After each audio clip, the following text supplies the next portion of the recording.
Fuck off! Stop being fucking annoying! Everything is annoying me today. I am not in a great mood. Fucking shit. Ah! Ah!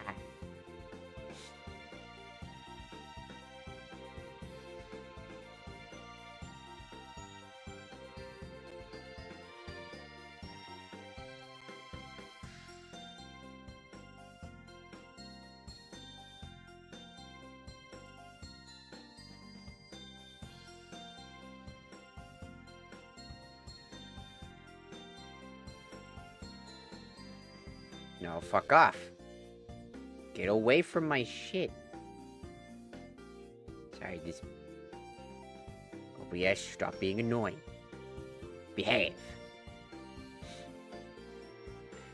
Hello, slow, lazy sloth. Welcome in. I am tired. And I've been sleeping pretty much all day because I've been going fucking schizo on, like, trying to apply to jobs. So I've just been, like, tired. Just some days I feel like I have, like, a... It's like having, like, a period. I'm moody as shit. I just get, like, random mood swings sometimes. And I'm just, like, so fucking... Like, you know? Sometimes I'm just angry.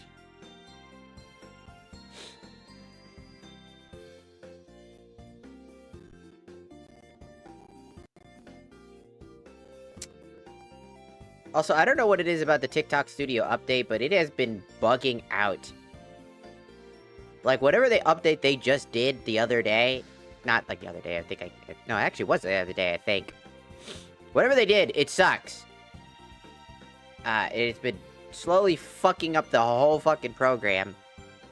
And I wish I didn't have to do this. I wish I could just multi-stream from one platform to limit the amount of hardware space I have to use on my computer, but...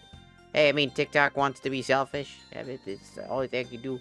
I can't do nothing about it. It's like...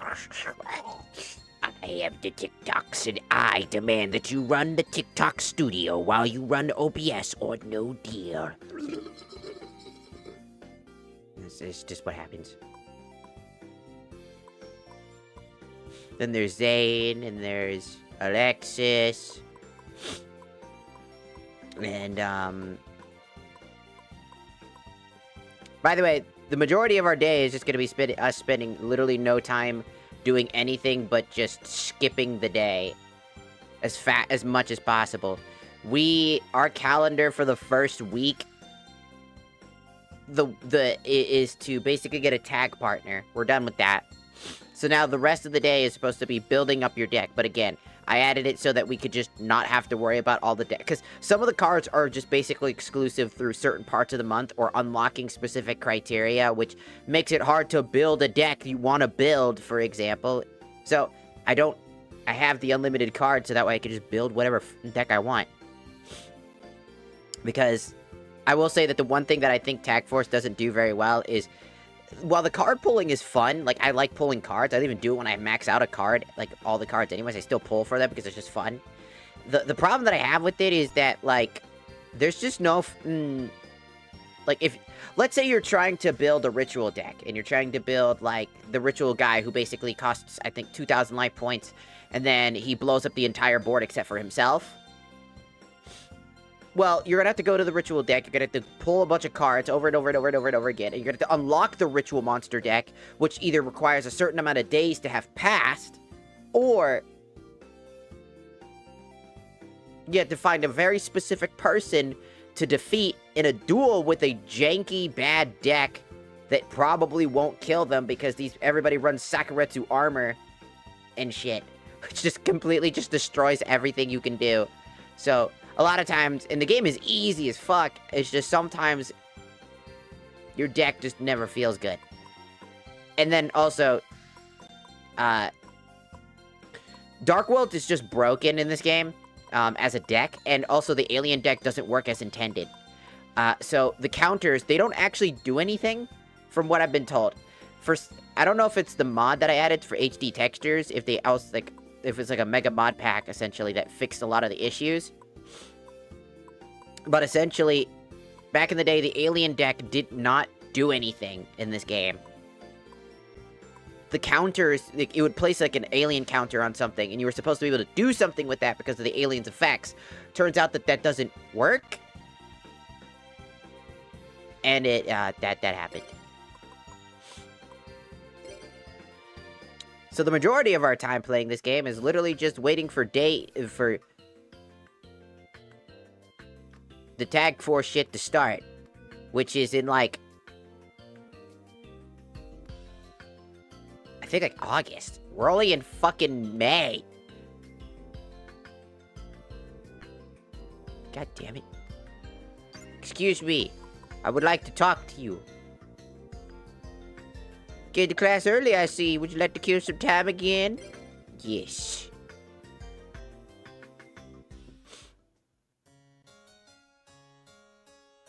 Children, a duelist never gives up. What if I want to? To reset. To go round 2. Believe in your deck.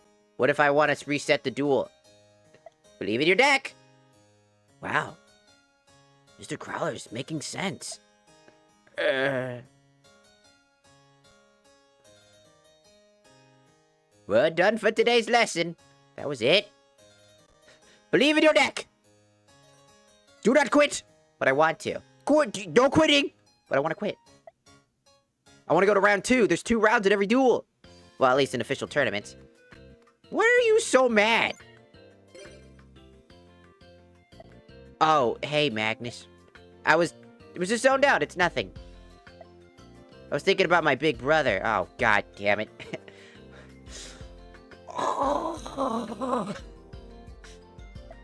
He went to this academy. Yes. He was so kind. He always gave me advice on dueling. Uh-huh. But one day he went missing at the academy. And so I enrolled here to find him. But I really haven't had any luck yet. Wait. Why am I saying? What am I saying? Forget what I just said.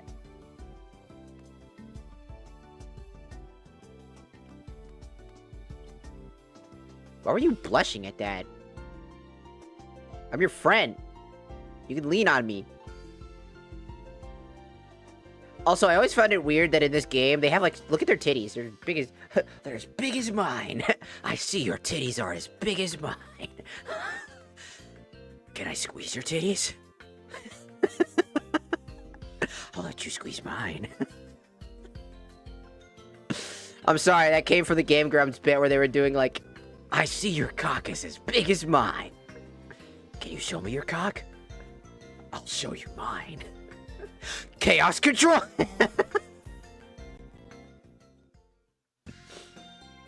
Alright, time to go back to sleep, baby.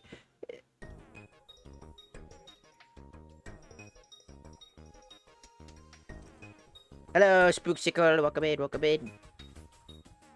You know, somebody, I did like a TikTok of, like, you know, I was beating people up, POV, you get beat up because you angered the VTuber. Somebody just posted, like, a picture of respectfully grabbing the titties, and I was like, oh. Why not disrespectfully, though? Huh? Why not disrespectfully? Why we always gotta make sure it's respectful, huh? Why can't we just slap them titties, you know what I'm saying? Some woman's being naggy and she's like, yo, but she got big old titties, just be like, slap her in the titties. Don't slap her in the face, slap her in the titties. It'll hurt 10 times worse. That's how you do real damage. Boom!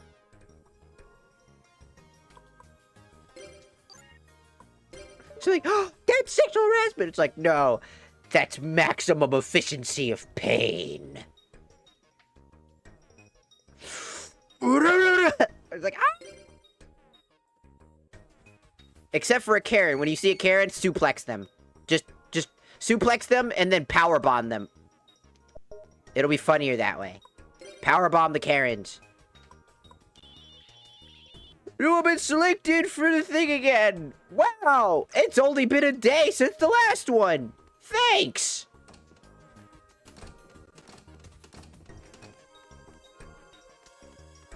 I swear to God. Entertainment Fest. No. to the classroom. This is what we're going to be doing the majority of my playthrough until the second phase. It's literally just walking around and talking to specific people. And then maybe if I need a refresher in my brain. All right, let me see what you got. Ah, indeed, you've been selected. Here you go. All right, go buy some stuff with that. No, I'm gonna start going to school now. Hi, I would like to sit here and learn about dueling again. Did you see the YouTube was down worldwide for a couple of... Yeah, I have a feeling it was probably just due to the fucking Olympics. Let's be real. Like, would we doubt that the fucking... that we're being censored again at this point? Like, at this point, they're not even fucking hiding it anymore, and we could just blame it, and they won't even care. They'll be like, yeah, we are. They'll fucking admit it. Be like, yeah, it was because of the Olympics and everybody going fucking ham and shit. There was something going on. There was some shady shit going on, man. A field card is, It's your mom on Thursdays, dude. Even pre-duelers know what this answer is. No wonder you're a slacker. Don't tell me what I am and ain't. Oh, man. Hey, Teach. Shouldn't you make fun of us? You shouldn't make fun of us Slifers. What? Yeah, I mean, I'm a Slifer and I beat you. Yeah, how dare you? That's it. Get out of my classroom. Okay. And now you're angry. Wait, now you're just angry. What happened? Hello? Why are you Why are you angry? What did I do?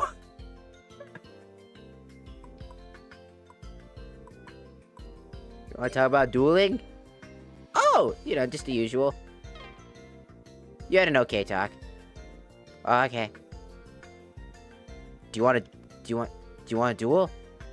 Are you just angry at me because you want to duel? What? Why are you angry? Use your words!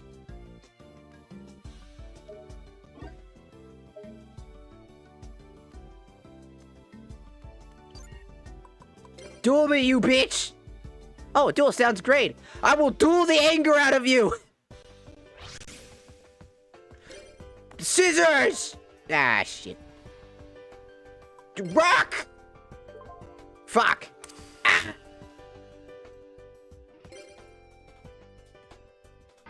Hello, Gwen. Welcome in, welcome in. It's time to duel! You! Let's see who's tougher. Oh yeah, it's time to duel. I draw. Nice.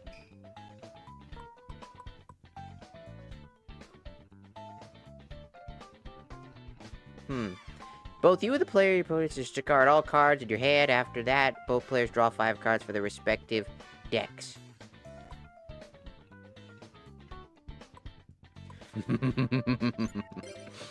I play 2 face downs.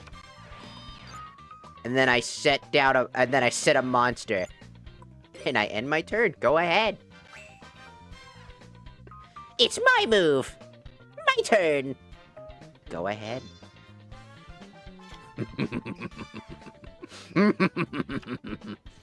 Ah, shit. No! My trap cards! No!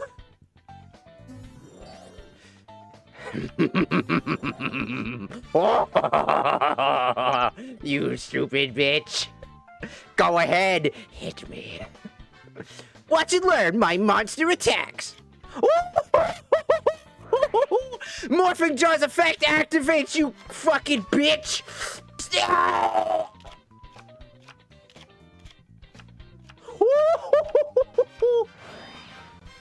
I activate my monster's effects.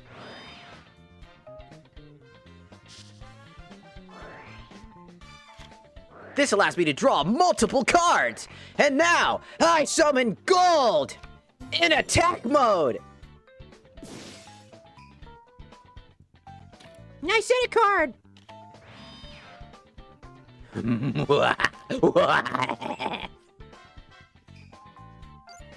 I draw.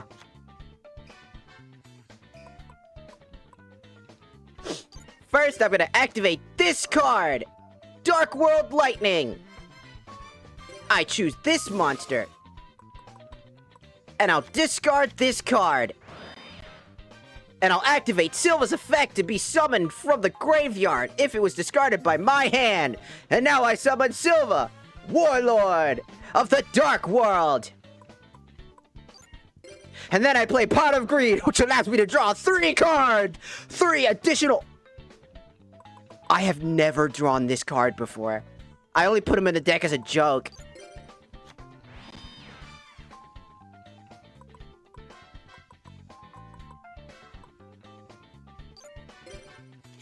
I activate Dark World Lightning!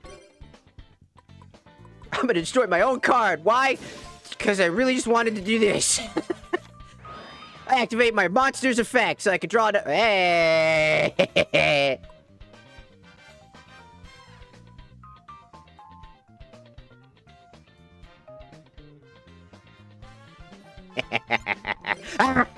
I use Graceful's Charity! Fuck you! I draw 3 additional cards! And then I must discard from my hand 2 cards!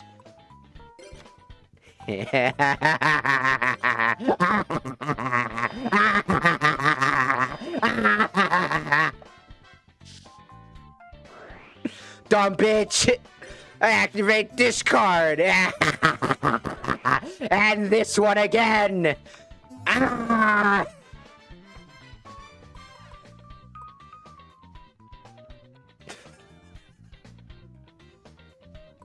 It's a fucking dick move, man. I already have 4 monsters with over, like, 2,000 attack each. And I could still special summon this dude, by the way. If I wanted to.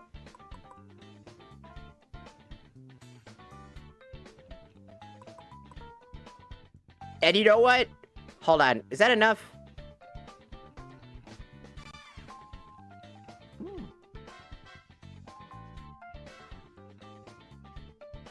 4,000.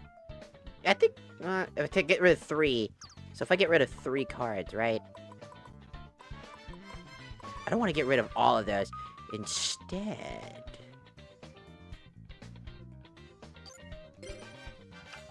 I activate Trafficking Virus. Yes. I activate Trafficking Virus's effect. First, what is her type? So you have to get rid of a type.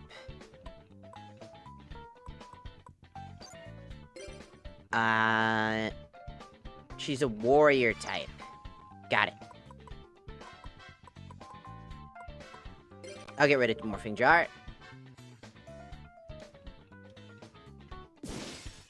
What?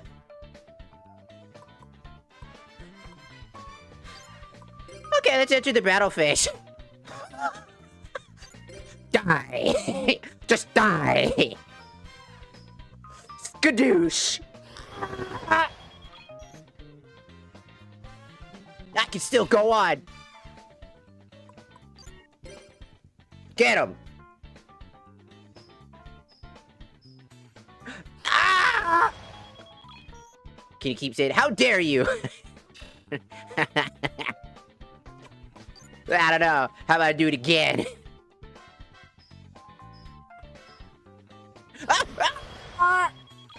And you're 1 attack away from death!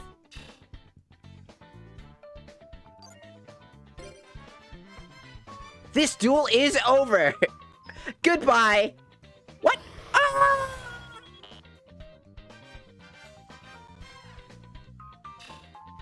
That wasn't a duel, that was just a fucking slaughter. I never thought you'd be this much stronger than me!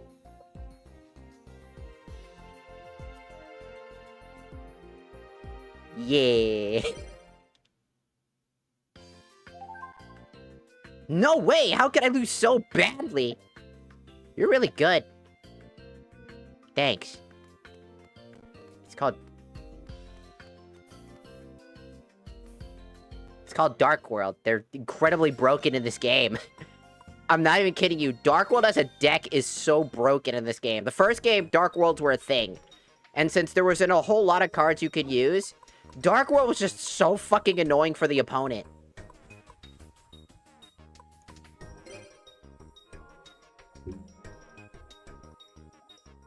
Better than Duel Mash. Hey, I mean, most of the old school Yu-Gi-Oh games are at least trying to do something different, you know what I mean? Like, again, I get that we just want a duel, right? We want cards, we want a duel, but I think the most fun thing about, for me, for Yu-Gi-Oh games was always enveloping myself in the world of Yu-Gi-Oh, you know? It wasn't just dueling other people, it was also, by chance, dueling AI and playing in a world where I was a part of it.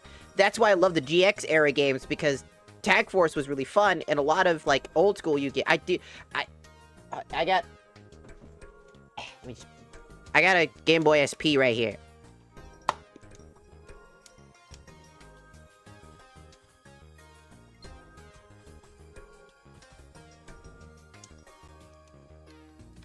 Currently, what's inside of it is Kirby's Nightmare in Dreamland.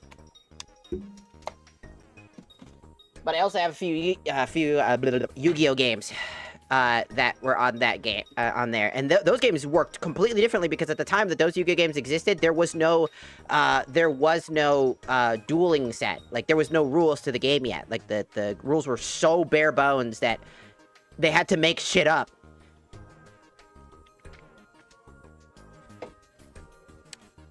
Which was great, because those were interesting.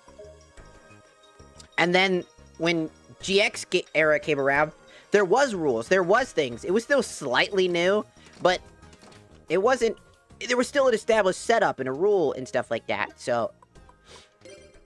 It's really interesting. So, I have a few decks. I was thinking about making a ritual deck for fun. I made a bunch of stupid decks that are really bad, such as the Meteor Master. This deck is awful. It just has way too many high-level monsters to the point that it's just unusable. Though it does have really broken cards like Delinquent Duo, pre-errata Future Fusion, Harpy's Feather Duster, pre-errata Royal Decree, by the way. Yes, pre-errata Royal Decree. And Spell Fragrance for fun. If you don't know what Royal Decree is and why this card was so fucking phenomenally bullshit, was that what this card would do is that when it was faced up on the field, it would negate the effect of all trap cards on the field except this card. Now, originally, right, what you would want to do is that you can activate this during your opponent's turn and then destroy this card, essentially. And the way that it worked is that it, essentially, you can just choose to get rid of it or not. You can keep it on the field or not. That was the whole criteria, is that you would basically, do I want to keep it on the field or not? But during the pre-errata stage of this game, like, they tried to get rid of it, they tried to errata it with 400 life points, where you had to pay for 400 life points. So the pre-errata version was super broken because it would just, it could stay on the board with no cost whatsoever and be really annoying as a very high level oppression card. But it got better when it got errataed as well, because at the time, instead of being forced to pay 400 life points every time this card was on the field, you had the option to do it. And so, you could set up this card to use Royal Decree, you know, errataed, to pay 400 life points, and then when it came to your turn, you would only pay one set of 400 life points to activate it, essentially. And then after that, on the next sequential turn, they couldn't activate any trap cards, so they couldn't activate anything, like, at all. And then you could just go into the battle phase and just blow everything up. Like, they couldn't activate battle traps. It's really good to stop battle traps, because then they just can't play the battle trap cards. And then if you added anti-spell fragrance, it was a battle of fucking specifically monster cards. So if you could set up a field of extremely powerful monsters, they would not be able to use any spell or trap cards in resistance to it, which would be really fucking annoying. And then everything after 5Ds onwards was like, shit hit the fan. I argue that kind of Lynx, and honestly, like, even, I hate to say this, but I think the era of 5Ds is kind of the era where things went to shit. And I know a lot of people love the 5Ds era because of the anime. Don't get me wrong, the anime's cool. I love the anime, like everybody else. But I legitimately think that the synchro cards kind of fucked up the entire system. but Link specifically were what fucked everything up. I know people talk about pendulums, but let me be honest with you. Pendulums are basically fucking worthless. It's just a lot of text. I get it, it's hard to read. We're Yu-Gi-Oh players, we don't like to read. But look, what I'm saying to you right now is that Pendulum Era did nothing. Sometimes it had some really broken cards. Yeah, summoning 5 monsters on the field from your hand immediately was whack as shit. But like, Links and Synchros were just fundamentally more broken. And still are to this day.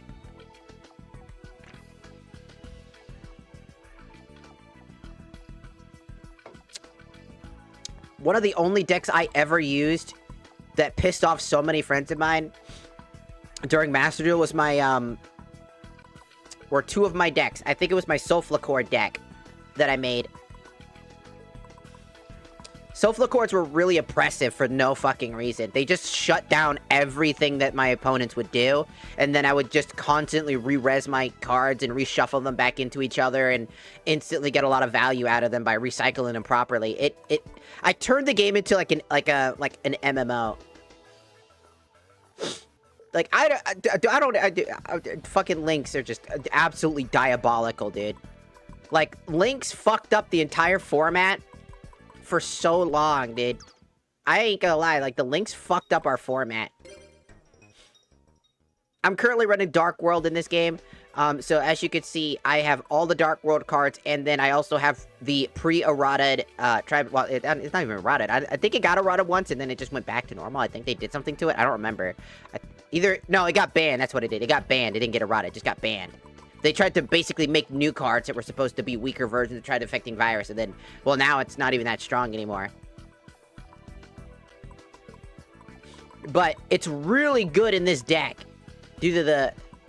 So, as you can see, I have a lot of very, very destructive cards, or very high utility cards. So, Dark World, like, Beige here, he has the ability to basically be special summoned from my side of the field, onto my side of the field, if he was discarded from my hand. Bo, the Huntsman of the Dark World, basically allows me to get a free draw, so I can get 3 additional cards per summon. So if I can discard all 3 of them, I can get 3 additional draws, which will instantly get me more draws into my higher tier monsters. For example, Baron is really good because he's got a very high level of attack. You can equip him with things like Axe of Despair to increase his attack points to 2,800, and then you can attack their life points directly if you inflict battle, or just specifically battle damage to your life point, to your enemy's life points.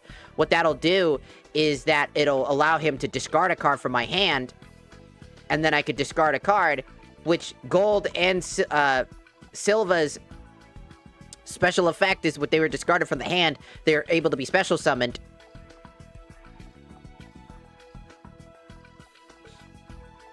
And if they were ever discarded from my hand because of my opponent, for whatever reason, then I could select 2 cards from my hand and return them to the bottom of their, like, or from their hand specifically, and then I could put it at the bottom of their deck.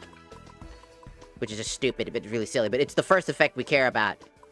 For both Gold and Silva, which is just a very powerful deck to just bring out a lot of monsters. Morphing Jar instantly just destroys all cards in the hand, so you could just instantly summon an infinite horde of monsters before they even have a chance. Dark World Thunder destroys a trap or spell card that's on the field, as long as it's face down, instantly destroying it. You can activate a trap card like Raigeki Break to do the same thing again, but destroy any card on the field. And, yeah, it's just wacky as shit. It's just got so much value, for a 41 card deck, where essentially the entire gimmick is to just throw cards into the graveyard to resummon them. Hello? Duh.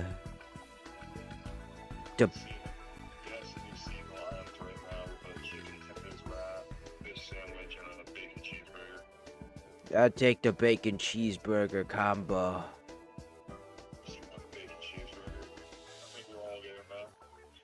So we're all fat fucks. Alright. Okay. Boop. Sorry, I was just talking to everybody. They were like, toward page 21, arigato gozaimasu for joining the Shakuza. Thank you. But yeah, I just added up. I'd rather play fusions or ritual. See, that's what I like. I really wish ritual monsters were better. Like, there are some good ritual monsters today. But, like, ritual monsters are just interesting. Dark World is broken as shit in this game. In all honesty, I don't like losing duels in this game because it's just a waste of fucking time. And that's kind of the big problem with this game, and that's why Dark Worlds were so unanimously the most broken deck in this game, because you would summon like 6 monsters on the field and just be so absolutely fucking annoying.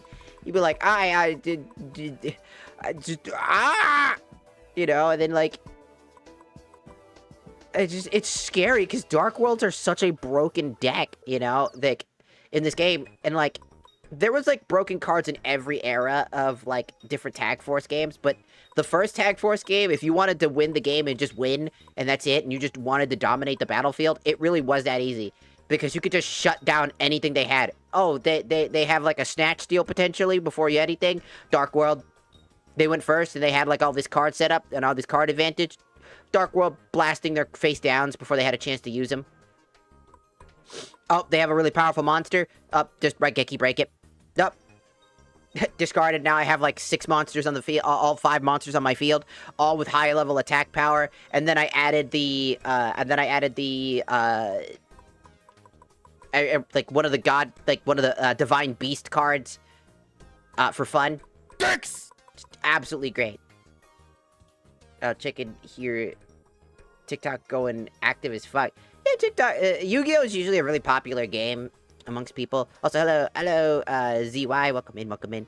Yeah, I love Yu-Gi-Oh! I love these games. I think they're really good. I would love to, like, I really want I want another Yu-Gi-Oh! Game. I'm tired of, like, you know, like, Konami being too safe. You know what I mean? In today's era, where all they do is just update Master Duel, and they never really, like, try to make anything interesting. Like, I want to play in these adventures. I want, like, a whole Yu-Gi-Oh! Adventure that I could go on while dueling along the way. Like, that's the era that I loved.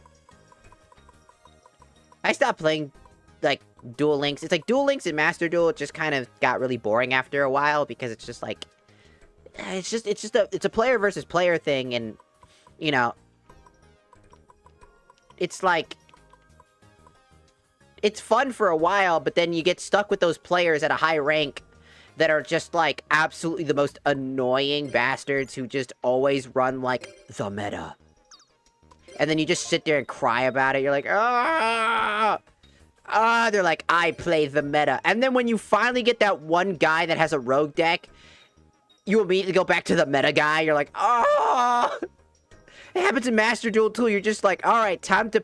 Dude, I just wanted to play old school. Like, I literally just queued up to just play an old school GX deck just for fun. And I got stuck with a dude playing Thunder Dragons when it was meta. I was like, bitch! And then I got stuck with so many people that just were like, meta time. And I just want to play the game. No. Yu-Gi-Oh! Nowadays is just about trying to force your enemy to not play the game while you play the game. And I'm like, how fucking stupidly boring is that? This is why I hate modern day Yu-Gi-Oh! Is because, like, everybody is just playing to basically stop the other person from playing the game. It's like the first person to stop the other person from playing the game wins. Just punch him in the face. That'll do it. That'd be way faster than agonizing, making me wait 30 minutes for you to finish your turn. I have had more wins in Master Duel, not because I actually did anything, but because they ran out of time trying to combo. And I just sat there like, were they just waiting for me to forfeit because that's the whole strategy? And yes, that is a strategy. People will combo infinitely in order to essentially try to get you to leave. And that's how they do it, because they know that if they pass turn, there's a chance that they might be able to build something off of it anyways. So it's like people make decks that just waste your time. It's like, that's why I hate modern day Yu-Gi-Oh! So fucking much. I just want to play the fucking game. We just want to play the game, man. That's it. We just want a duel. I want a duel. I want to go around be stupid. Dude, one of my favorite games is Duelist of the Rose. That game's whack as shit. You know what's another good game I used to play? Forbidden Memories. That game was whack too. That game was hard as hell. Welcome, Duelist. I'm Chancellor Shepard. I'm Chancellor Shepard. And I'm gonna be, you are the best young duelist in the world. You know, the next king of games may be you. Chancellor Shepard, you're acting kind of weird. Just nostalgic. So, who's the next king of games? Get out of my class. Aw. If you like playing, like, Duel Links, I'm happy for you. Like, I really wish I could like that game again, because I remember when I first played it, I really enjoyed it. I really liked all the different things that you could do, but it just kind of got to a point where I don't know, it just didn't hit that itch that I need anymore, and I tried Duel Masters, and it hit that itch for a while, and then it lost it. So I went back to play all the older games, and, well, here I am, playing all the older games again, and enjoying that. Because it's something strange, you know? Like, you go back to play all the older games in Yu-Gi-Oh's, like, history, and they're just fun. They're just full of, like, you play as, like, a random guy, right? And you go, like, in GX era, you just go to school, you go to school, and then you try to do this tag duel thing, and then eventually you actually go through the story. Hello? I have something I need to talk to you about. I can't do it by email. 6:30 tonight. Come to the beach. I'll be waiting.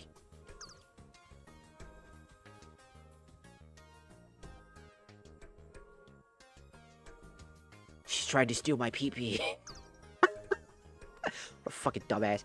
She's gonna try to steal. She's gonna take my virginity, dude. We gotta duel her to keep our virginity. You will not have my virginity. Give it here. You'll have to beat me in a duel. Could you imagine that's how it works before you even have sex? She's like, you're gonna have sex. We're gonna have a baby. Nuh-uh. Yes. No. Duel. Yeah. Duel. You're gonna have to pay child support. Nuh-uh. You'll have to duel me to get the child support.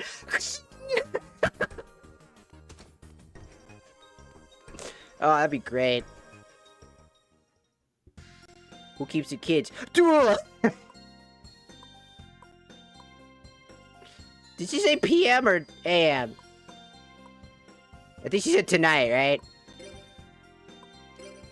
I'll check the email when I get inside. Alexis won't stop flirting with me. Get away. What time was it again? 6:30 tonight. Okay, so it is tonight. I can go to school then. Hello. Greetings, would you like to go to class again? Kill some time till about 8 a.m.? Yeah.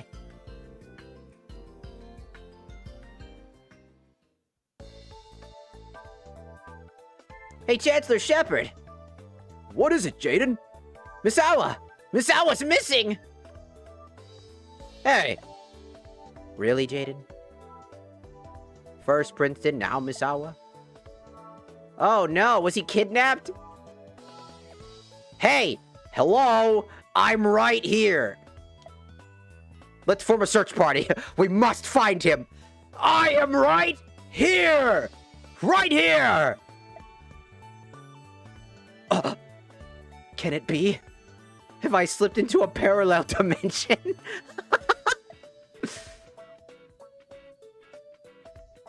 When are you gonna get, like, this level of fucking stupid? Like, come on. Remember when Yu-Gi-Oh! Had charm to it, when every moment was just kind of silly? Hello? Why are you mad again? What did I do? You're just the person I was looking for. Is it because I had big titties? You had a great talk. Sure I did. Sure. Let's go with that. Alright, we're gonna dip around and just go places for a little bit until it's about time. So, 4:15. Come back out. 4:30.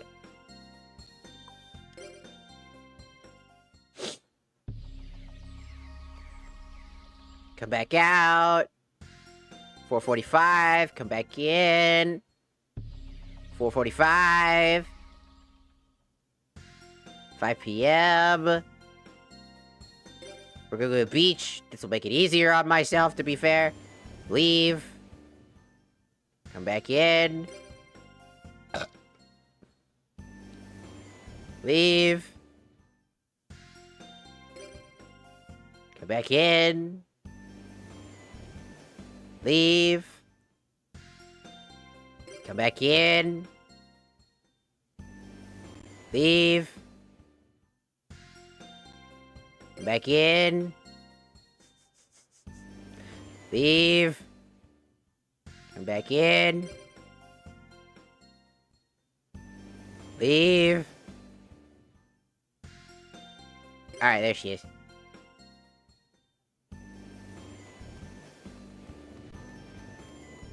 What's up? What's up? So, you came. I just felt like talking to you. Oh.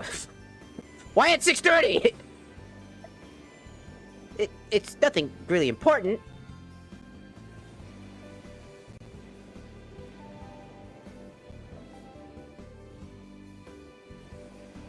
Thanks for listening. I feel a lot better. Pog.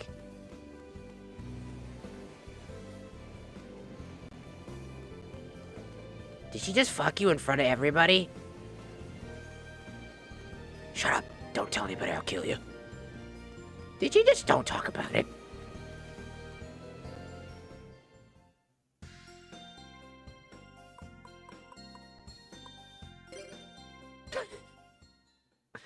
You build relationships and friendships.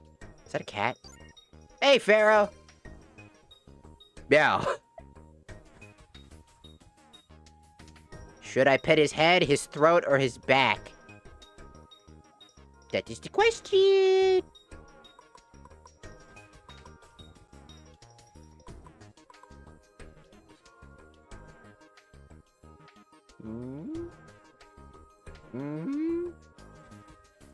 Eeny, meeny, miny, moo, get to take about it too. Baba said to pick the very best one, and you are the one that I have to fucking pick. Back. Yeah. He didn't seem to like that at all. Shit. I disappointed the cat. This is your fault. You didn't answer fast enough. This is your fault. This is your guys' fault. You did this. This is your fault. You disappointed the cat. You disappointed the Pharaoh.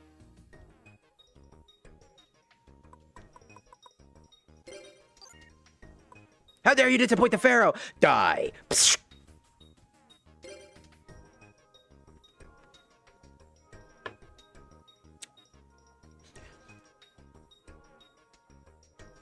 Hey, Magus. Sundays for tag dueling. Why are you in my room? We should go tag dueling. You wanna go tag dueling? Sure, it'll increase our friendship.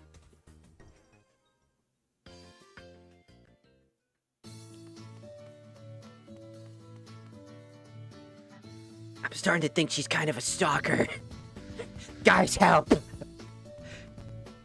Help, I think Alexis is stalking me. Guys, I think Alexis is stalking me! Save me!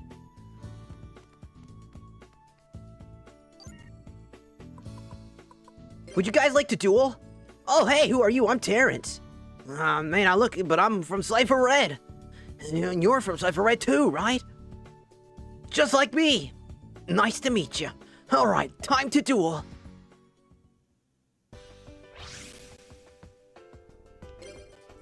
Scissors. Yeah, we're gonna... you know what? Let's... let's go second. I feel like that might be a little bit of a better choice, because I can at least see what they're gonna do. They have Fair Play and Healing Bloom. I'm assuming that the two of them are gonna have a very interesting type of duel strategy. I'll do it! You and your girlfriend are going down! It's not my girlfriend! Yes, I am! Shut up!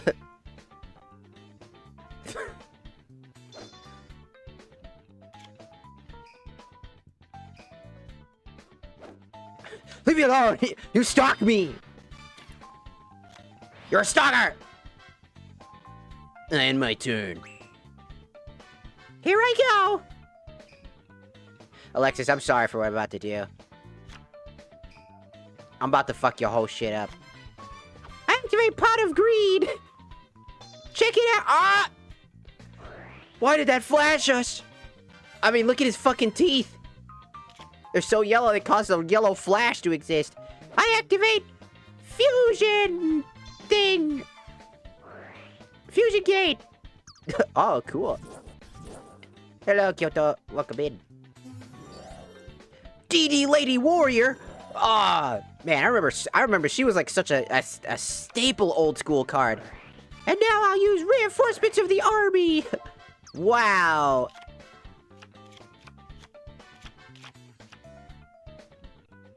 Let's battle. How's this? Ah! Alexis, my life points. Those are mine too. I use my monster's effect.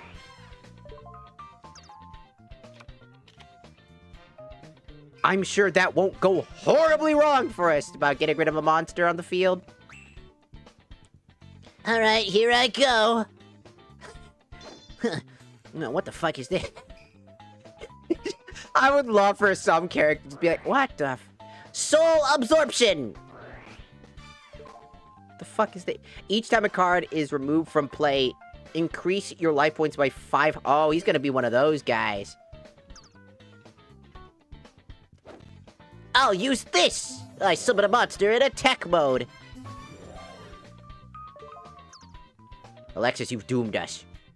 Take this! Ah!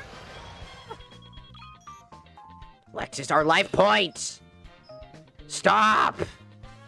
Alright, I set a card. Alright, I have my turn. Alexis, you've doomed us. I draw a card. Right, first I'm gonna play a face-down card. Then I'm gonna activate Graceful Charity. Like so. Cool. Now I'm gonna discard 2 of my cards. I activate my monster's effect from the graveyard twice.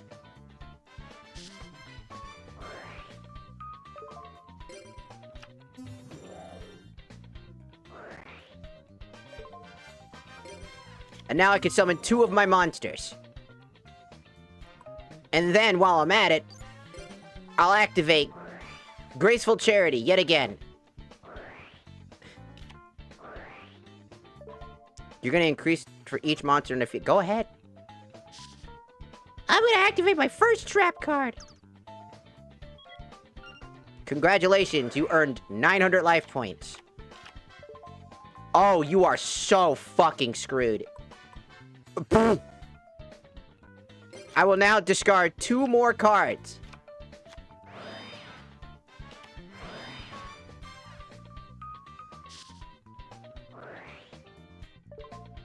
And I will now summon 2 more monsters onto the field.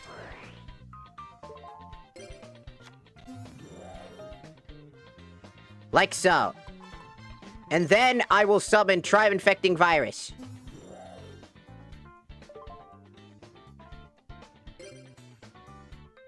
And I will activate its effect.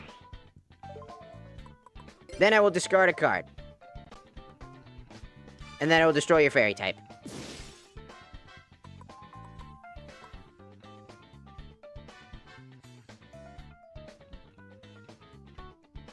I can still special summon this fuck. If I really wanted to. But I think I'll save it. We'll enter the battle phase and start with something simple.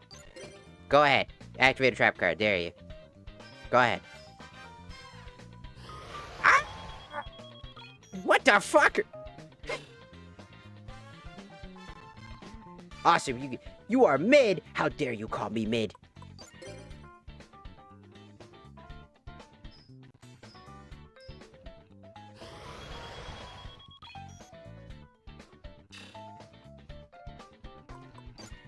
Get him! Okay, so they have no trap cards for this shit? Oh, shit! I keep telling people, Dark World is a very broken deck. And it kind of makes sense, because I'm Satan. And since I'm Satan, using the Dark World deck doesn't seem that out of place. So how was that 900 life points that you earned, huh? I bet that was very useful to you. Right? Raviel really wants to come out onto the battlefield. He's been popping in my deck a lot.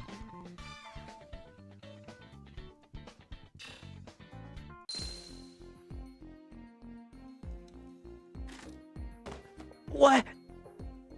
I lost? An easy duel. Alexis, you did fucking nothing. You did fucking nothing. Don't you dare take credit for that. That was my victory. Mine. And mine alone, you stalker.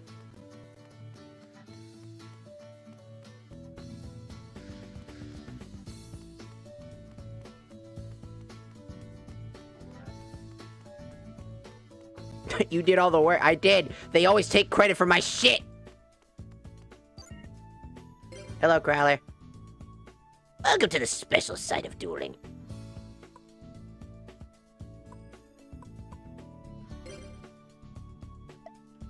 Can I leave now? I did one duel. Let me leave. Welcome to the special duel. Goodbye. All right, there we go.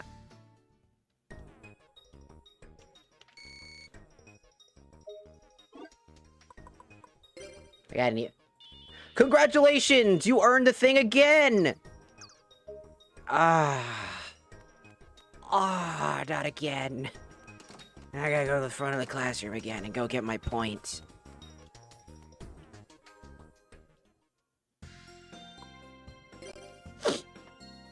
Dark World is so stupid broken deck. If you ever play Tag Force 1, just know that once you get Dark World, the game is over. Like, I'm pretty sure you don't have to tag duel once you get to the third phase, because the third phase happens to be the Shadow Rider people sets of stuff. So that's going to be pretty interesting. And then we can play Tag Force 2. Also, I got the mod for Tag Force 5 because I got the English translations for it.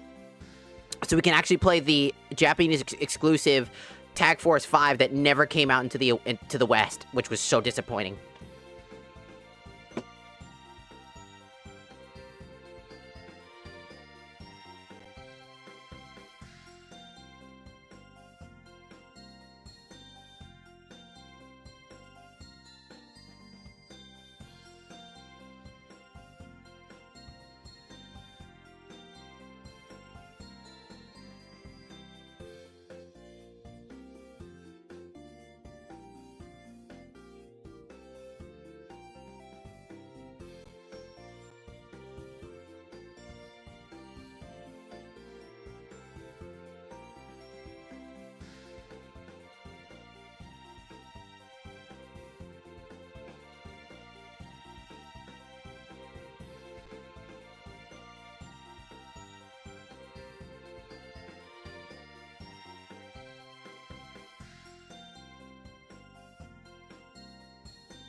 I am back.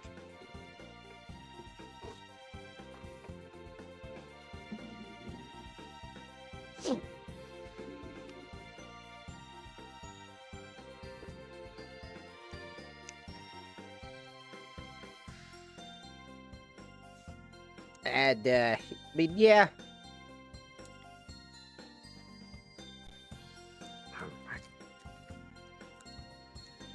Vivi, arigatou gozaimasu for following a tiki-taki. Leviathan, arigatou gozaimasu for following on the tiki-taki.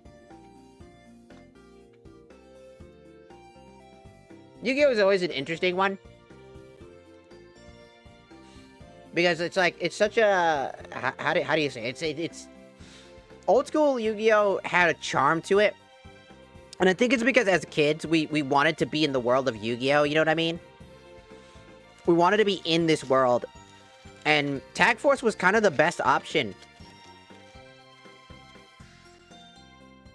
And then we lost sight of that. Because, again... Of course we did.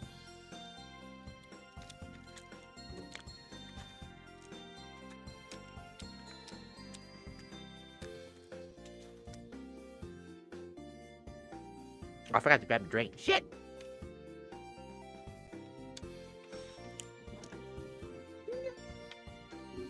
That's a very weird burger. Why is the cheese liquid?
You ever eat a chicken nugget and set yourself on fire?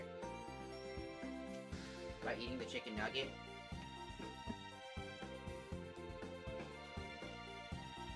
Have you ever eaten a chicken nugget and then set yourself on fire because you ate the chicken nugget?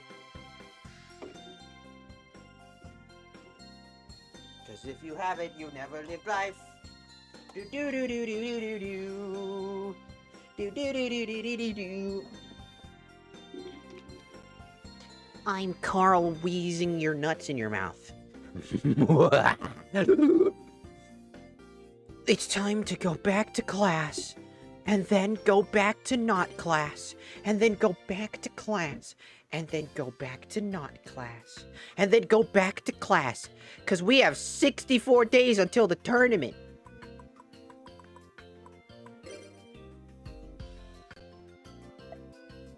Oh, wait, I have a fucking thing. Hold on. No. Hold on. I got that email, right? Oh, fuck, man, the schedule. Yes. Okay, we got the thing. All right.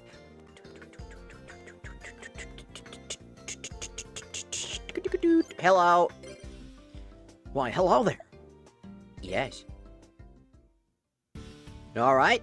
Indeed, here you go. I seem to be only giving you these points. To think I'd be giving a Slifer Red all these points.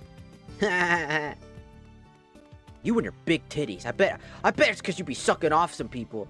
Hey! It's because I have Dark World. Dark World? I apologize.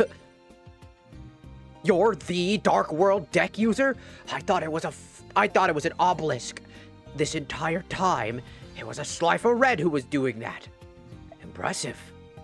Would you like to kill some time? Yep.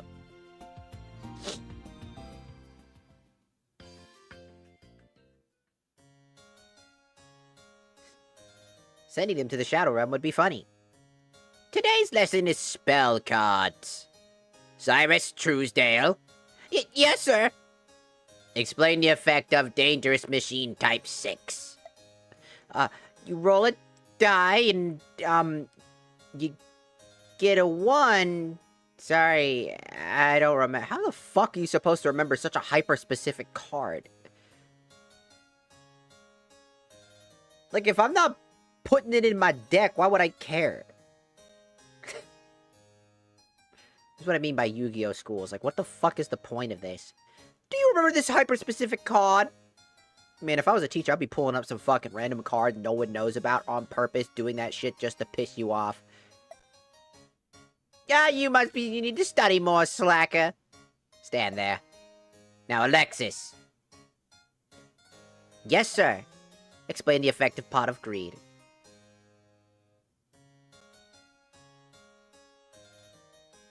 Don't just blink at me.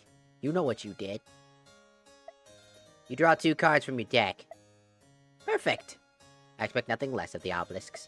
That's one of the most iconic cards of all time. It has, like... That's not fair! It's like one of the most iconic cards in fucking Yu-Gi-Oh! Not because it's like a... It's literally just that good. It's a +1 in card advantage. Why are you mad again? Is it because I didn't praise you when you got the Pot of Greed answer right? Dude, I have 3 of those in my deck! God. You never please your stalkers, man. I have Yandere Alexis Rhodes, man. Help me! Help me! She's stalking me!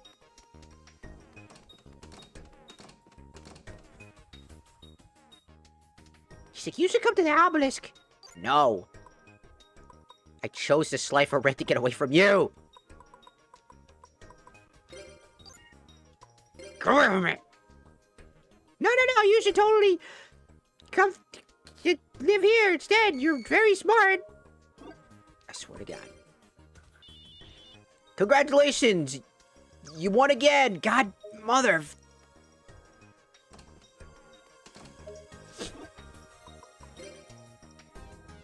I have 55 wins. I have a 100% win ratio. I wonder why. What if it's because it has nothing to do with the fact that I have Dark World, and also, just in case, if ever Alexis fucks my shit up, keep my record. Gotta keep myself clean, you know what I'm saying? Gotta keep my record clean.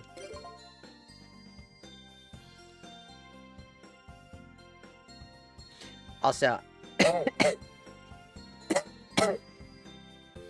always find it really fucking interesting.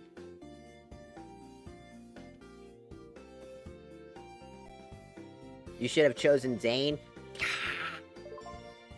No matter what deck I have, no matter what character I have in my team, like, at all, like, in general, I'm using Dark World, which literally is just an absolute obliterator for a deck. You know, I wonder why the teacher keeps doing this stupid shit. Alright. The principal keeps giving me these points, man. Let's see. Alright, yep, indeed, you got it again. Here you go, another 1,000 points. Don't kill me now with that Dark World deck. No promises. Hey, can I go to class now? Yeah, sure. This is literally all we do for the majority of this section of the game. 60 fucking plus days. And it really is because you're supposed to slowly build up an arsenal. But, like, again, it's just like... Let's analyze the ability, test your analytical abilities by eating curry. You're making up reasons just so that he can eat curry. You'll be punished if you guess your flavor wrong. Punished? You'll have to clean all the plates. That's not much of a punishment. My curry is not Muyan curry. It already started? Incorrect. And he already got it wrong. You're done.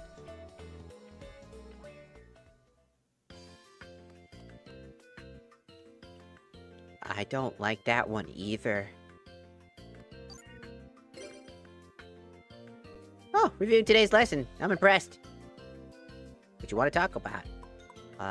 Hobbies? But, you know, you're just the person I was looking for. You had a great talk. Great. Fucking, what the fuck does that even fucking mean? You were just the person I was looking for. What? You're fucked, dude. Shut your fucking bitch ass up. She's the queen of the school. I don't give a shit. She's stalking you. The queen of the school is stalking you. I don't know if I should be happy, sad. You should be, I don't know if I should be jealous. I really don't know how to feel about that. That kind of seems terrifying. At the same time, it's like, hell yeah. But also, what the fuck? I'm going to bed. Fuck off.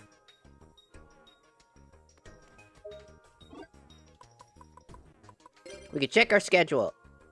So, as you can see, there's a chosen among representatives and the interschoolic duel. And then here is where the day before the tag force meet. And the school festival is this day, so we have some stuff we gotta do. And day one is a tag force meet date, where that's the date. This is where the end of the game happens. August 1st is the end of the game. If you don't find the tag force partner. And imagine having to replay all of that again because you fucked up.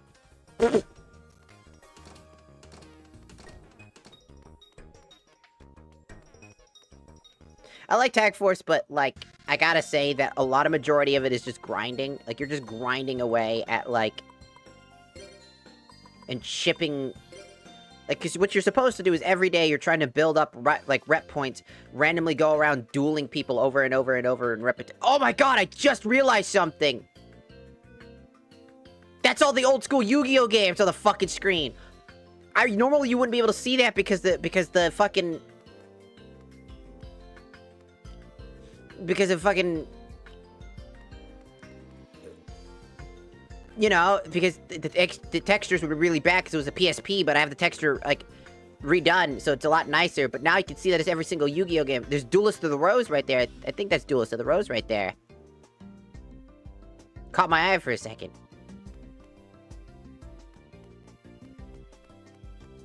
Does that mean does that mean that... Is that the manga? I think that's the manga. Wait. Does that mean the manga for Yu-Gi-Oh! And the video games in Yu-Gi-Oh! Actually are, like, canon in this world? That's weird. That's fucking weird. Yeah, welcome! Yo! Let's just pull cards for fun.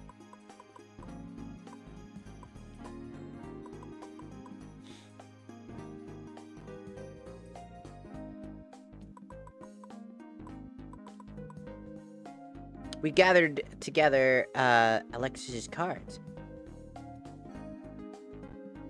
What now? So remember that thing I mentioned earlier, that one of the... I don't know if I fully mentioned it, but basically one of the most annoying parts about the game for card packs is that you needed to, like, super befriend people a lot. And get their... if you want their card packs. So let's say that they have a card in their deck that you want. That would help you. You'll have to pull for that. But to do that, you're gonna need to grab those cards.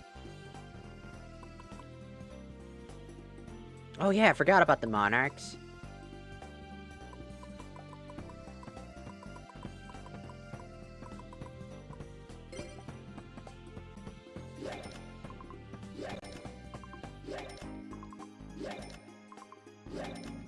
I forgot the Monarchs were around.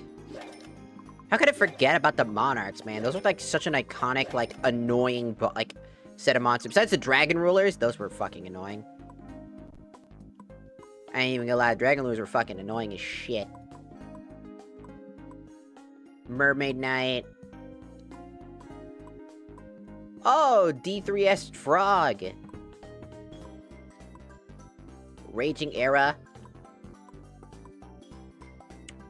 Grass Phantom. Revival Jam.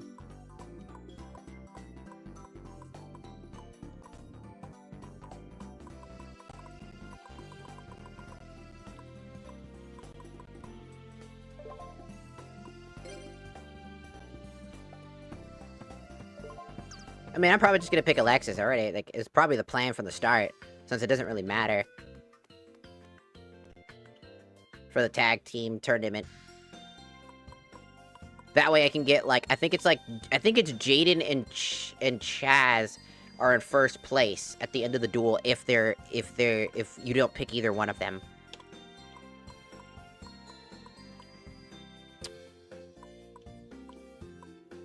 Cause Zane, he'll get the Cyber Dragons, but, like, again, there's just so many, like, Zane is cool and all, but all honesty,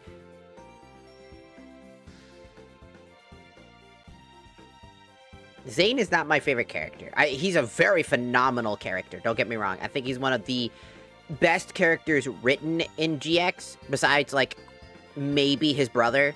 I would argue that his brother is probably a little bit more well-balanced in terms of things, because while he doesn't get a lot of screen time here and there, his development is slow but realistic enough to really feel it, while Zane's is kind of dramatic and interesting in that concept. And Alexis kind of just existed. Did you know that in the manga for GX, Alexis never won a single duel? Like, at all. Not one. She was a terrible duelist in the fucking manga. Like, awful. Lost every single duel. I mean, she's probably a good duelist when it comes to average duelists. But when it came to any other, she got her butt whooped every time. Without fail.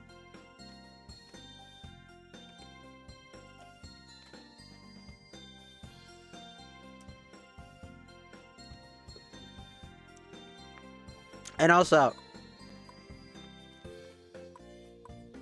in the manga, Jaden doesn't run... In the manga, which is why I prefer manga Jaden over this Jaden, is that manga Jaden had nothing to do with, like, the Supreme King or any of that shit. Instead, his best friend and mentor basically was stricken by, like, what potentially is, like, a bigger threat. And he ran Elemental Hero monsters. And he passed his deck over to Jaden. And the original Elemental Hero monster, I don't know if people remember, there's, like, this Frieza-looking Elemental Hero that's in space. That was the original Elemental Hero fusion that Jaden's boss monster was, the ultimate boss monster. And then Jaden would feel like this is in his deck. He becomes unfamiliar. He feels like he isn't worthy of his friend's deck and feels like he's holding it back. And so he ends up building his own deck where he uses the masked heroes, you know, the changing masks heroes, one where they change forms based off of by using the quick spell card that allows the heroes to change. And his boss monster in that game is Darklaw. His boss monster in the manga, his supreme ultimate attacking monster is Darklaw, baby. Fuck yeah, Darklaw, let's go! Fucking Darklaw, dude, is so fucking awesome as a card. So fucking powerful. And our boy Jaden was running Darklaw and Masked Heroes. I kid you not. Jaden the anime does not stand a chance against Jaden in fucking manga form. That boy had counter after counter.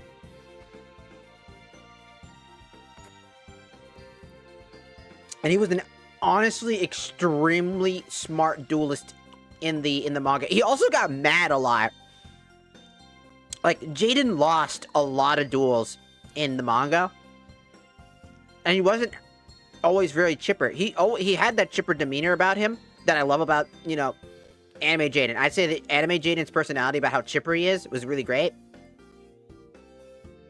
But Jaden in the manga was so much more interesting because he got upset, he got angry, he got furious, he got depressed, like severely depressed. And he always finds a way to come out on top in different ways. And when his best friend and mentor essentially wakes up, he hands him his deck over, he hands his deck back over to him, his original deck back to his master or whatever. And his master's just proud of him that he was able to come together and build his own deck. And make something that he would deem as more powerful than even him.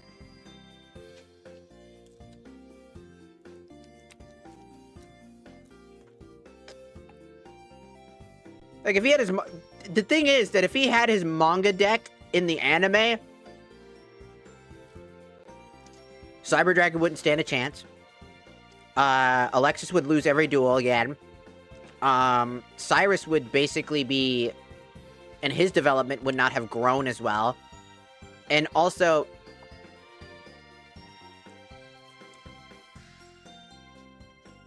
I don't think that they would have had the Darklaw cards out, like the Masked Hero cards out yet. Because they weren't out yet. So people would just be like, what about this? So they built an entire new set of archetypes for the anime, which is the Neo-Spacians. And then they made those a real cards. And then when you bring those cards that basically anime-wise are just kind of broken for the sake of anime into the real world, well, what do you know? They don't work as well. They're very clunky. Because relying on Neos as the only fusion recipe component is not exactly a great idea for contact fusion.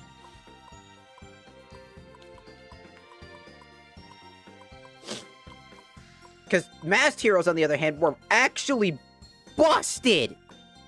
They could just, at a quick of a dime, transform into a completely different fusion. They could just be like, yeah, oh, by the way, fuck you. They literally just go like, nah, fuck you, actually. You're like, what the fuck? Now I counter you, idiot. And then Darklaw was just insane. Let me look up Darklaw real quick.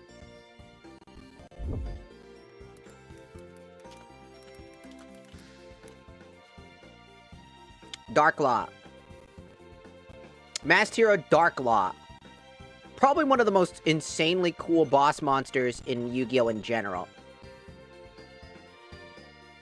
He must be summoned by mask change. Any card sent to the opponent's graveyard is banished instead. So not only in a time period where essentially banishment was not another place to put your cards. You know, like basically another container. That was a death sentence for some boss monsters. And he could just do that. They only had 2,400 attack and 1,800 defense for his... It was level 6 monster, by the way. So that's insane. Once per turn, if your opponent adds a card from their deck to their hand, except during the draw phase or damage step, you can banish one random card from your opponent's hand. This was stupid broken. The ability to just banish cards. And any card that your opponent was going to be sent to the graveyard. This, if Jaden had his deck, and I'm talking about, like, had his Masked Hero deck, and it was in this game, and he was using that instead, we were fighting Manga Jaden, Dark World would be fucked. I would be screwed, because my entire strategy relies on the graveyard, and instead, he banishes every card. Just by having Dark Law on the field, which can be instantly powered up by all hero cards, because he's labeled as a hero. So as long as he has hero in his name, he's affected by all hero cards. Meaning that he's just absurd. He may not seem like the strongest boss monster in the world, but that banishment shit was game-changing.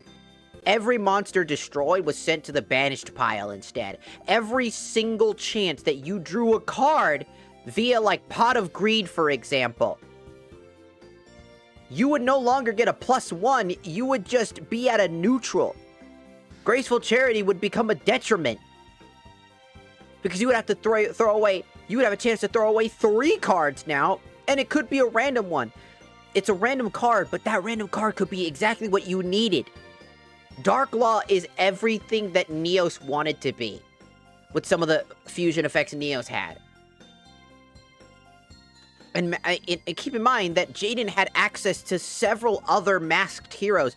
Dark Law was just one of his most iconic ones that he used consistently, that destroyed, and it was consistent because it made sense. It was a level 6 fucking monster with a decent attack.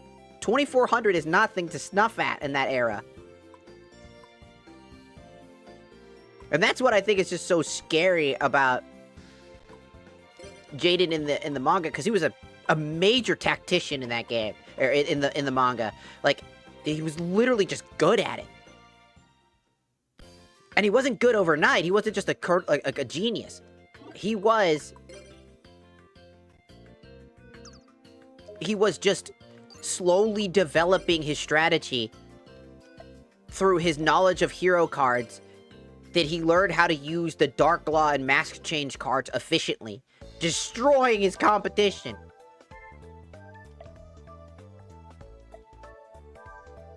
Like, it's just wacky how good. Especially because the original fusion card that he would use from his master or whatever, that fusion card was actually way more broken than it is in the original, like, in like the real world.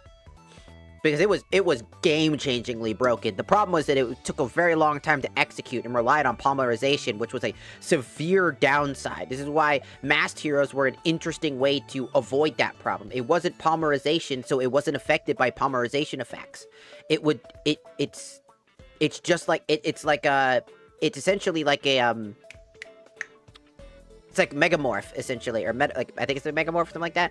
It's essentially just that. That's what it was. So, in order to shut it down, and it was a quick effect, which made it even better, because it was extremely fast and reliable.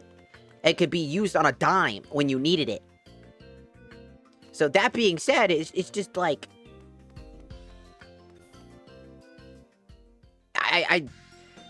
It's surprising, because I literally feel like they just didn't do it, because, number one, they didn't know if the dark, like, they wanted Jaden to be more heroic. They wanted them to show the hero cards, and let's be real, masked heroes kind of look a little edgy, don't they? They're all very edgy-ish, at least the early ones were. So, it wouldn't really fit to Jaden in the anime style, so they gave him something different. And while the Neospatians were cool, they're kind of really bad cards, all of them. All of the Neospatians by themselves are awful cards. Even in the anime, they are pretty bad. Except for, like, Dandelion. Which, by the way, Manga Jaden abused Dandelion, dude. I think that was, like, one of his signature cards was Dandelion. He fucking abused that card in the manga, dude. He used it almost identically how we would use it in the real world. To the point where it got banned. Except not in the manga, but, like, you get the point. It's just insane. Like, the manga did a better justice at how we today use our cards. It was quite interesting. Though I still like the anime as well, and I really do enjoy it.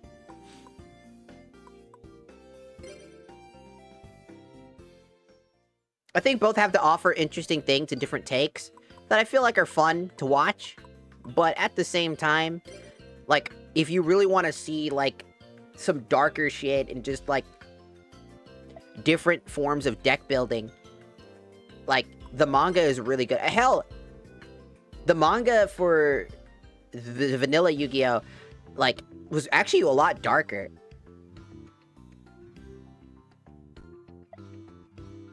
I'll fuse food into my stomach.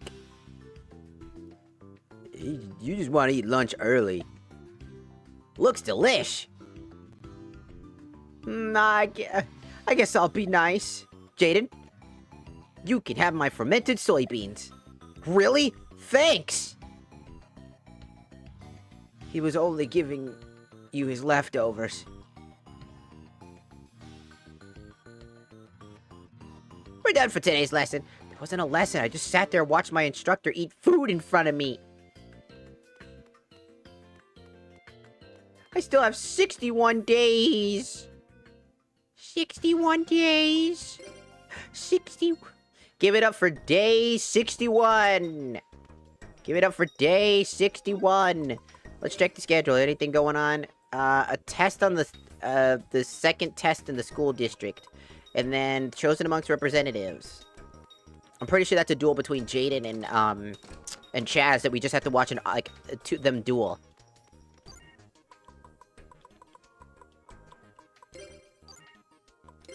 Alright. End the day. I got nothing else to do. Time to get up. Go again. Back to class. Give it up for day 60 days left. Give it up for 60 days left. And there is no way to speed it up. This is what we do. Welcome to class. You wanna go? Well, you wanna go class? Yeah. That won't go class. Hi. I'm here again. So stay calm and eat some tasty foods. Ah! My tongue is burning! You still have much to learn. How can Professor Starry eat this shit? Maybe he just burned it up on the inside. What are you talking about? That makes no sense. We're done. Hey, Teach, can I ask what the hell does any of this have to do with dueling? Just out of curiosity.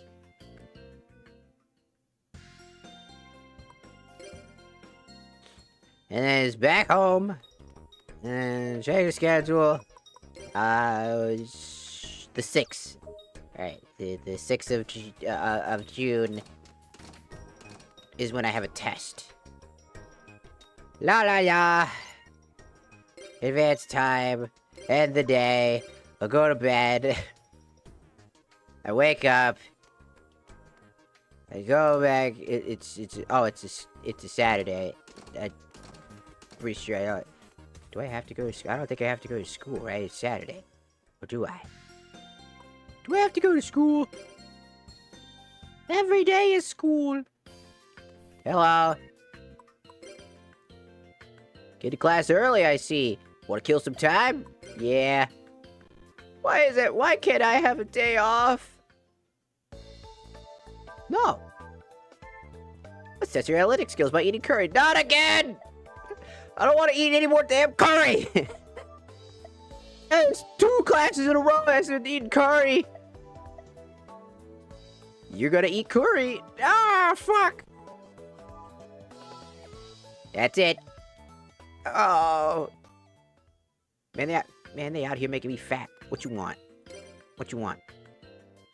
Oh, Magnus.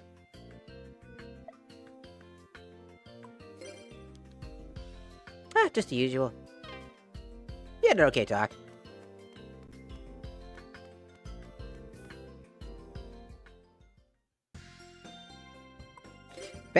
Back home! And then Alexis is gonna probably stalk me and enter my room without my permission instead of knocking on the door! Just because she wants to duel. To bed with thee! And there you are. It's tag duel time. Shall we go duel? Yeah, sure. I just don't want you to stab me, so let's go. She has like a knife. It's like, we're going tag dueling, right? Right? Yeah, sure. Hey guys, I'm gonna use you as as the scapegoat again.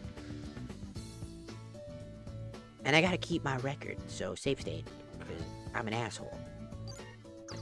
I'm gonna duel you. Oh, alright, let's duel. Scissors. Shit. Scissors. Shit.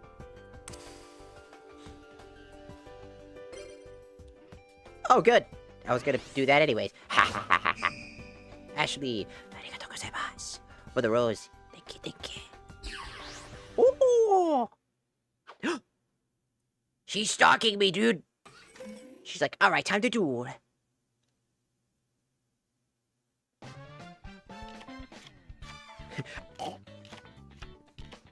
Ooh! What an interesting hand to start with. Legit, I mean, this is actually a pretty solid hand to start with. I activate pulverization. Check this shit out, dork. We won't lose like we did last time. I'm gonna fuse 2 of my monsters. Wow. Rapid horseman in attack mode. Whoa. Thank you. The dark factory of mass production. Interesting, so he's taking his cards back. Well, they're playing differently now. Now I'll use this! I summon a monster! Impressive! And my turn. Alright, Alexis, don't fuck this up. I draw.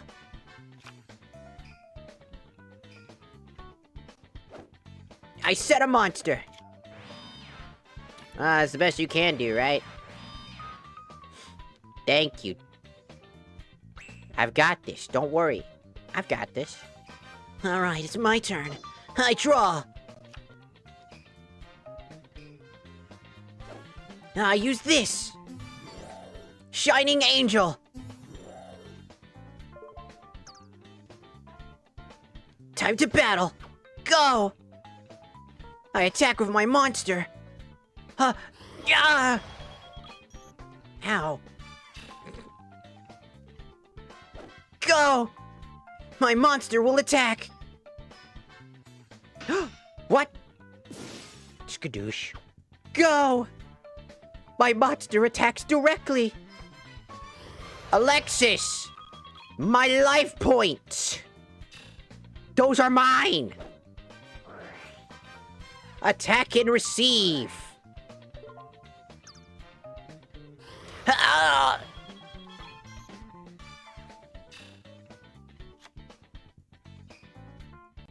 have no idea why. Now I play a face down, and I end my turn. Oh, that's so crazy. All right, I draw. Not bad. Okay, so first things first. I'm gonna activate Dark World Lightning. This will let me destroy a single card on the field that's face down. And I choose yours. Thank you for doing it. Now I'm gonna discard a card.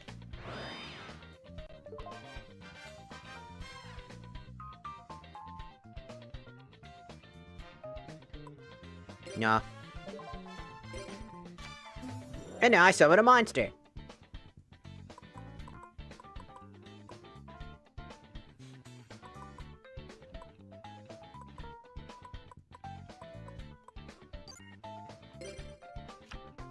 And now I'll summon my Mad King of the Dark World.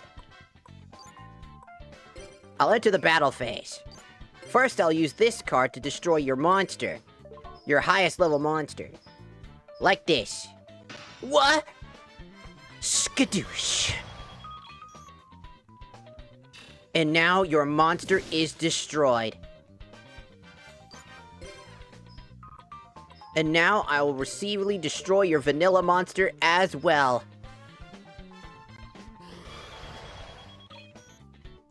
And now your vanilla monster is destroyed. I will now activate my Baron's effect. This will allow me to discard one of my cards. And now I can activate my monster's effect.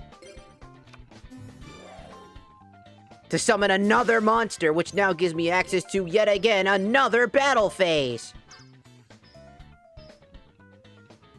What?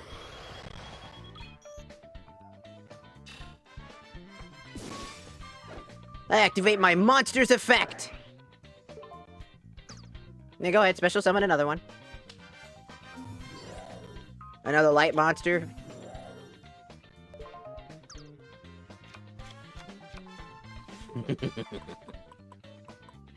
And now we have 3 cards on the field. If your opponent attacks monster... Let's see. If your opponent's monster attacks a monster on your side of the field, you can make that attack a direct one. Alright, that ends my turn. And while that happens, I'm gonna go deal with the cat, who won't shut up, because she's being a bad kitty. She's being evil kitty right now. And scratching the door that I tell her not to scratch. Get! No scratching door! Get! No scratching door!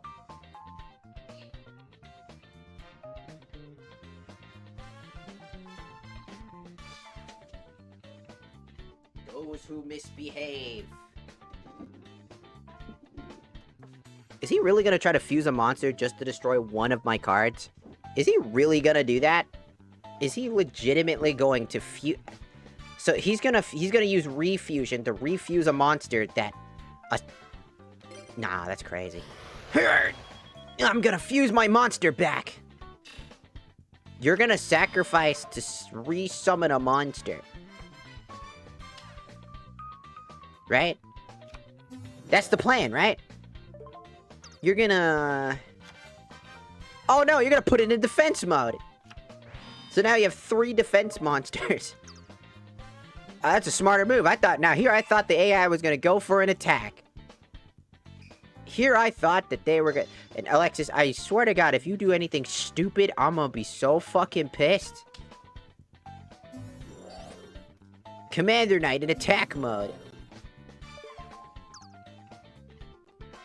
Alright, go for it. How's this? My monster attacks. How's this? My monster attacks. It's my monster. Ah! How's this? My monster attacks. It's my monster, but sure, it's our monster. Skadoosh. How's this? Alexis, please. Oh, we're not a Sonic game. Ah! Grr. Much appreciated. And my turn. At least Alexis isn't doing anything crazy.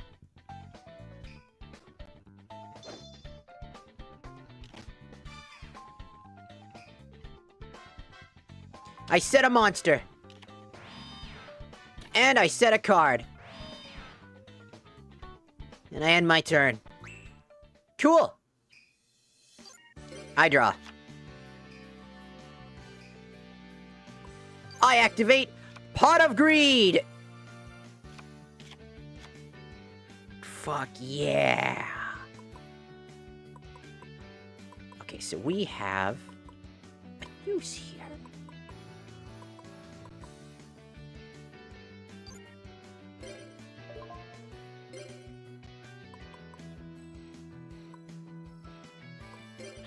I'm gonna borrow this real quick.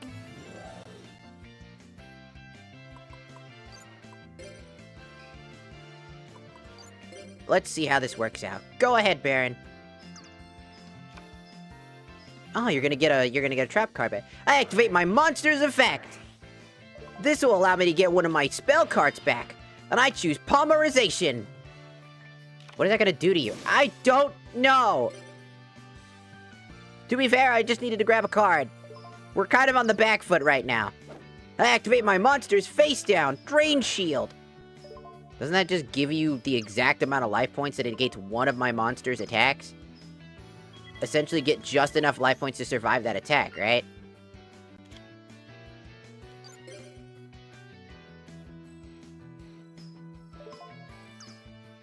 Right? Now you're put in just enough over the threshold just to survive. But in the end, you just delay the inevitable.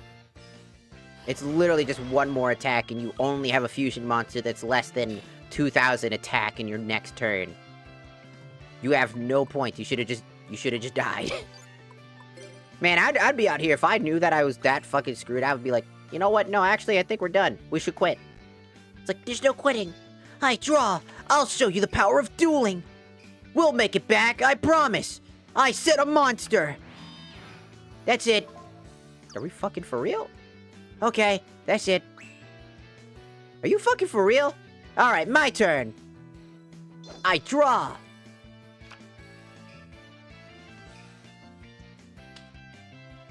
I summon a monster. Boop. You know, one thing I was disappointed about this game is that while with the battlefield, they get to summon a monster, you get to see them summon it. I really wish that they showed our avatar. They got like a whole thing. I don't know why they didn't just 3D animate our avatar doing stuff too. That would've been cool, you know? Alexis, just use it. Use a higher level monster.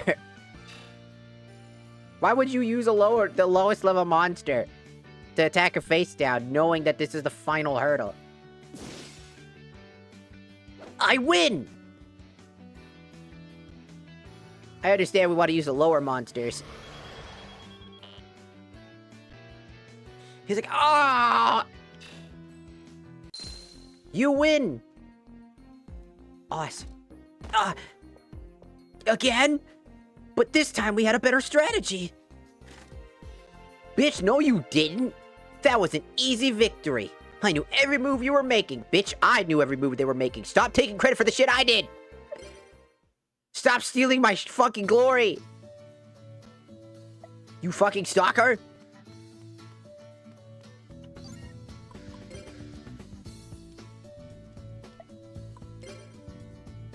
She was stalking me, dude. It's Monday. Wow. And now it's back to doing our thing. By the way, if you're curious, like, what the fuck I'm wearing right now, by the way, I'm literally wearing the uniform, but I did some editing, and I put a cool jacket on, cool fucking jacket, and some cool belt. It's like, oh, look at the jacket, look at the belt, I'm still wearing the uniform, but I made it my own.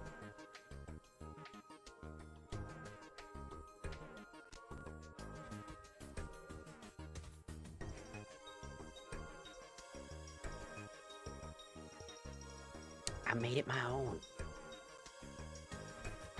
For the role-playing purposes. Because it's dope.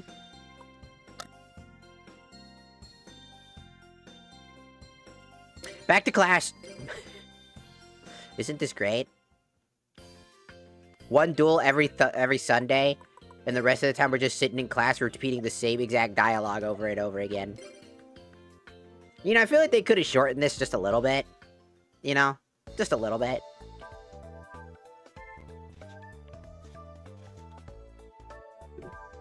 Oh my god, not curry again! How many lessons do I have to have with curry?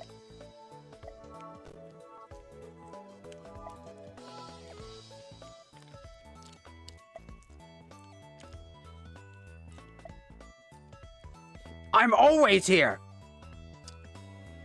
You are here, Bastion? Not you too. That's it. Please.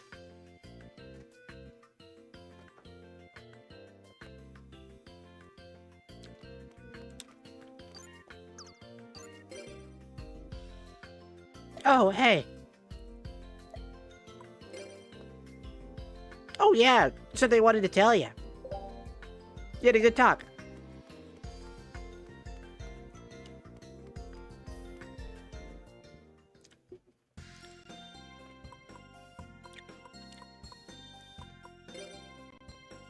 Let's get out of here.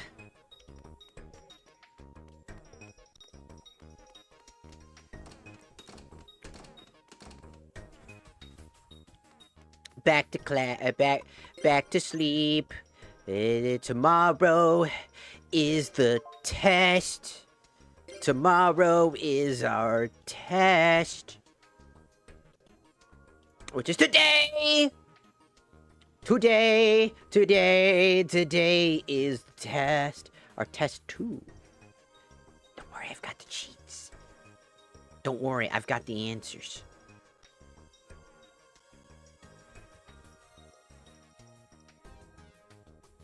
Alright, I got the answers for the test. Just because I don't feel like remembering what the fuck. I mean, they're not too hard, it's just usually just cards.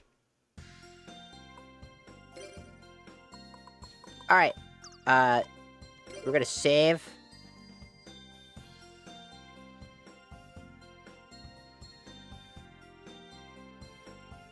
We have one more test in July as well, and then we have a practice duel to do alongside. So, first things first, time to go back to the classroom. La la la, I love going to classroom. La la la, hello. I'm impressed, you wanna kill some time? Yes, please. Get ready. Also, Ashley, thank you for the heart. Thank you. Arigato. We're gonna have fun today. It's a test. There are 2 parts, written and practical. Let's start off with the written exam, shall we? It's a multiple choice. Select the correct answer. A written exam begins now. Question 1. Sand Gambler, how many times will you toss a coin? 3 times. Question 2. Which card effect will not be a special summon? Ultimate Offering. Question 3. Swords of the Revealing Light. What can you no longer do? Declare an attack. Question 4. Up to how many equip cards can one monster have? No limit. Question 5. Who is the idol of Duelist Academy? Alexis Rhodes. Oh, oh, fuck. If she's the idol, and she's after me... Oh, no. Written exam's over. Next is on to the practical. If you're ready, go to the dueling field. Your opponent's already waiting. Okay.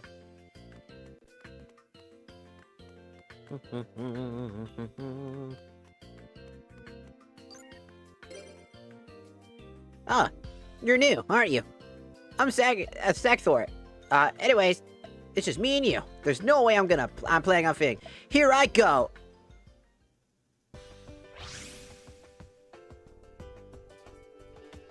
Hello, Unc. Welcome in, welcome in.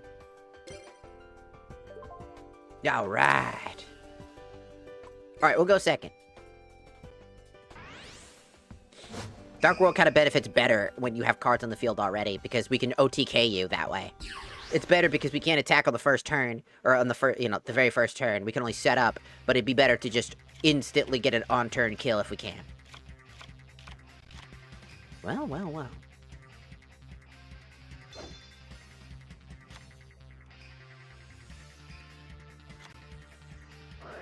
I activate Fusion Gate! Oh.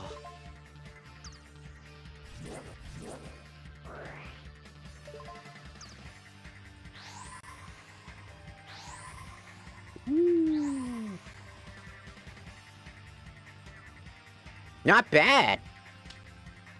Alright, I fusion summon Dark Blade of the Dark Knight, the Dragon Knight. Whoa. Then I set a monster. Then I activate Heart of the Underdog. So you're gonna keep drawing cards. You want more and more card advantage, huh? Okay.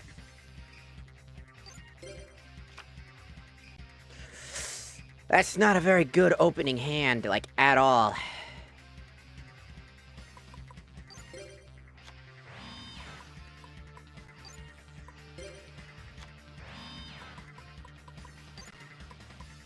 That's the best I can do at the moment.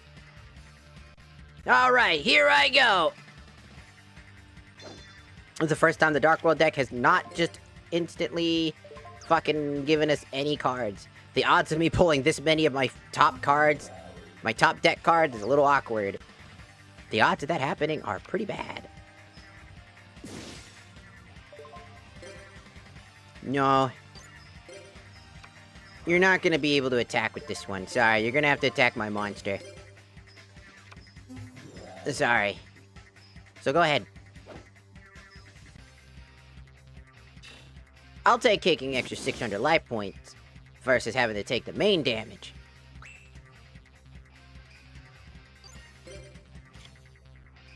God damn! Okay, we're no. The odds of that happening, no.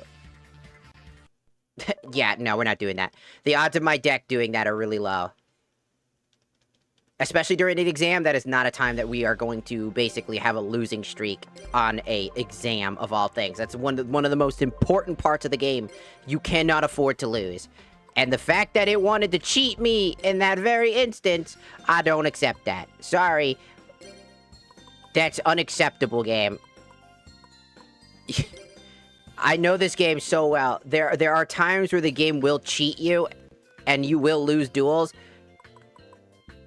So you have to make your deck so consistent, and even then, it will find a way to screw you over on purpose to make you fail. And it's like, nah. That's why I don't like fake RNG in video games. Like, it's just full of fake shit. And Yu-Gi-Oh! Is one of the biggest outliers of that. They do that a lot. So now I have to pull up the fucking test again. And then I'm gonna need to save state beforehand to prevent you from doing that again.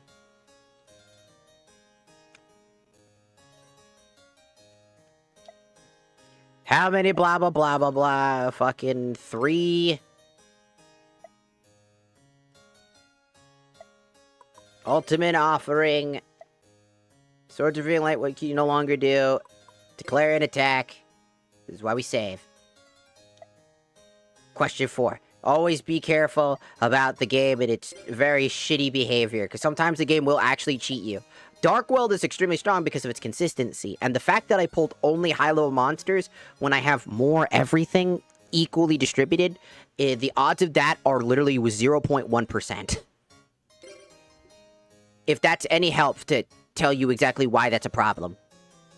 And why cheating to basically give the enemy an unfair advantage. Like how he pulled a very high-level monster almost instantly. Yeah, no, that's not how this works, buddy. Like, I know this game. I played this game way too many times. I played this game so many times growing up on the PSP. Like, I know exactly the beats. And I know exactly what the game was trying to do. A lot of games that are RNG-based do that. Where it's not actually RNG-based, but the AI will have some tier advantage, and you have to confuse the AI. That happens in Forbidden Memories. Did you know that the entire game, the enemies are cheating? They know exactly what your hand is, and the only way to avoid it is to basically fucking... The only way to avoid it is to essentially try to bait the enemies by using glitches, or to just basically overpower your enemy with just enough cards to basically only force him into defense position the entire time. And that's just kind of how it goes.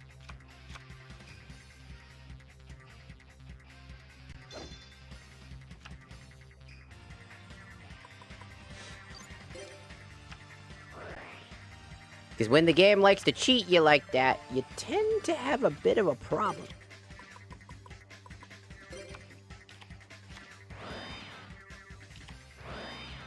And this time, they just gave me my consistencies back.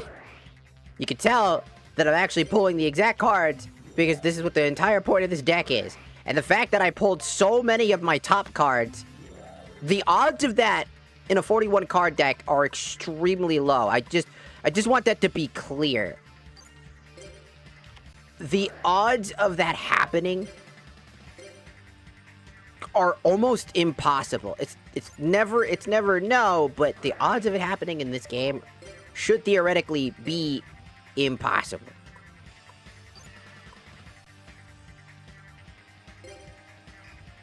Let's see what he does. I'm curious. What does he have? It's always that face down.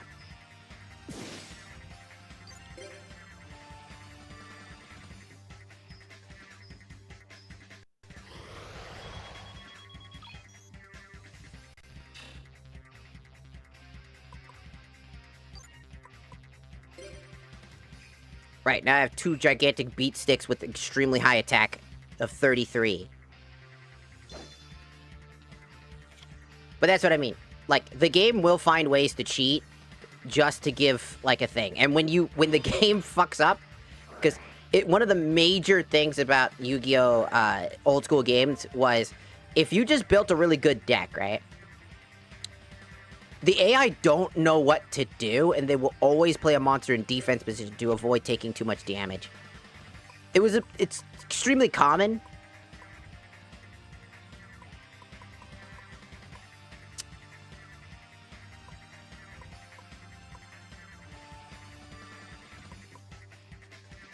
I could do something.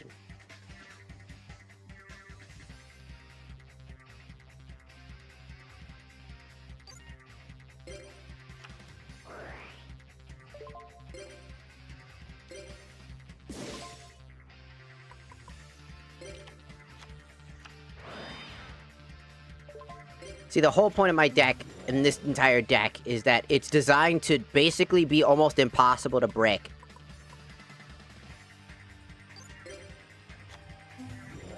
Due to the absurdity of the deck.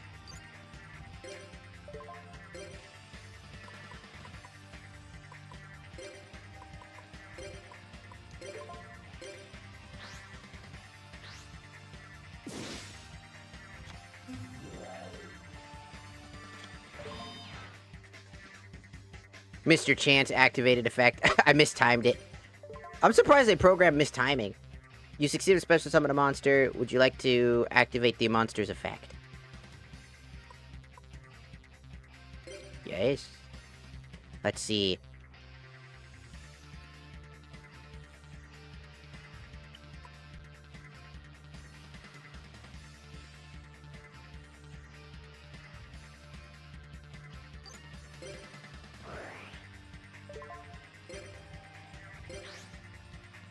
I don't know. I'm just doing this for fun.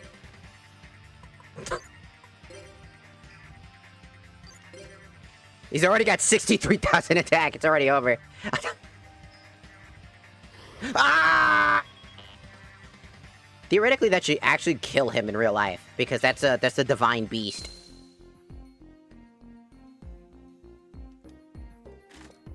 He's a divine beast card, so technically that creature is way too powerful and would actually kill him. So I just summoned, like, one of the most broken cards that's actually super dangerous to beat the shit out of him. I'm just saying. Well, you finished your exam. I'll mail you your results tomorrow. You're free to go. And also, you do not want to fail this card. If you ever do not fail these tests. They're way too important. These are the one thing you cannot fail. Do not fail them. You got 100%. Wonderful. I'm speechless. You want to make sure you pass every single test. It's just really important. That's like one of the major things. So if you ever do end up failing for whatever reason, or you're about to fail, just reset. Just don't fail those things. You literally don't want to. There is no benefit to losing normally when it's a test. Every other duel, you could probably lose without any consequences. Right? But that's the one thing you don't want to do.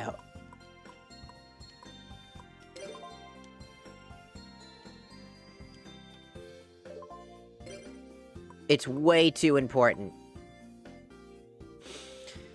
And now, if I remember correctly, there's basically nothing happening for the rest of this... the rest of this fucking time. So it's back to class. It is back to class. Just back to class. Just back to class. Just back to class. Just back to class. Until the 14th, where we get the chosen among the representatives. And then the inter-schoolic duel. And that's basically it. We're just trying to clear out the days. We still have 55 days until the tournament, by the way. Every day is gonna be the same.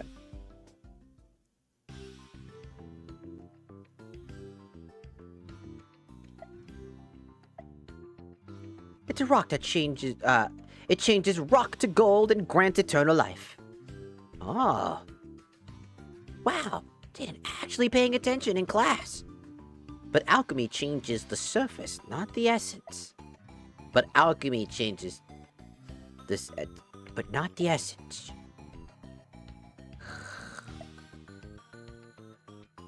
He's actually asleep. And we're done for the day. No.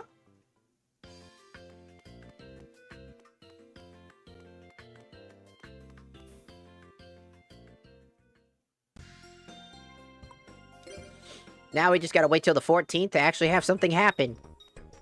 Every day is the same. It's walking back up. And then it's back to sleep. You can't duel the... I'm gonna duel my bed to go back to bed. You must duel me to go to bed. No!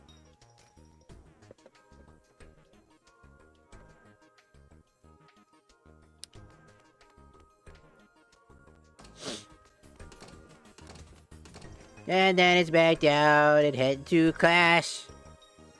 And then it's back over, back to the classroom. Hello. I would like to talk to you. Ah, getting to class early, I see. Yeah.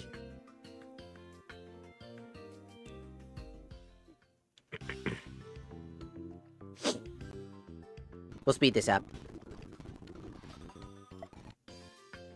I think we'll speed up the lessons for now, because they're basically just gonna boil down to the exact same dialogue over and over again for several days until things actually happen. So we're just gonna try to, like, speed blitz the actual classroom conversations. Unless something interesting happens, then we'll just kind of speed it up.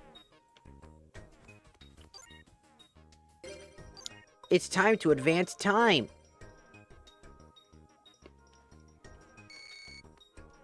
Oh, what now? I have something I need, to talk to you about. Can't do this over email. 6:30 tonight. Come to the obelisk boys' door.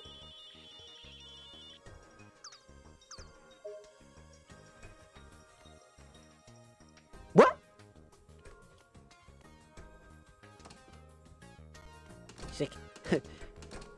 It's like, this guy, he's trying to cuck you. Don't worry. I stabbed him. I need you to carry the body. Lexus, please, can we stop this? For the love of God! He was trying to NTR you! I'm the top duelist in the school right now. I think we're good on that.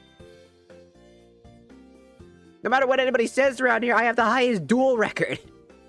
I think I'll be good. You sure? Yes. Yes, I think I'm sure. Get into the classroom early, I see. Alright, what do you want to do? I would like to tell you to fuck off.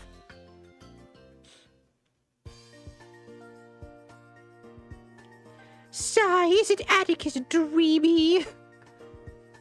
No one calls him Atticus anymore. He's Addy now. What the fuck are you guys... I prefer Atticus. Anyway, forget about that. How about this? Let's form the Addy fan club. Oh my god. That sounds... I'll be the president. And I'll be prime minister.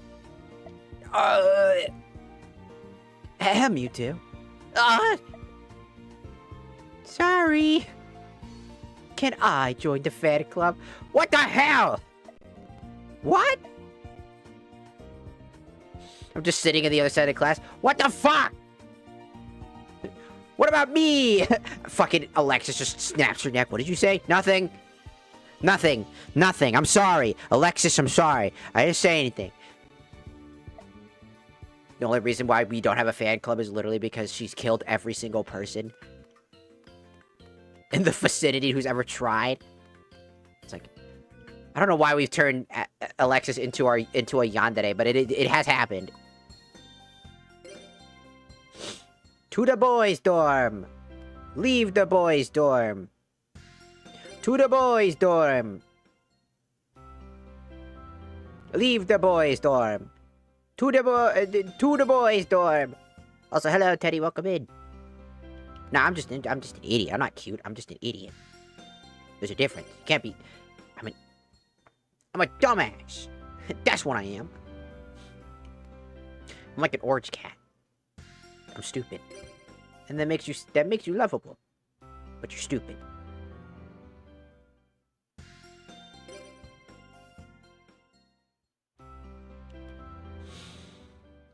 This fucking combination of sound is absolutely infuriating. It's like doo doo doo doo doo doo. No. No. No. No. No.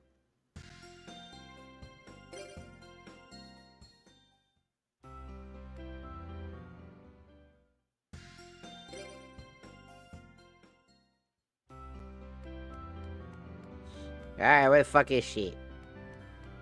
What the fuck is with this circle jerk gang?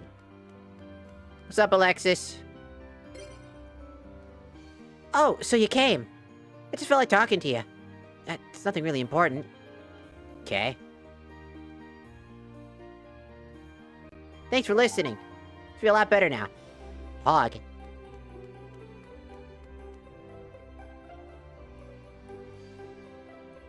She's stalking me. Help. She enters my dorm when I'm sleeping. She scares me. She's scary. No. We don't take compliments. How about I pet you on the head? Yeah. You didn't seem to like it. Why won't you be happy? Let the kitty be happy!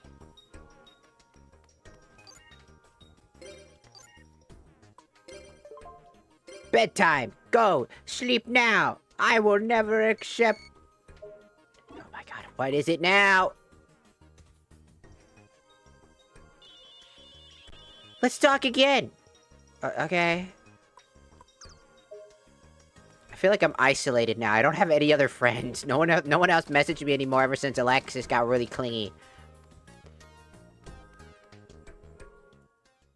I'm scared. I'm scared! Oh!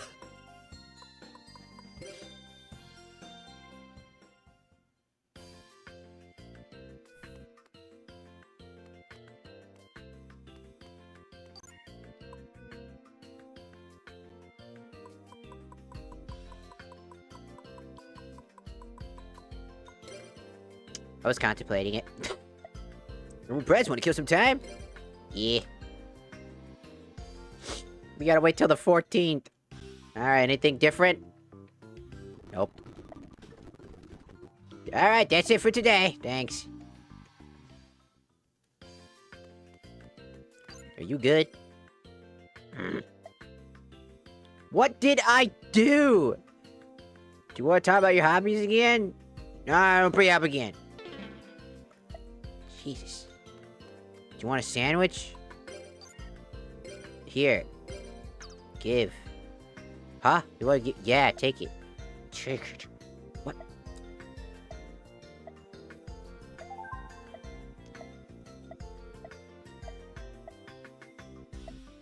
Because everybody in this goddamn school wants it.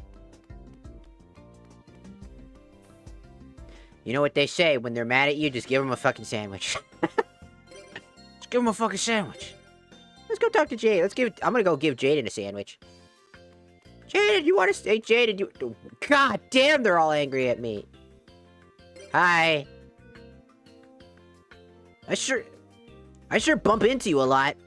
We do? It's been multiple days, almost months. We also go to the same fucking school! Do you want a sandwich? Huh? I can have this sandwich. Hey, mucho! Thank you! I was feeling hungry. Delish! Golden egg sandwich? Delish! This is awesome! I love this stuff! How did you know I love this one? Alright, later!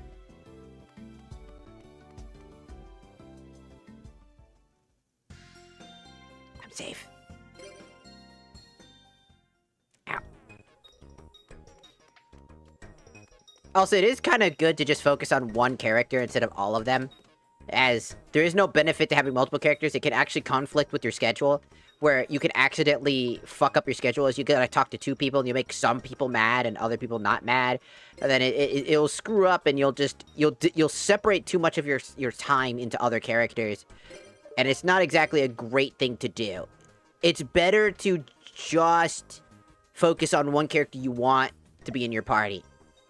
Let's go on. Let's go for a tag duel. Sure. Could you please stop stalking me in my house and just text me over email about it instead? No. But I would rather... No! You know, I'd probably... No! It's like, alright, goddamn. Fuck.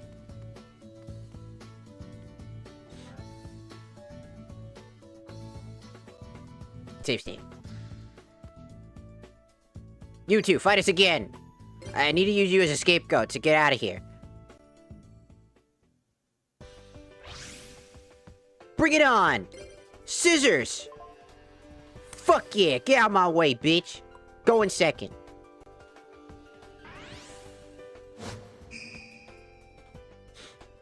I love, like... Yeah, I played this game, but like... Alright, let's see what you got. Thanks, Alexis.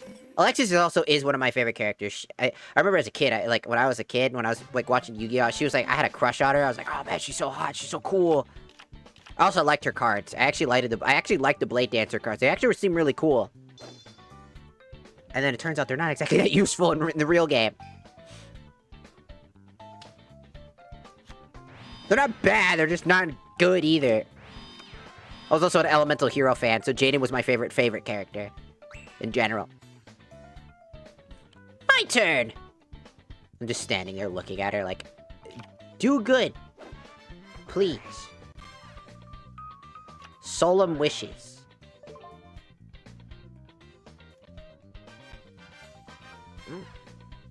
Now what's this? Increases your life points for each time you draw a card, or cards.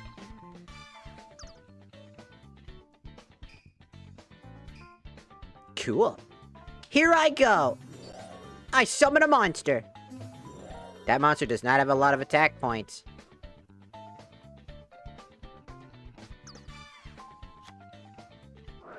I activate Reinforcement Atelier Army! Wow! I love how they put the Konami card, like the actual Konami, like, staple on these cards. Like, Konami's a real thing in this world. I activate my face down! Wabaku!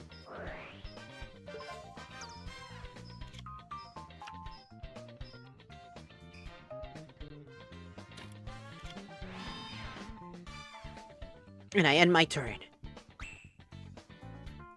Alright, here I go!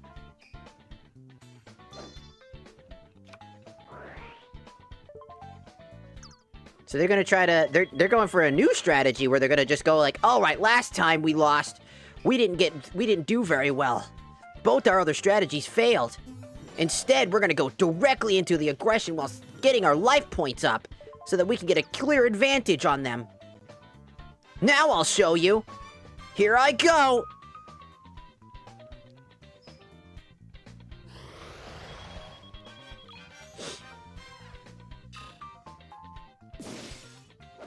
I activate my monster's effect!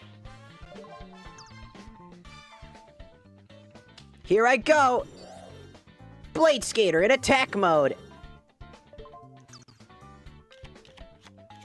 Good job, Alexis.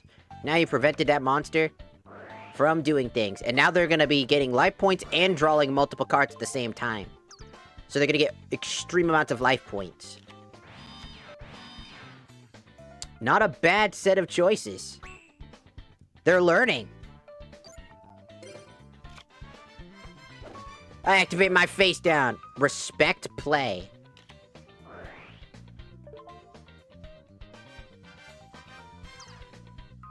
Do you really need to see my hand?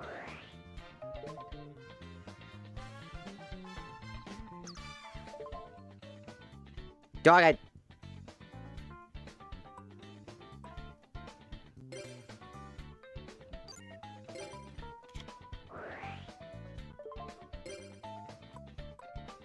Alright.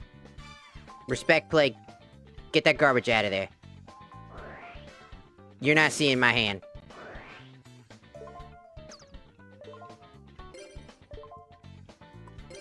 Do you want my card? Go ahead. Axe of Despair means nothing to me. My monsters are already strong enough. They saw my last duel. They know. Well, Pot of Greed time. Draw 2 more cards. Then I'm gonna play a face down card. Then I'm gonna play a face down card. Now, why would I do that? Now, why would I do that? Well, let's see. We have a beast type and... Oh. I activate Tribe Infecting Virus. And on top of that, I'll activate its effect. I'll discard one of my cards and destroy beast-type monsters on the field.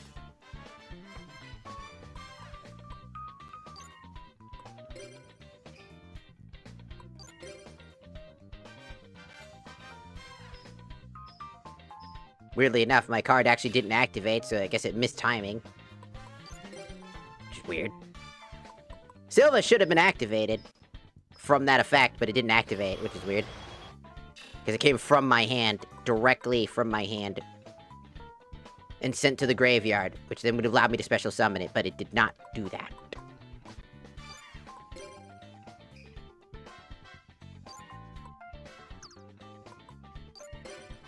And one more to go. I could just use Call of the Haunted, just to bring it back, just in case. That's why I put Call of the Haunted down. Just in case.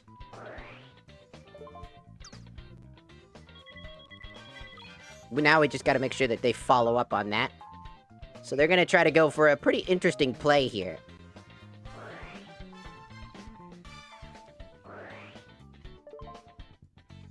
Each time a card is removed from play, so he just wants to do the remove from play, they get more life points. But to remove a monster from play is very specific.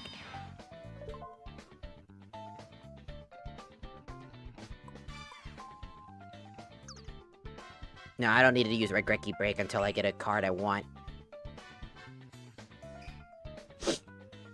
Yeah, I draw!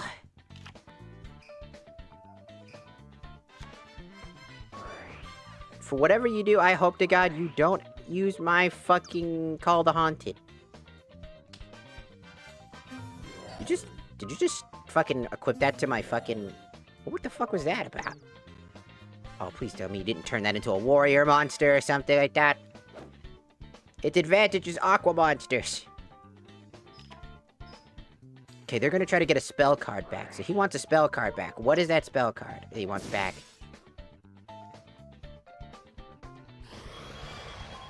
Fair, I actually don't know what monster that... he didn't even grab a spell card. He just activated the monster's effect for no fucking reason. They don't have a spell card? Ah!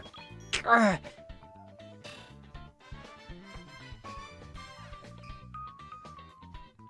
had my turn. Oh no! My turn? Oh no! No, I draw! They're gonna keep increasing their life points in order to try to sustain themselves, but now they have to deal with monsters that are gonna actually do something.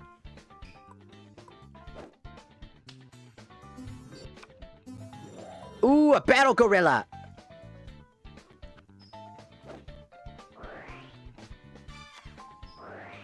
Did you just use my Reeeeeee break? Well, I guess it is there, and you did use that smart. That was a smart move to use it on that. Get rid of a very powerful monster. Alright. I accept it. Alright. Well, I'm gonna activate Dark World Lightning. And I choose this card that's on the field.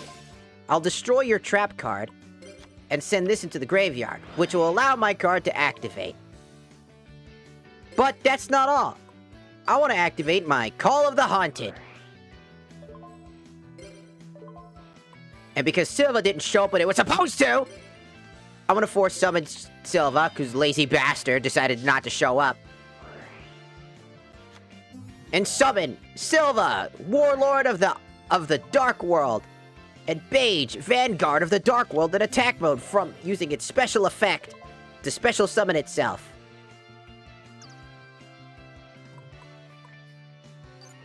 And now we're gonna enter the battle phase, and there's nothing you can do about it. Go get him! God. Oh no! Now Silva, do your damn job and kill these bastards. Send them to the Shadow Realm. What? I didn't know we were playing for keeps. Too bad, playing for keeps. Take this! Ah! Just watch them disintegrate. Ah!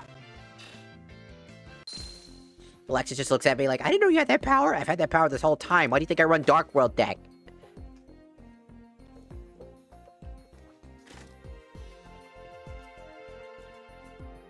I knew every single one of your moves. You know what? I can compliment you because you used Reeeeeee break pretty solidly. I'll give it to you. I'll give you that time. You're learning. You beat me. I just knew I'd lose. Hello, baby. The baby. I can't ever say baby without thinking about saying it like the baby. Because of like I played like I played Skyrim, and I played a mod called Glamoral, and then in Glamoral I talk. It was like there was like this. They had like AI translations, or just like basically Google Translate, essentially, and it was really funny because when they talked about it, they would always say "the baby." So now every time I hear the word "baby," I just hear "the baby." That's really funny. Goddamn stutter, the baby. I'm stuttering. Goodbye. It's Monday. Wow.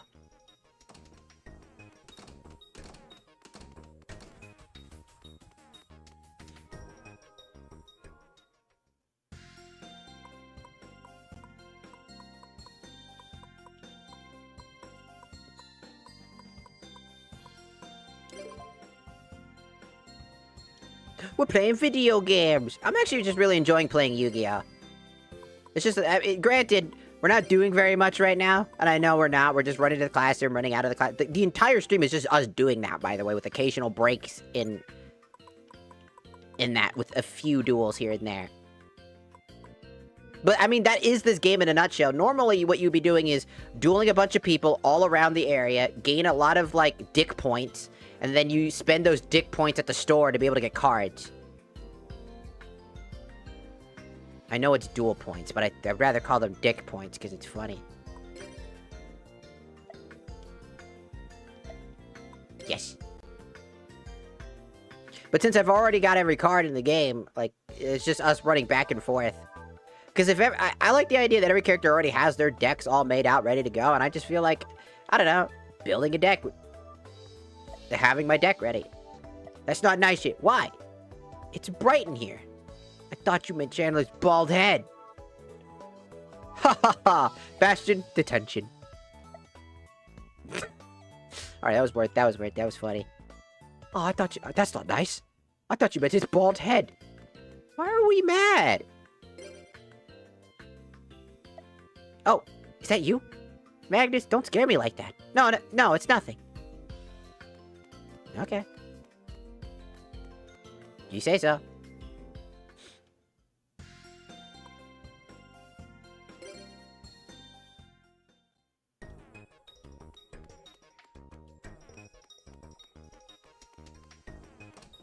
Alright, 2 more days, and we'll have a random special day event that'll happen, which will be good. Something actually getting done. For once! Let me tell you, things not getting done, and everything is, like, the same. Over and over and over again. I mean, to be fair, if you wanted the school experience of how the school was... Because you gotta imagine that, like, throughout the school day, right? What we see in the anime is basically not their everyday life. Like, nothing's... There's gotta be days where they're just doing nothing, right? And they're just going to class and it's just the absolutely normal day. So we're literally living through this world with the occasional actual break in the actual thing to actually see all the school stuff. It's a little too much. I will say, like, 60 plus... I think it was, like, 80 days, I think. Or something like that. To basically farm up anybody in class. Children, today's class is on actual duels. There are some lessons that you can only learn in battle. Alexis, please demonstrate. Yes, sir. Good.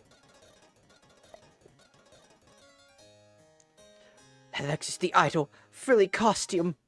Hey, stop imagining things. That's only for him. And they point at me and everybody stares at me. I'm just like, fuck, man. She stalks me. Leave me alone.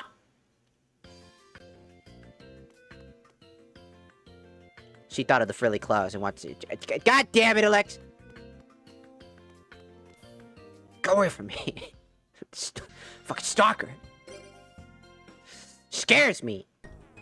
Scary, man. Trying to... She's just fucking terrifying. She's trying to fuck me. She's trying to...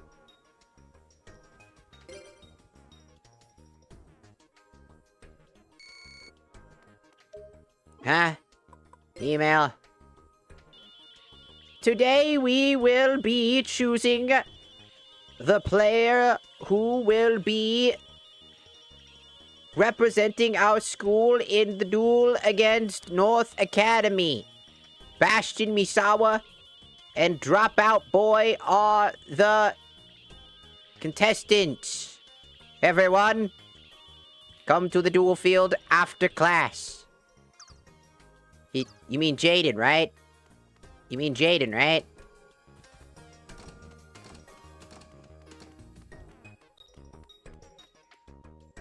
I like how we're kind of a background we're partially a background character right now. We hang out with the cast, but we're not...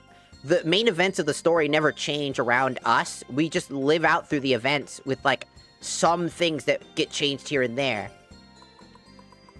Which I actually do enjoy, which was the same thing for some of the older Yu-Gi-Oh games, where you become kind of the main protagonist here and there, which I really do enjoy. Where, you know, obviously you're hanging out with crew and helping them out.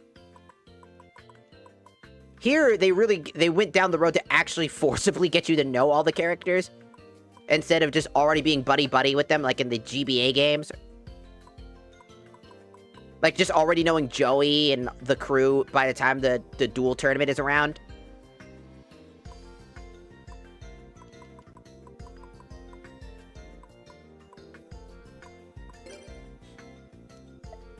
So you actually have to get to know people, and then while you get to know people, you also essentially get a tag partner to do the tag tournament. Ben is on research, so I'll teach you alchemy today. Chancellor, you know alchemy? It'd be simple. Just make curry, right? That's Saturday's class, not banners. Curry, alchemy. Am I learning anything? No! I'm done for today. You probably heard via the email, but you haven't. Bastion will be will duel the Slifer Slacker.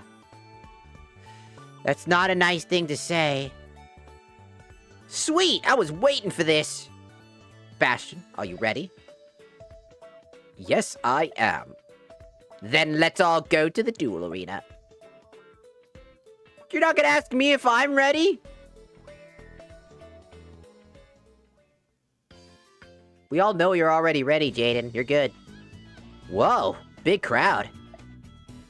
I'm just standing here like, Jaden, no it's not. It's time, duelists, to find out who will represent our illustrious academy in this annual school duel. From Raw Yellow, Bastion Misawa. And from the Slifer Reds, some kid. Jaden Yuki. I could have used a better intro. Here we go! Good luck, pal! With the deck I prepared, I don't need luck. Yeah, we'll see about that. Go, Jaden! Now, without further ado, get your game on, Misawa! All right. Now we get to just sit, relax, and watch them do it. I'm not doing shit. We get to sit here and watch them do it. Let's go! I am ready. I will show you the power of my cards. Leaf Hurricane. Wait, wrong thing. Ha! Whoa! Did you see that shit? Pretty cool, huh? What an awful fucking starting hand. What the fuck was that? Huh. He has Transcendent Wing. And then I set a card. I end my turn. Why did he not use Clayman for that? My turn. I draw. Oh, interesting. Let's try this. You didn't even change your strategy from last time. You built a strategy around Jaden, but you're using the same card as last time. My monster will attack. Oh, looks like you fell for it. Cyberjar activates. Make me proud, I summon Valkyrion, the Magnet Warrior. Oh no, you just gave him a powerhouse. And now he has a Cyberjar. Jaden, Jesus, God, my guy.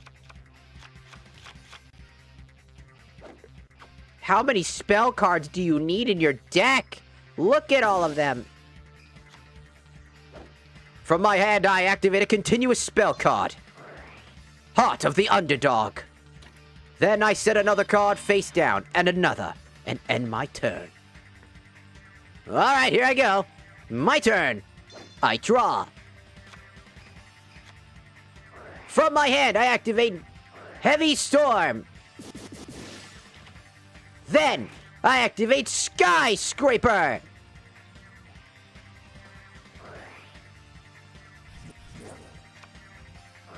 Then, from my hand, I activate the spell card, a warrior returning alive. Time for some action.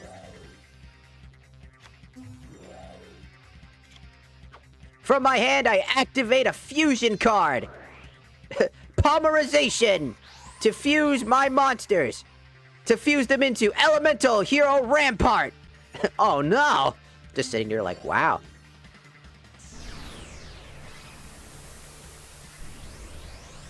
It has animations. And from my hand, I activate Dark Factory of Mass Productions.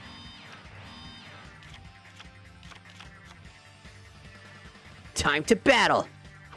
It's all over. Go! Rampart Barrage! It has animations!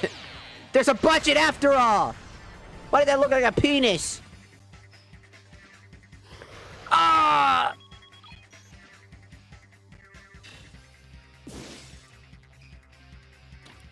I set a card. And now I end my turn. Go on. I'm gonna enjoy this. I draw. I flip Cyberjaw. And I activate its effect.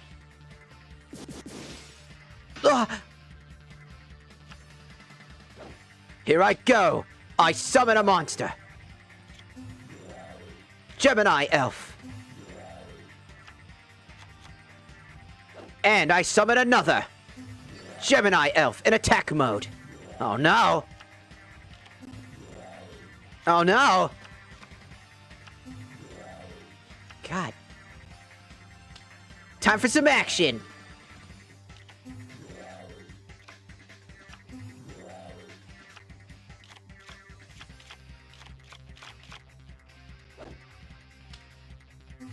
I summon another monster. Time to battle. I use this, my monster attacks. Not so fast. I activate Sekiritsu armor. My monster. No use. I attack again.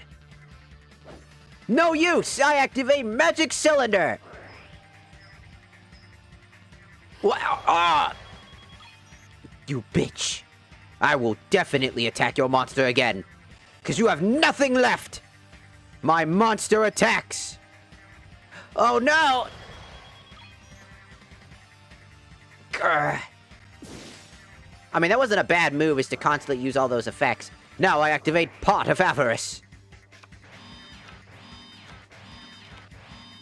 So now he's shuffling all his monsters back into his deck to draw 2 cards. Now I activate a continuous spell card. Heart of the Underdog. And I end my turn. Oh no! Well, time to go. Here we go! Now that's what I'm talking about. First I play it face down. Then I activate Polymerization.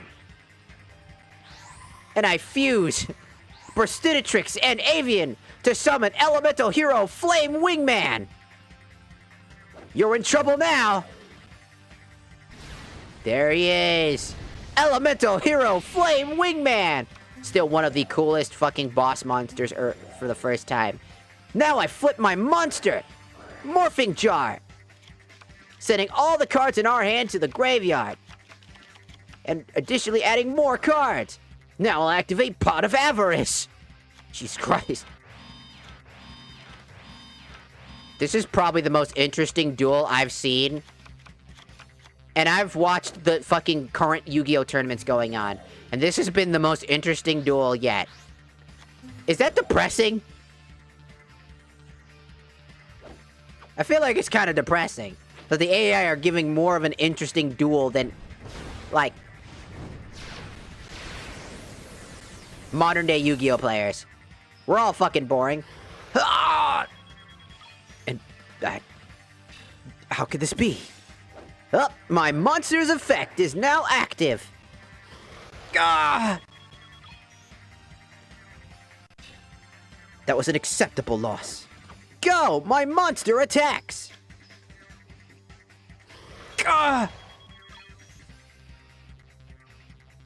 little less than I anticipated. I set a card.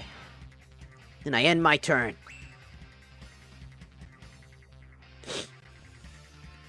My turn. Like, honestly, this has actually just been, like, an interesting thing to watch. I set a monster. Oh, no. And from my hand, I activate Pot of Greed. What's that do? It allows me to draw 2 additional cards. Now I'll face 2 cards face down.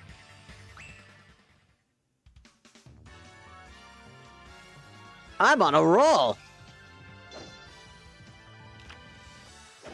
I activate my face down. Back up, soldier.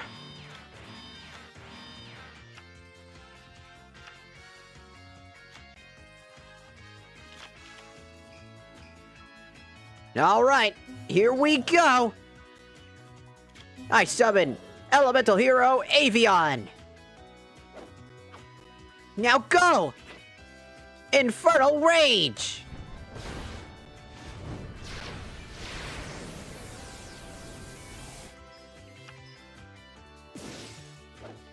I activate my monster's effect! Gah! This is not looking good.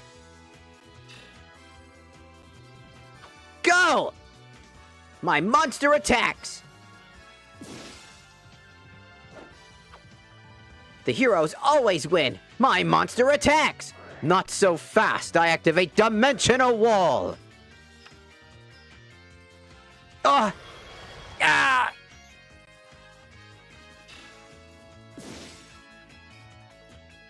I set a card. And I end my turn. You better pull something out your butt, dude. You were running Valkyrie. You didn't even run Water Dragon. I don't think Water Dragons are even in this game yet. I think the first game didn't offer that many cards. So he didn't have, like, actually his common staple deck yet. I bet you didn't expect this. My monster attacks. Ah! Why would you do that? Now reveal. Hero Signal. Time to set you into action. I summon a monster in defense position. Elemental Hero Clayman. I set a card.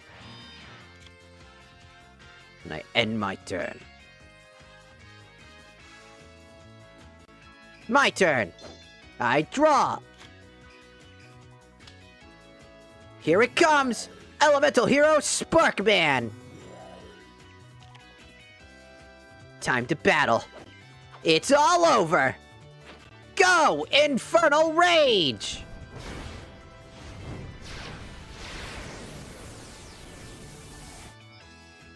Skadoosh. Ah!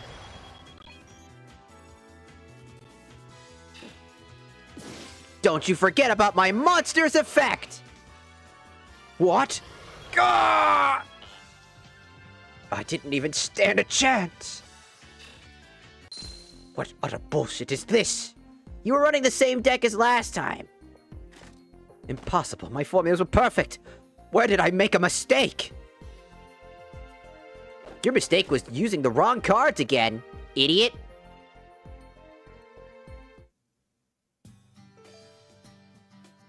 So, it's over. When it came to Jade and Yuki, Misawa miscalculated. Misawa lost? Does this slacker ever lose? He lost to me. Oh, right. And the winner is... I can't say, I just can't. The winner is Jade and Yuki. Well done. You will be Duel Academy's rep at the school duel.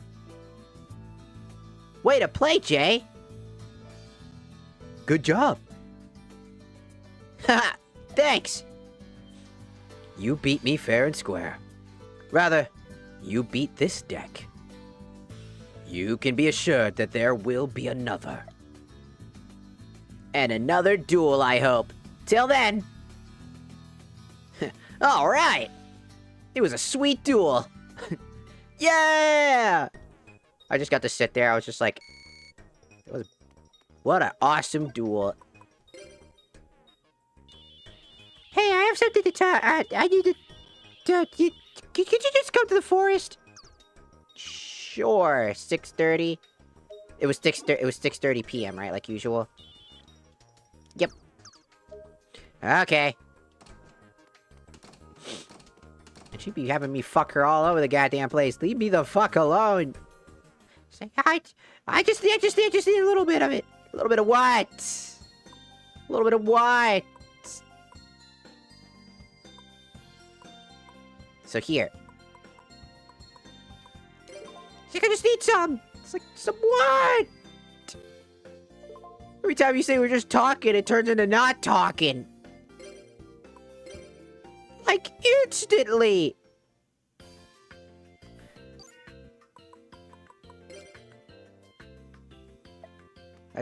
God damn it. Alright. Yes.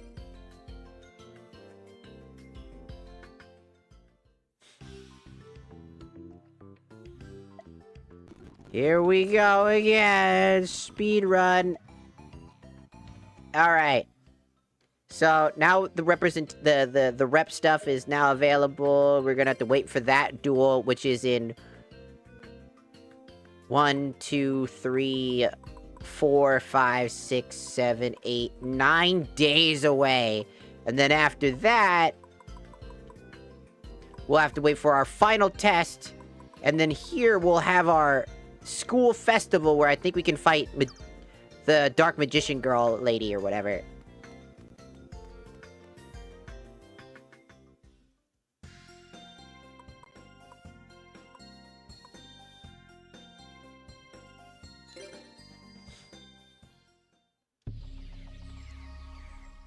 And now we're doing the same thing we've been doing, is running in, running out, running in, running out, until it finally happened.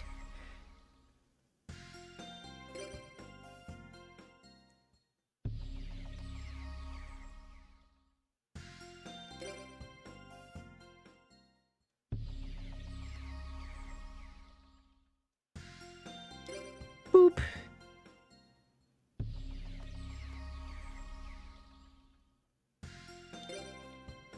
Boop.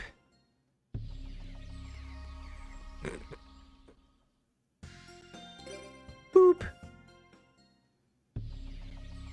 Why is Misawa always in the forest? I always wondered that. This is where he goes every time. Is he, like, training for something? Like, I feel like he'd be in his room all the time after school.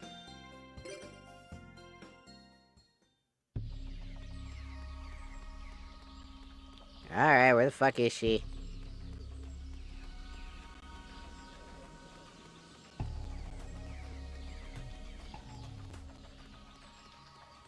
Where are you, Alexis? Why are we in the power plant? It's far away from people. Go ahead, just wait. Hey, I just feel like talking to you. You know, things. Why are we fucking in a goddamn electric plant? I don't know. There was no one here. Everybody else was over there. Okay.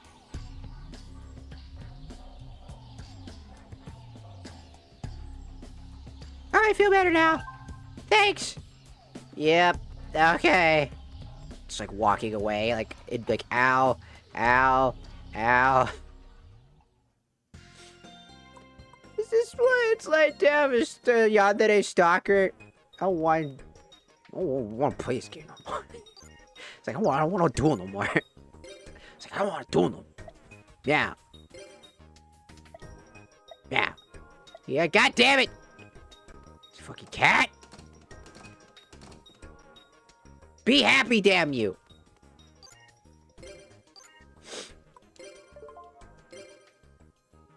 Why is he never happy?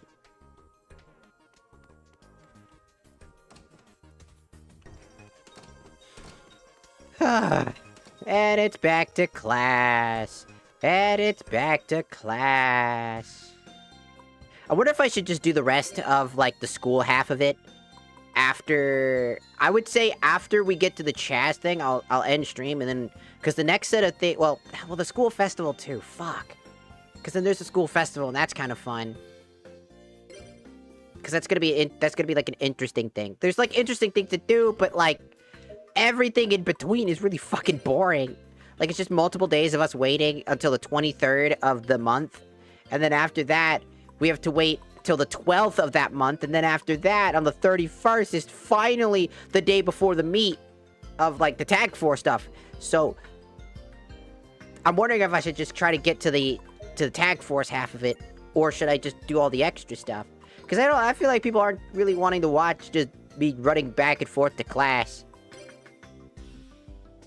I feel like it's quite fucking boring.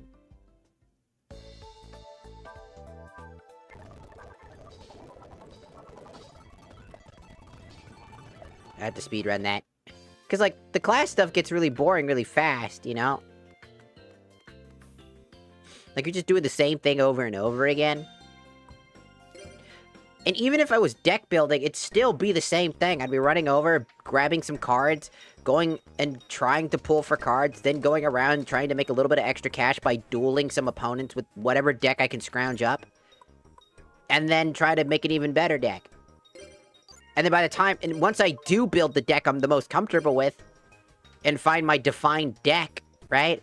After that, it's just running back and forth, and you will have your, the speculation, like, well, it's, because it won't take you that long, because the other half of it is also going and talking to particular people and dueling them over and over and over again in order to get their attention, and on top of that, giving them, like, egg sandwiches every so often is, like, the other part of it. So if you give them, like, egg sandwiches, if you can farm for that, essentially, you can essentially get, like, a chance to basically give them a guaranteed upgrade on their relationship with you.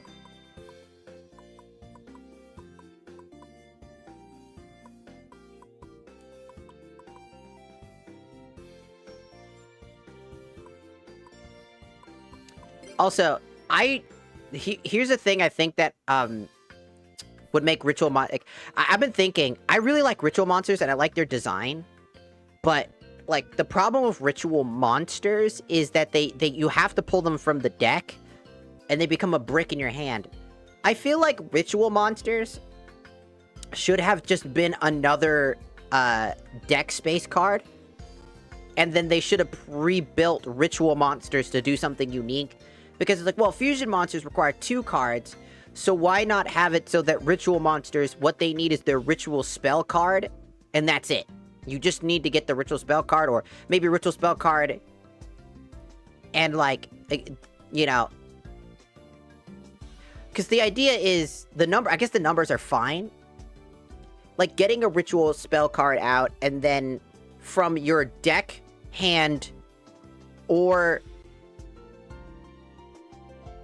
like, specific cards, like, the ritual cards. Like, if you get a neutral ritual card, you have to follow a very strict criteria, but if you get their exact ritual card, if you're going for a particular ritual monster, they all have different ritual allowances to be pulled out from, like the deck, the graveyard, the banished pile. Like, each of them can require, like, something different, or they can use different fields, and then they get summoned from the extra deck, and they usually come with some pretty powerful effects. That would make ritual monsters at least somewhat viable, because I think the major issue with ritual monsters, they either have to be so fucking broken that they're worth putting into your deck, or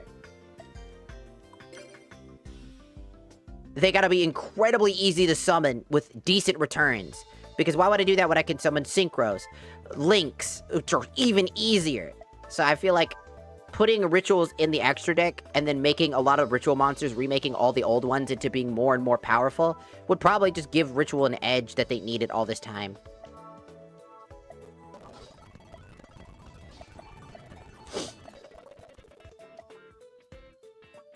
So, why are you angry? Duels? Oh well, just the usual. It was an okay talk. Would you like a sandwich? Here. What? A sandwich? Here, eat it. Eat the sandwich. Eat the fucking sandwich.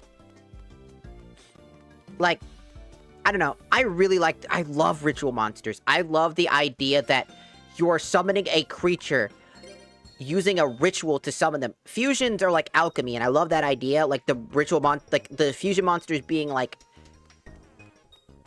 more like you're fusing and to create a powerful monster. Instead, I feel like rituals turning the idea of summoning an already pre-existing creature and using their power is such an interesting idea. It's just the execution of the ability sucks. Because most ritual monsters are just glorified beat sticks at this stage of the game. Yo, let's go out, do some stuff. I just gave you a sandwich, and now you want it yesterday, and now you're gonna want a duel? Stop stalking me!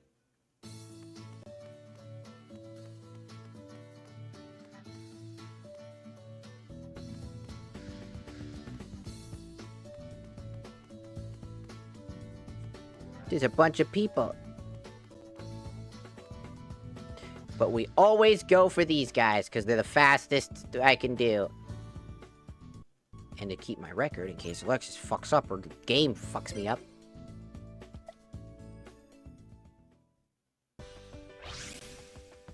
Because there's a lot, and I do mean there is a lot of, like, time that you're spending. Because at this point of the game, if you're almost at the point where the tag duel time is up, you should theoretically have at least 1 or 2 partners available to you, you know? And on top of that, you should have a good deck by now. So the rest of the hours you're doing this, without being able to skip it or get to, like, more important key features of the game, like different story events, kind of make it hard to kind of push through, you know? I draw!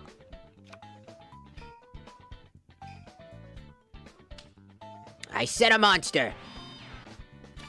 And I set a card. Several of them, actually. Alright. That's it. My turn! Take this, you fucking bitch!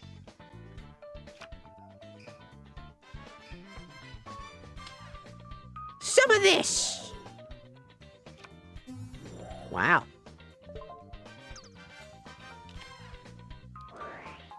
Reinforcements of the army! Whoa! Using the same strategy you did last time.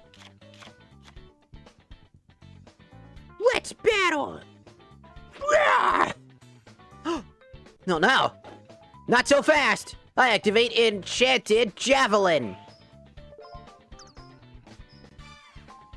Give me them life points, bitch!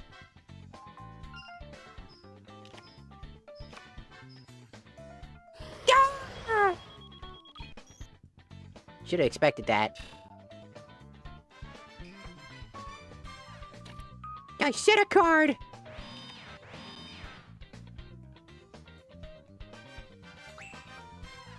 Alright, here I go. My turn. I draw. Huh. I love how they look at the card like, damn, this shit sucks. Alright, I'll use this. Force Raider in attack mode. Alright, time to battle. Here I go. My monster attacks. Now, why would you ever try to get an 800 attack off of a mystical elf? I activate my trap card. Attack and receive. Ugh. That was kind of useless, huh? You're telling me, my guy. Alright, here I go. My monster attacks you directly. Not so fucking fast.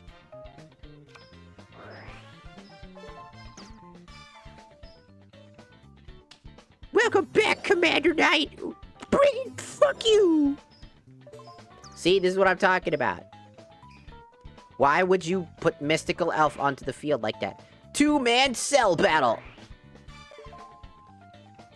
During each player's end phase, each player can special summon 1 level 4 normal monster from his or her hand. Interesting. Now I set a card. Several of them, to be fair with you. And I had my turn. I'm quite impressed, to be fair. Alright, I draw. Up! Revealing my face down. Are we really doing this again? Are you really doing this again?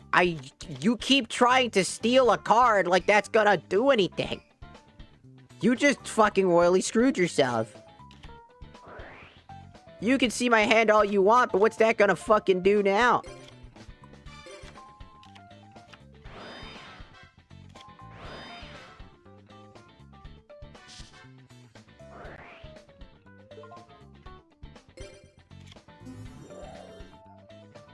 Just like that. And then, just like that. And then... Let's see. Warrior Beast Spellcaster. Okay, next. Gonna set a card face down. Then I can get an extra one of these monsters out if I wanted it. So what we're gonna do is I'm gonna summon you. Then I'm gonna activate your effect.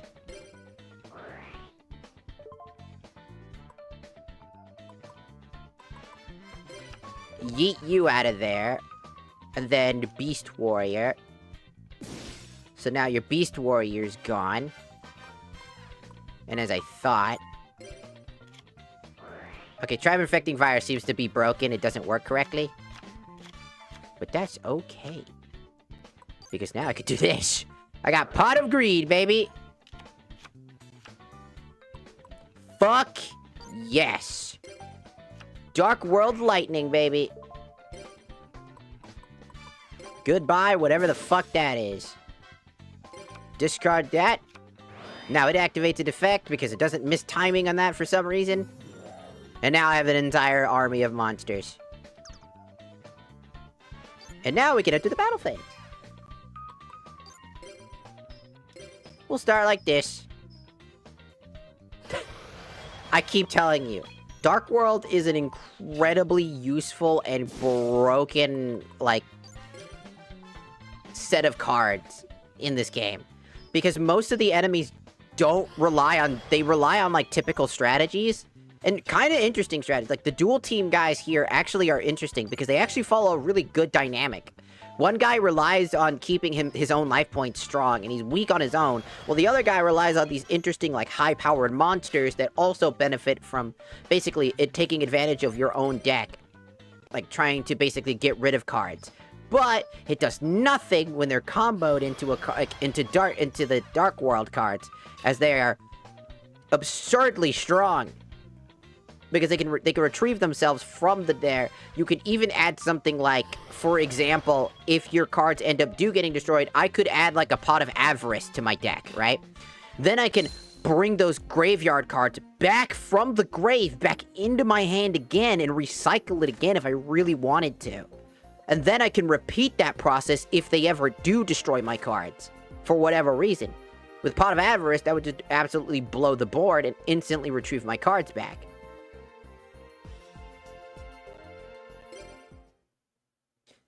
So, I find that really interesting. Hey, you're really good. And I'm all out of life points. Yep. Well, you done? Yeah. Alright, goodbye. Just to make her happy, at least doing a duel. Alright. I think the last thing we're gonna do is try to get to the Jaden versus Chaz fight. And watch them duel, because that'll be fun to watch. I actually really like watching the AI duel. Isn't that weird? How we don't normally like watching AI duel, but for some reason I really enjoy them dueling in this game. They feel actually pretty solid to watch. It's just the problem is that I feel like most of your days are spent just slowly grinding out. And it's like, well, duh, you already have every card of the game. It's like, even if I didn't, I would have built a deck I would have been comfortable with by this time. You're supposed to do that. You should not be having a deck that you are not comfortable with by the time you reach this stage of the game. You should have at least a competent deck you're proud of by this stage, and at least one person, that you can say that will be your tag partner.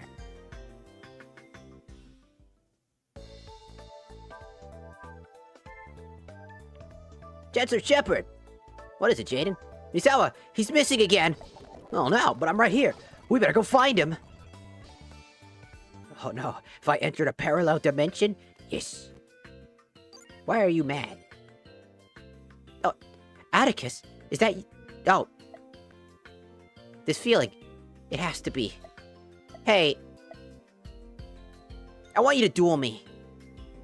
Ah, shit. She's got... Interesting. Alright, Alexis. Go ahead. She's like, I need a duel. Right. Star of the Silver Screen. Oh, she changed her deck. Her deck's improved. That was not the name of her original deck. She just evolved decks. What the fuck is this? I draw!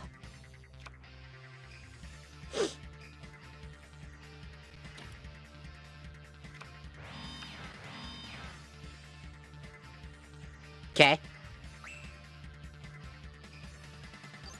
I draw.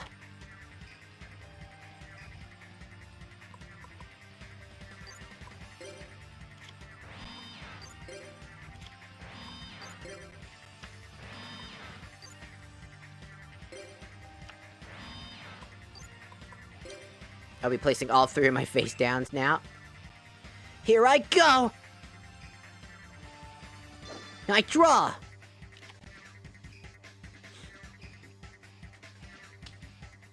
I set a monster!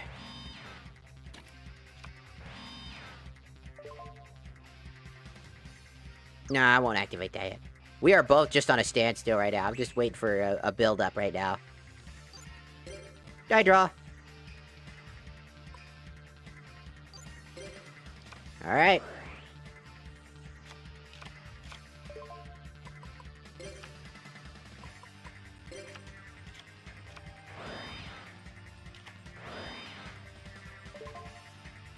Nope.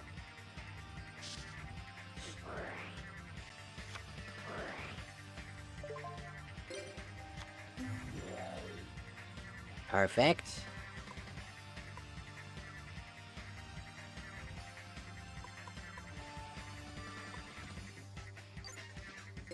Let's activate Reeeeeee Break.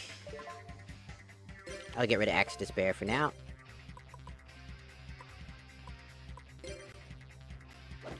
No, you don't!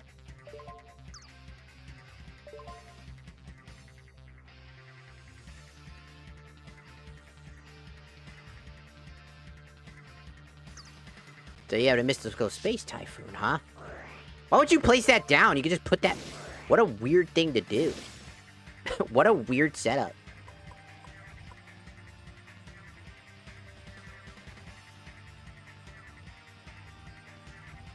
All cards in your hand are destroyed.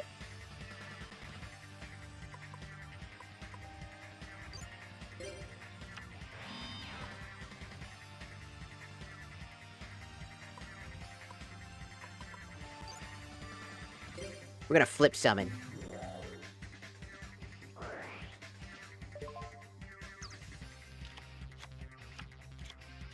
Ooh, I just got rid of something really important that I needed to get rid of. Whew.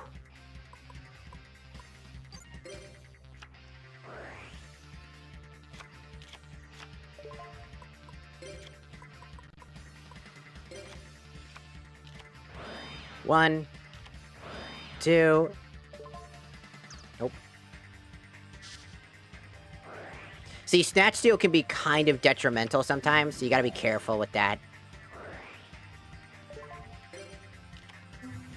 Snatch Steal will basically steal my card, and I don't need that.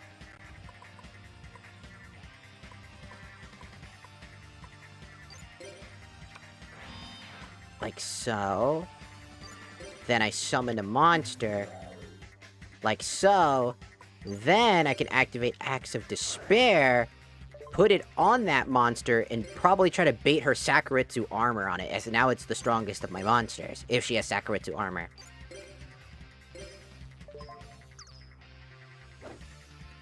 Ah! Perfect.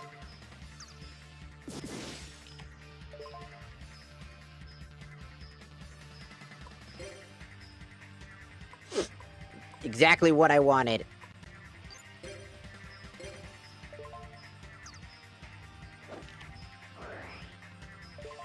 Discard 1 card. During this, any damage you take from your opponent becomes 0. Nope. She's getting smarter, too.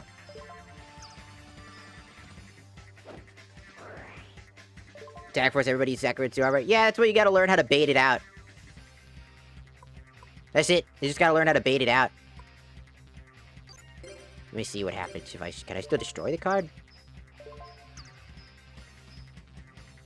Okay, no, I can't destroy the card. They forgot to add the effect that says that monsters cannot be destroyed. Turning every damage to 0 means that you just take 0 battle damage, not the monsters not destroyed. It's a bit of a difference. So she's gonna go for the attack.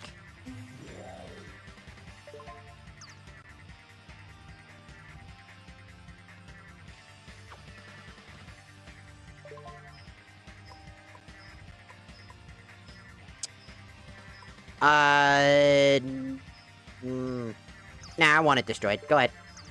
That's fine.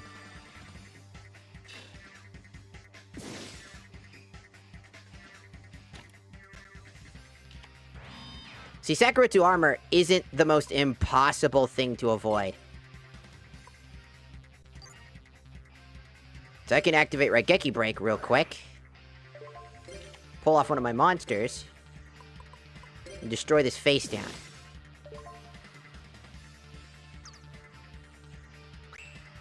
Perfect. Then I can draw a card. I got Pot of Greed. Let's fucking go. I activate Pot of Greed. And now... Warrior, warrior.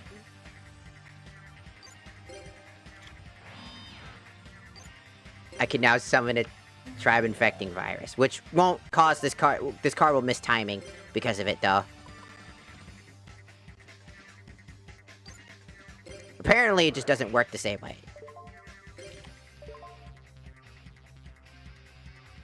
Warrior type. All warriors in the field are now destroyed. We can now enter the battle phase. And just absolutely hit her for all of her fucking shit. But that's not all. I can activate my previous Call of the Haunting to summon a monster from my graveyard.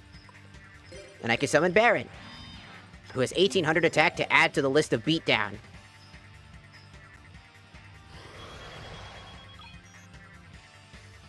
Because Dark World is incredibly fucking broken.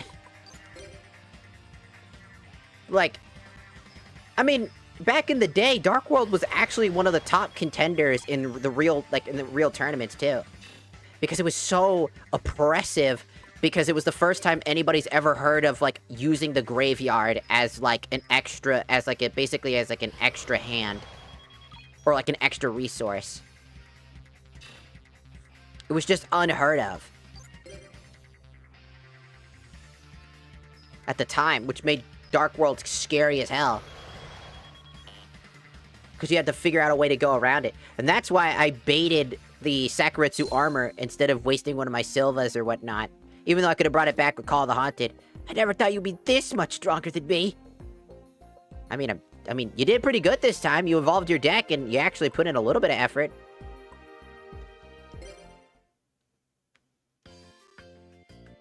God, no way.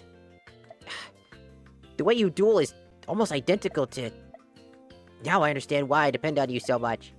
It's because you remind me of my brother. Oh, great. No, I mean, you guys are totally different, but there's something about you. Uh-huh. You know, like how you say nice things to me, and how you listen to my problems, and that's why you remind me of my brother, even though you're the same age as me. I know I already told you, but my brother's missing, and I'm trying to find him. Hey. I want you to be my partner at the Tag Force. With you as my partner, I'm sure we'll win.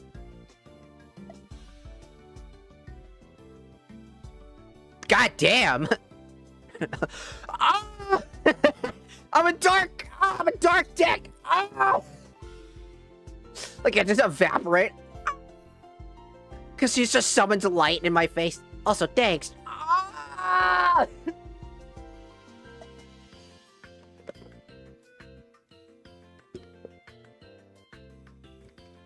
Every single fucking dark deck user just dies whenever there's light on the screen, like they... Ah!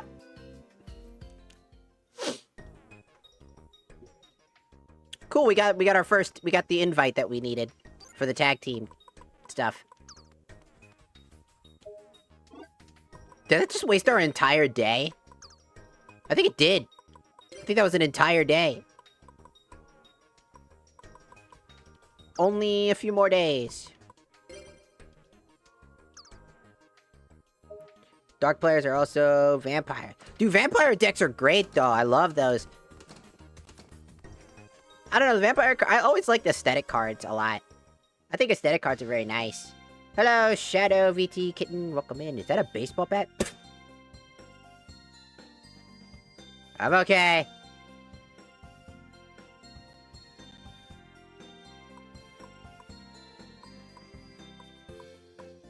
I am Satan, after all, so I can keep that in my record and just be like, hey, remember that time you hit me with the baseball bat? Yeah, that's what I thought.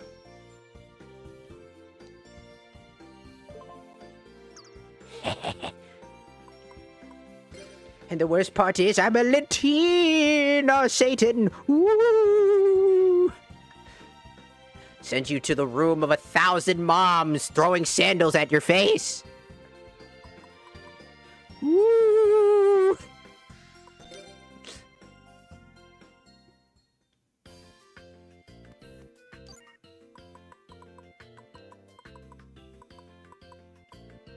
Also, I do have the mod, or, well, somebody basically made a fan translation of Tag Force 5, if anybody doesn't know.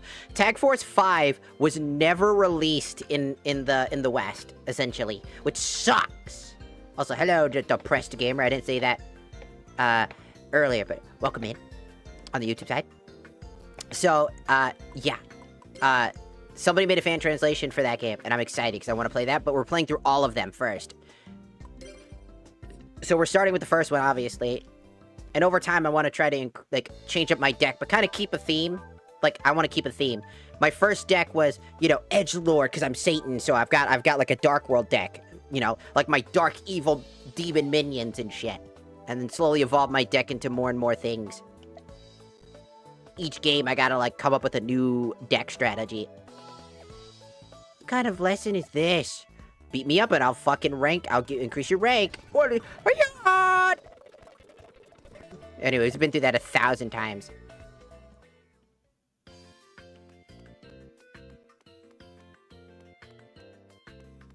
So, we leveled her up so now that she can be our tag partner. So during the Tag Force discussions, we can actually talk to her and make her our partner, which is the plan from the start. Also, if you ever play Tag Force, try focusing on one tag team member.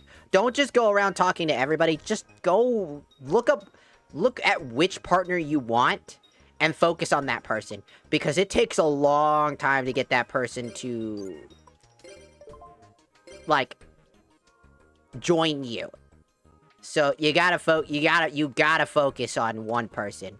If you split your time up too much, you'll end up not receiving any, and then you'll just be screwed and have to restart everything from the beginning. Because you literally gotta start back from the previous chapter if you can't get past chapter 1.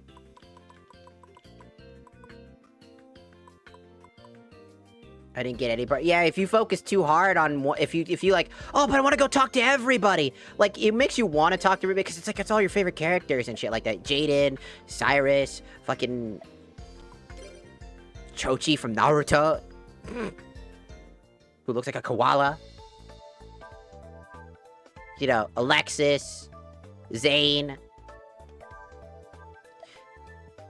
So, you have to focus really, really hard on, like, one character in particular. Just focus on them. Like, legitimately, like, go, grab, like, as many things, duel them as many times, have conversations with them, go do the tag duel every time with them on Sunday. Like, you have to spend a lot of time with them. Like, over and over and over again. And while you're doing that, you also have to build your deck up. Which is the reason I never liked having to build my deck up. Because it always felt like... I mean, it makes sense, but it also, like I did it for the first time, and I was perfectly comfortable with it the first time. But after I played this game so many times, I just kind of said, fuck it, and I just use, like, I just get all the cards from the beginning, because I'm just like, fuck that, I just want to build a deck and just goof around and make stupid deck. Dude, one of my favorite decks to make that I beat the entire game with after I, you know, basically added the cheat to give me all the cards was the Hungry Burger deck, which I made Hungry Burger have over 5,000 attack. Because why the fuck not? Because it was funny. No, I want to duel my bed. No, Secret boss fight, the bed.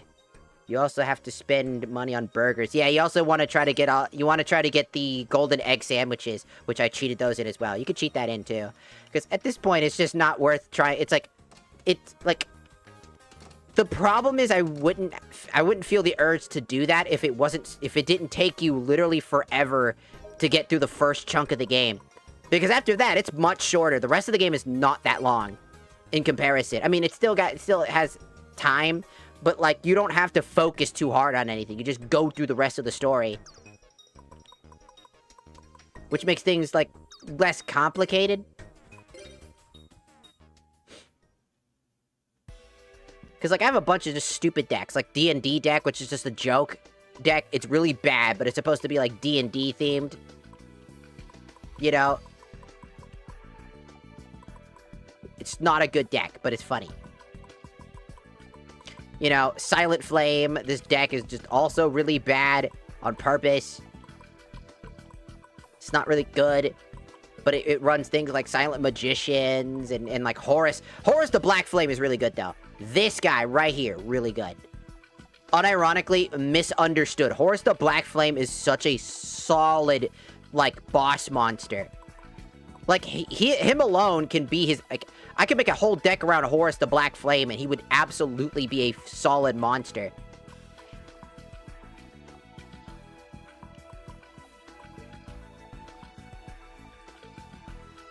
Because it becomes unaffected by spell cards at level 6, which it has 2300 attack, which is really good. And then when you get Horus the Black Flame level 8, essentially, he can negate, like, as long as his cards face him on the field, you can negate an activation and effect of any spell card and destroy them. Just so annoying. He's so annoying on the battlefield, given some time. On top of that, he's a dragon monster, so having things like Lord of D on the battlefield, for example, allows all dragon types to be unaffected by trap cards and monster effects as well, keeping Horus the Black Flame and the other Horuses. Because good thing about Horus level 4, he's at 1600 attack. That's not nothing to snuff at. And then summoning, like, this guy to do the same thing. And you can special summon one dragon-type monster. By the way, this guy's effect, I just want to say, they did not fucking program. If you want to play, I recommend, if you want to play this game, get Horus the Black Flame. You want to know why? You only need to run this copy or this copy. Want to know why? You see that thing, it says it can't be normal summoned? And can only be special summoned by Horus the Black Flame level 6? That's a fucking bold-faced fucking lie. Because they didn't think about King Dragon. He has the unique effect of special summoning one dragon-type monster from your hand to your side of the field, and apparently it works on this card. Oh! And that's also not... Also, you could just summon this card!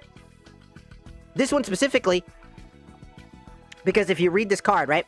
Specifically, Horus the Black level 6 is really easy to summon, because they didn't program it right. Because these cards are... The reason why they're so difficult to summon is because you need to level them up. But Horus the Black Flame, level 6, literally breaks all those conventional rules very specifically. Because he's easily summoned by Dragon. He's easily summoned by literally just tributing a monster. You could just tribute a monster, and you can summon him. It's stupid. For some reason, they didn't program this card correctly. And so he could just you could easily get Horus the Black Flame level 8 out. Like that. He is the fastest dragon type in the game, and I want to make an entire deck around him. Like, he was gonna be my monster. You know how, like, every character in this has, like, their signature monster? Like, they have a signature fusion and, like, a signature monster that might be a fusion. Well, I was like, this is, like, my signature fusion monster. What allows me to easily summon my signature boss monster. Which I thought would have been a really fun time. But this deck has this deck can brick very easily, because you don't want to add too many things, so I'm trying to re-improve this deck. But then again, why do that when can do this? Why do any of that when could just have the Dark World? Because Dark World is broken as shit.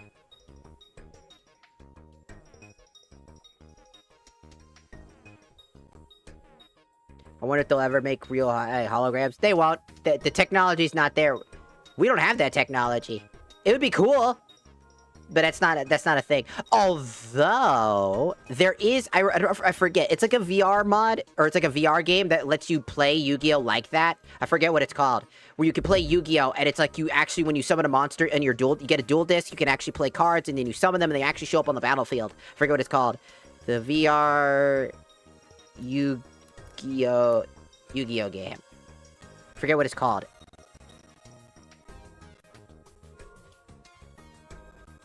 Where there was like a VR game.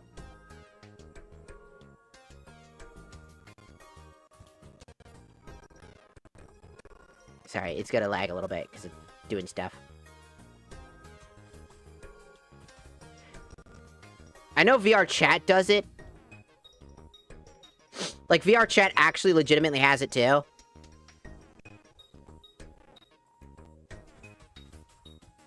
Is this the pot of greed thing? Is this where the pot of greed meme came from? Hold on, is this where the pot of greed meme came from? I summoned pot of greed to draw 3 additional cards. I summoned pot of greed to draw 3 additional cards from my deck. It is. That's not what it does. Roll my dice.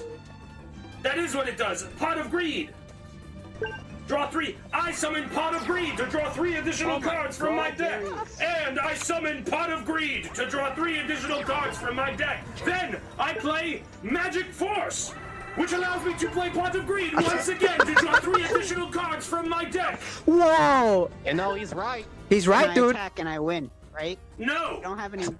No. You don't have any monsters, and my Oh, he's supposed to monsters be here. have- What? Oh, you got the Celtic Guardian.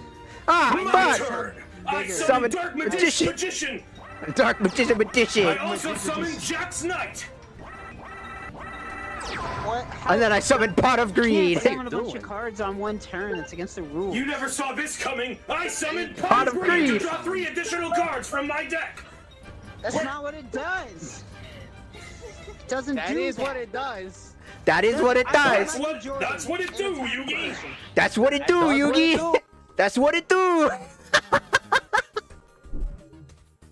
I know that's in VR chat. I love that. I wish I had somebody to do that with. Because, God, that would be funny.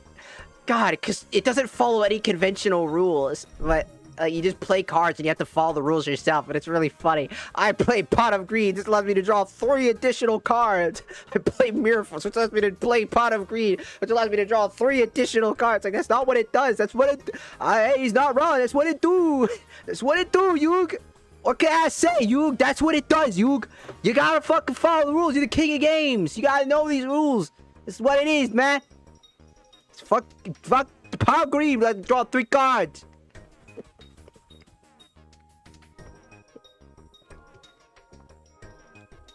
God, I fucking love just people in their fucking Yu-Gi-Oh fucking things. Dude, that's like such playground rules, dude, but like, it's for real.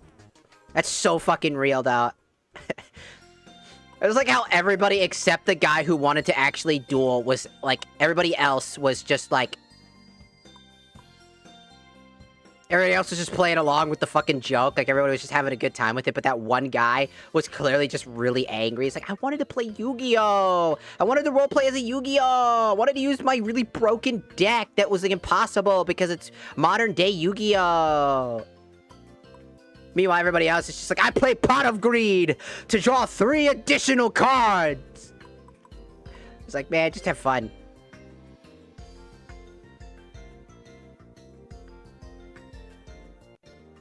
To be fair, the Duelist Kingdom arc, we keep fucking forget it. I feel like people forget.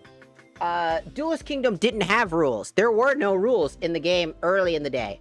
Like, we look back at Season 1 and be like, wow, that man, they were cheating the whole time. They weren't cheating. Duelist Kingdom didn't have rules. There was no, you need to tribute a monster, like, to summon a level 6 monster. There was no, you needed to do any of that. Battle City arc, Kaiba created that arc. He created those rules specifically as a way to get an advantage, including the anti-up system, so that he can get the god cards. It made it easier for him to summon the god cards, as the god cards were too strong. He couldn't just summon the god cards, he needed tributes. And so if every single person could just summon a high-level monster, he'd never be able to summon Obelisk. So he created the new rules in order to benefit himself. It was always about himself. But again, it backfired horribly.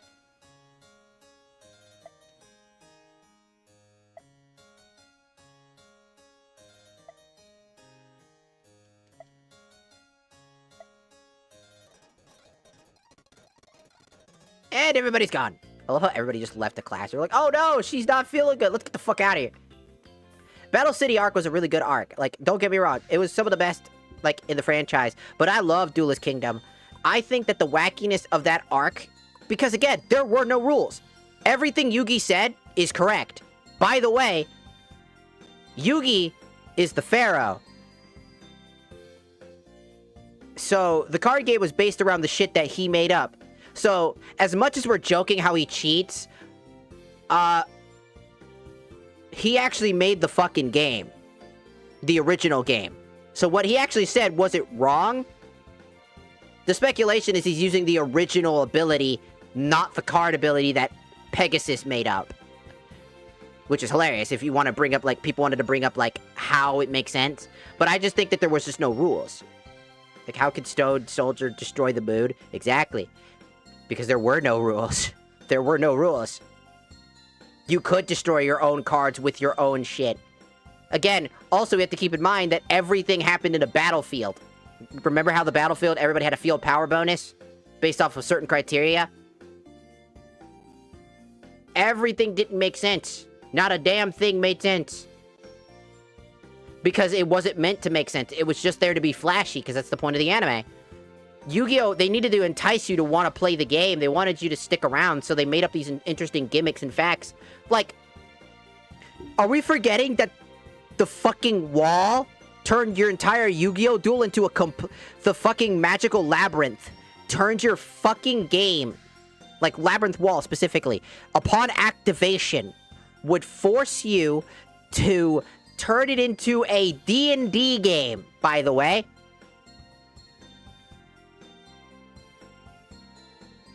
Did you know Magic the Gathering did that years later? Like, legitimately? People forget. People forget. You think that Yu-Gi-Oh! Is wacky? Go look at a bunch of Magic the Gathering cards and how wacky they started becoming.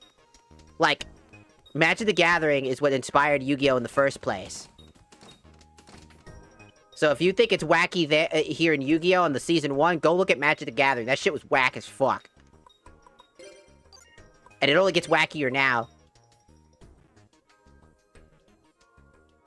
I used to own the dual disc when I was a kid. I used to own, like, the original dual disc that they sold with, like, the Velcro straps that would fucking rope burn you. But it was cool. It would damage your cards, too, which sucked. A duel! A duel will be between our academy and North Academy. Let's go cheer our academy on. Everyone come to the duel field after class. Oh boy.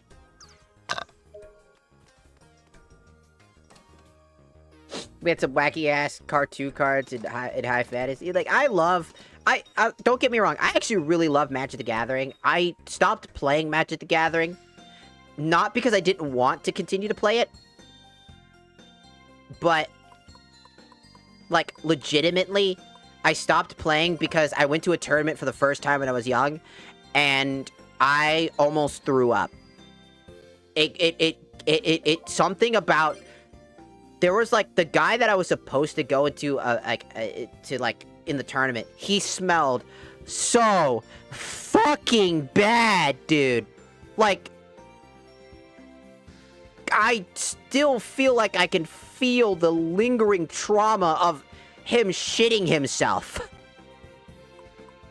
Like, I swear to God, he shit himself. Before the duel. Before the fucking thing. And I complained it to the rep that he smelled like shit. And I ain't gonna stand there and accept somebody who smells like garbage. And you know what they told me? Nothing we can do. And this is before they made the rules to where to stop that. Well, they made a rule that players must shower before going to a Yu-Gi-Oh! Yeah, because the same problem existed there! You know what's crazy? Players in Magic the Gathering and Yu-Gi-Oh! Used their stink as a way to win the tournament.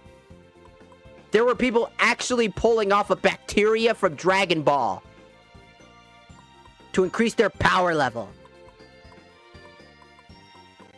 God, it's nasty. People will do anything to win, man. Even that means you have no dignity.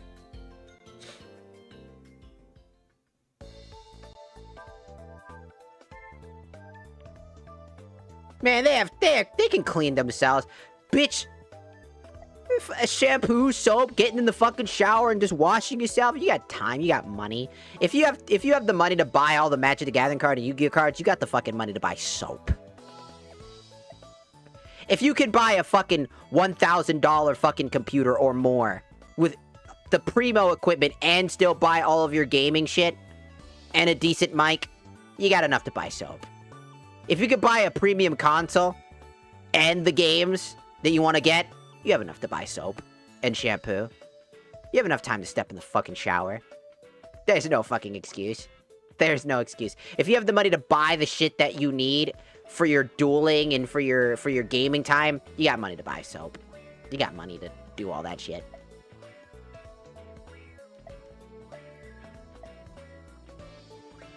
Oh no, was he kidnapped? Oh no.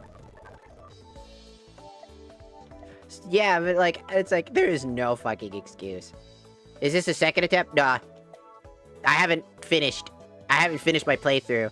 Number one, I have played this game 1,000 times. So instead of playing the game and just being annoyed about trying to build a good deck, I decided I'm just going to just have everything at the start. Because I'd rather not, because the entire first section of the game is really bad. And everybody and their mother knows that. Anybody who plays this game knows this, it's really bad. And none of us want to deal with it, let's be real.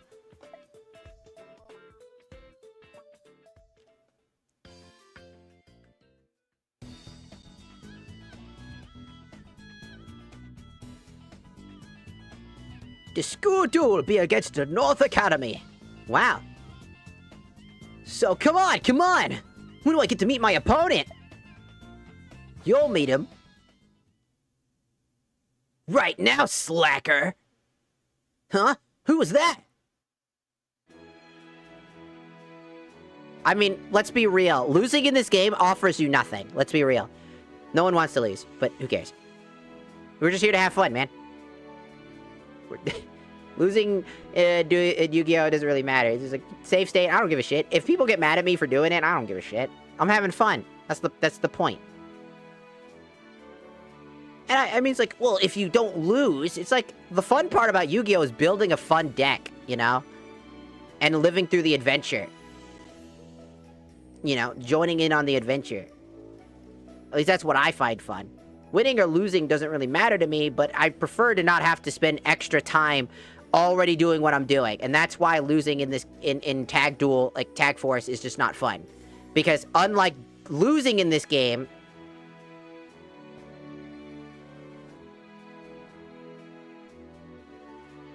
like,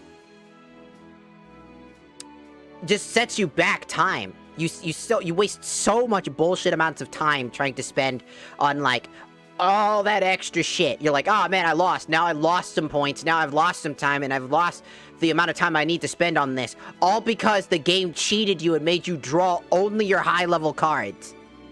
When you know that you optimized your strategy to avoid that exact thing, and the game said, no. Fuck you. It happens. You should make a Yugi or a Joey deck. How am I gonna make a Yugi deck? What the fuck did he use? Absolutely random shit. To make a Yugi deck is just to throw a bunch of cards together and then just use the power of fucking the heart of the cards. I summon Pot of Greed to draw 3 additional cards. Then I summon Pot of Greed. It's like, yeah, it's fucking... I mean, I could, but... Hey, you! I'm gonna use fucking... I like making my own deck. See, I like to make my own deck because I like to imagine if I was in Yu-Gi-Oh! What the fuck would I be doing, right? What would I be doing if I knew... If I had the somewhat of the knowledge of Yu-Gi-Oh! When I was in this show? What would I be doing? What decks would I be building? Would I just be building decks knowing it'd be funny? You know? If I didn't have any stakes at mind, you know? I'd be like... I'd be using, like, fucking... any type of deck I want. I'll be like, that's why I'm using Dark World, because it's broken as shit. It's fucking hilarious how broken this deck is in this game. So you're the North Academy rep, Princeton? I said, it's Mr. Princeton. Yo, Chaz. What's going on, little bro? Slade? Jagger? Why are you here? Why else to celebrate your big victory? Yeah, you're gonna win, right, Chaz?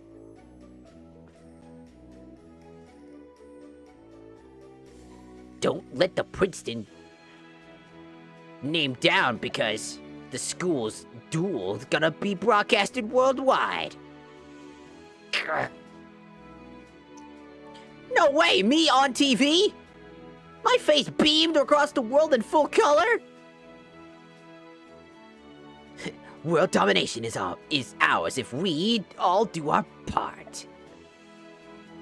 And you're just going to admit that to us? With pleasure, Shepard.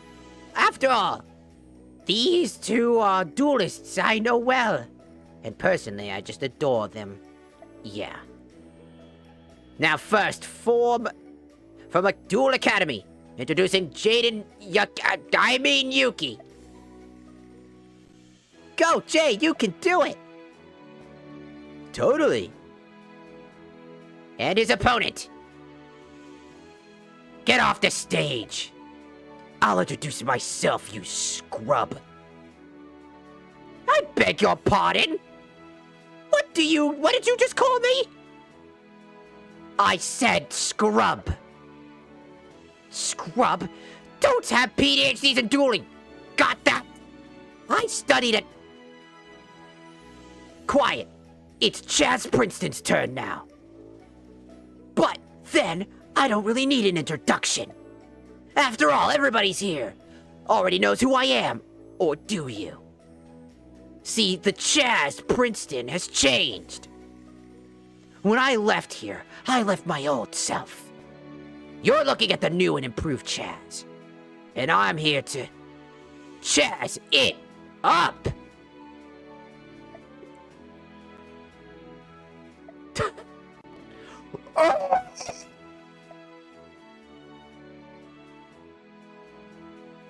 Do you think that Crowler has student debt? Probably. Also, he has one of the rarer decks. Like, we know this about him. He has one of the rarest, like, sets of cards in the game. The Ancient Gear Golem, which apparently is a very rare deck that does not have that many access.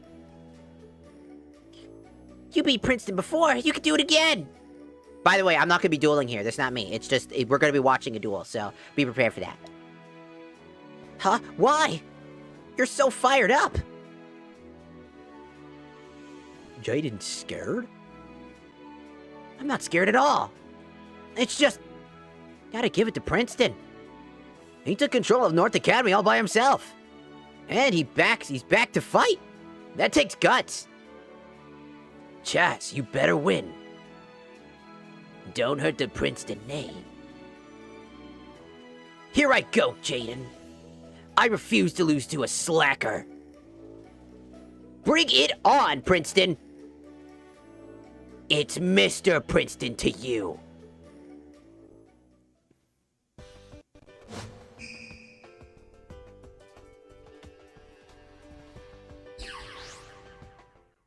That could just mean your phone's damaged. It could be your charge port on your phone that's damaged, Joker. You might want to get that checked. You might have to get that checked, like, in general. Alright, here you go. I'm gonna go walk away for a little bit to go, do something really quick.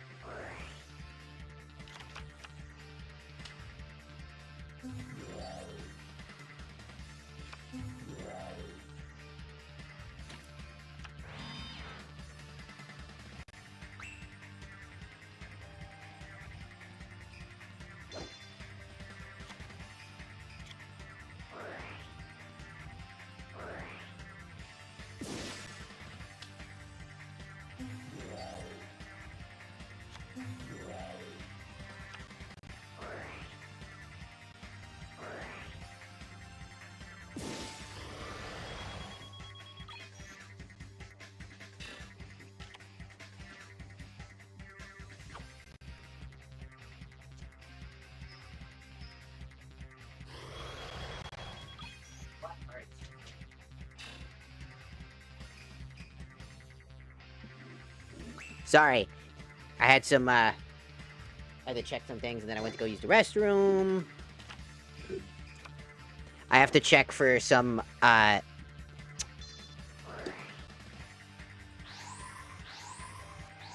basically some off the base website stuff. I have some plans for off-brand content, and I'm trying to get that stuff, ready and whatnot for sometime later. Definitely not anytime soon, but sometime later. Alright, let's go! Whoa!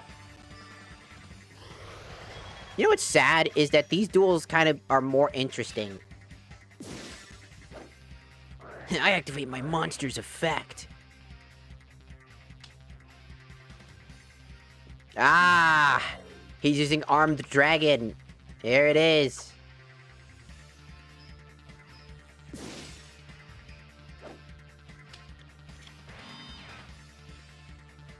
Well, I mean, it's always changed. But, like, Jaden is still my top favorite of all time. Like, it's what really put me in edge for... Oh, no!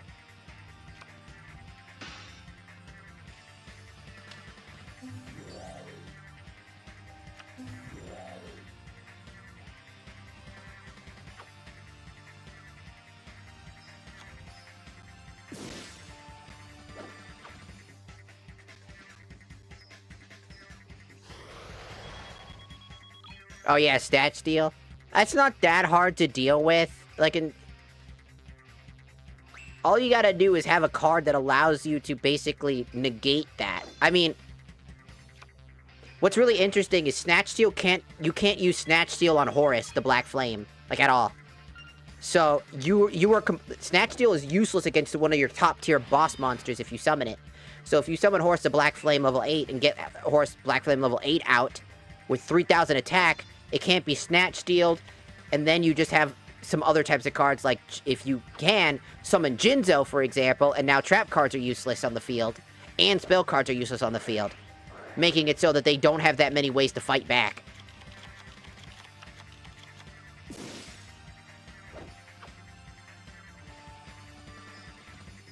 Because Horus the Black Flame is one of the most broken cards in the game right now. Also due to the fact that Horus the Black Flame, level 6, does not follow the rules of the game. You can just tribute summon into it. So you don't even need your weaker version. You don't have to wait for an entire turn, essentially. If you can get Horus level 4 out or any other monster out without wasting a card, you're good.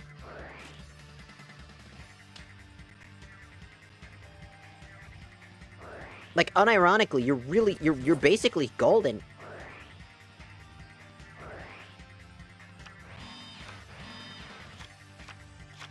Oh, smart move.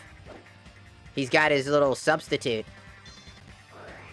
So he can resummon the same exact monster.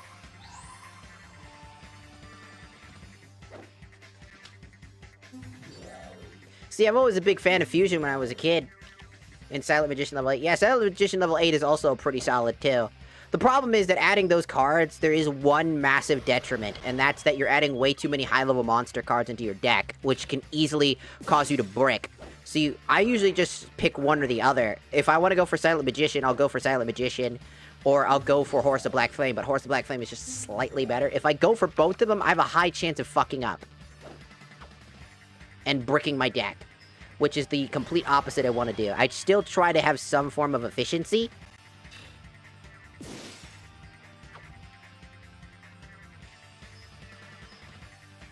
I mean, they can't.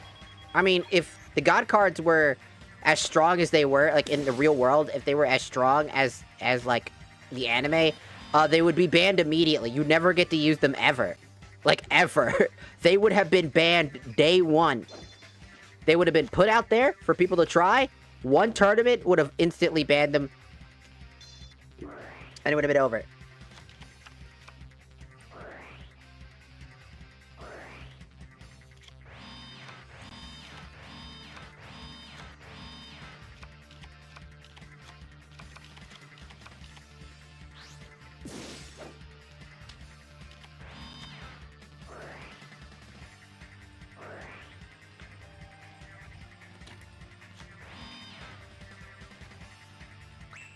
it's cool to see the god cards, but they are really overpowered for the sake of the anime.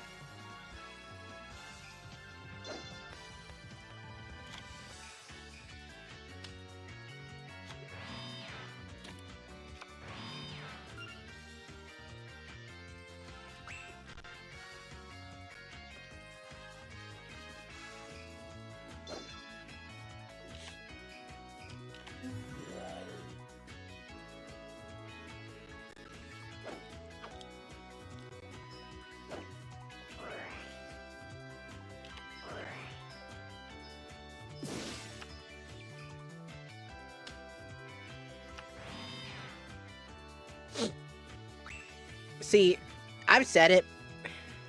I like the anime for synchros and stuff like that. I think the story of like Issei was so fucking like that story was so good. It was very interesting. I don't think so.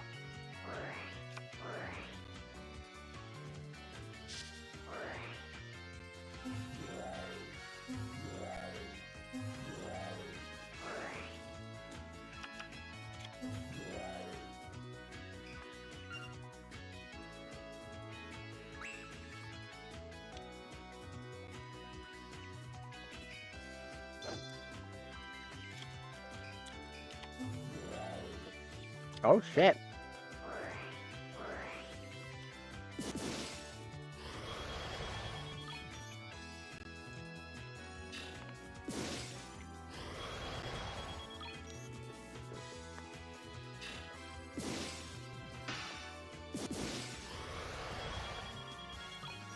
This is the most interesting duel I've seen so far.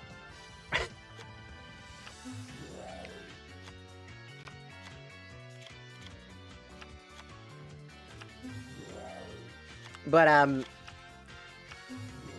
I definitely think that the Synchro and Lynx era were the worst eras. Because Synchros were cool, but the amount of horror stories during tournaments and how bad they were, how oppressive that era was just not great. Well, of course it's scripted, but I mean, like, the amount of effort that these people put into it, right? Well, you gotta imagine, like, this is at least a super interesting fucking thing. They're trying to be as faithful as they can be to the anime.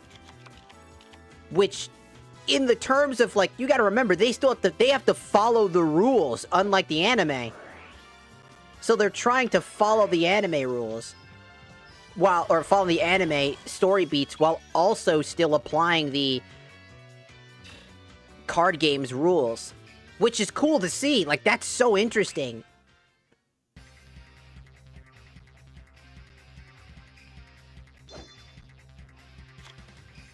Because it just goes to show the levels of detail that these people... The love they had for this game.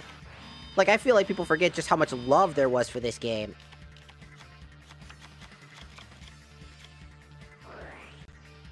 Like, all of the, like, Tag Force games had so much interesting shit to them.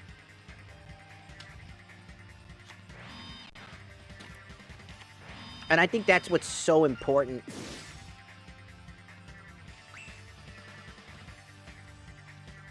Because, like, no matter if it's scripted or it isn't, who knows? I mean, we do know that it's scripted. It just makes sense that it would be scripted. Because if there was a chance that, like, the game accidentally went south, and the character who's supposed to win loses, just because of that, it'd probably break the game, so they scripted it entirely. So it's really good. Omigus, arigatou gozaimasu for subscribing on the YouTubes. That's why I really love, like, you know, Yu-Gi-Oh! In general. And why I love these games, because it's interesting to watch. Like, I get to sit down and I'm just watching them duel. It's fun to watch.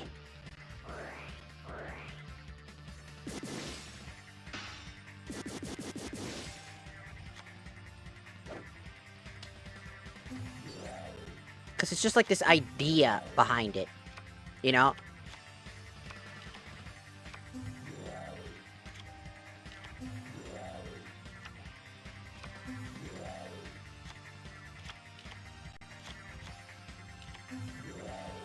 Oh.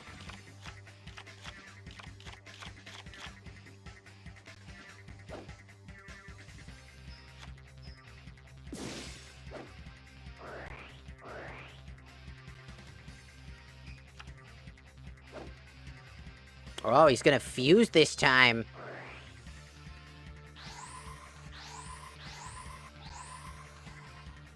He summoned Ojama King?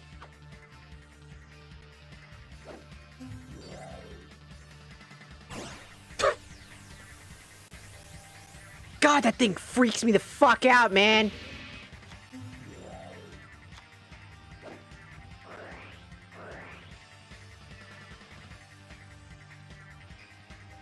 He blocked off 3 of those zones.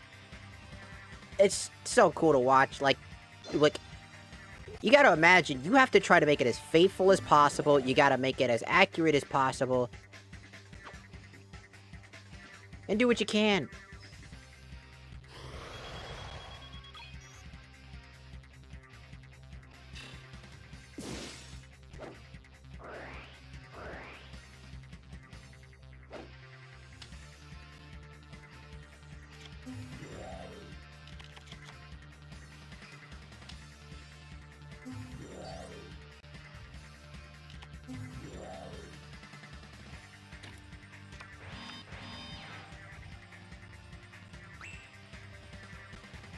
It's just, I love Yu-Gi-Oh! So much. I grew up with it. It was, like, my favorite thing.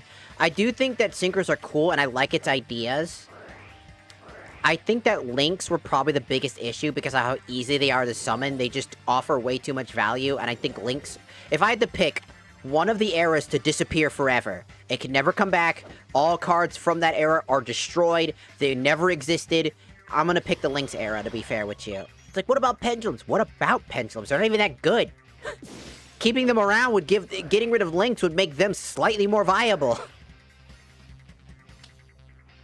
I mean, XYZs have a problem, and that's because I actually own the card. I actually have a physical copy of the card everybody knows XYZs for. The Machine, the Myth, the Legend, Divine Arsenal, AA Zeus, Sky Thunder. This bitch fucking ruined games. But XYZs were created, right? And they're incredibly powerful. But the problem is they're easy to cheat. Thanks to cards like, you know, obviously cards like... You gotta imagine, XYZs are powerful, and yes, they have so much room to offer. But remember, Links have so many interesting ways of just summoning extra things that aren't just Link monsters onto the field. XYZs have to be overlaid in order to basically be functional. They need more cards to overlay. Once they're out of overlays, they're just a glorified beat stick. They need resources in order to do something. Links don't. They can just point to something and it'll do something. As long as they point to something that allows them to use their effects. Some of them don't even need to point to anything to use their effects. Like, there's, what's it? Like, Anaconda, the fucking card that gets banned every so often. Because it's just so broken, because it can basically do anything that it needs to do with fusion materials, turning it into a fucking glorified ultimate weapon that just instantly shuts everything down. Like, Links have just been problematic since day one. Remember Link Karibo?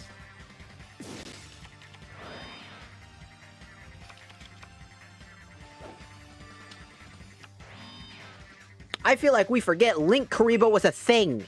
That bitch was a combo enabler, starter, ender, whatever you wanted to be. It could be it and anything at the same time. Because it would give you so much versatility that it was absolutely absurd.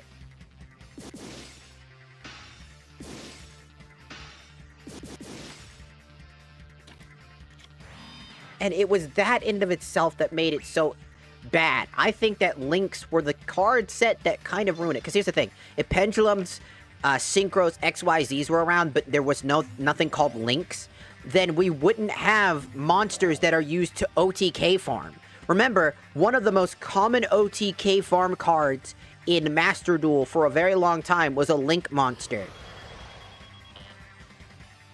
That you can just supplement into any deck. The problem with Links is that they're so easily accessible to every single deck in the game that they become generic. And I think that genericity is the problem. There's too much generic support now to where any card can fit into anything. I mean, that's how we got Dragon Rulers and Monarchs, is that they were so hyper, like, utility, like, they were such good utility that, like, they fit into almost any deck. You could put a Monarch of any type into any other deck, and it would still find use. Dragon Rulers were the same way. You could build an entire Tier 0 deck with Dragon Rulers, but you didn't have to, and you could still just add any Dragon Ruler to any other deck, and they would fit in right perfectly well, and would be completely devastating. It's that is the issue.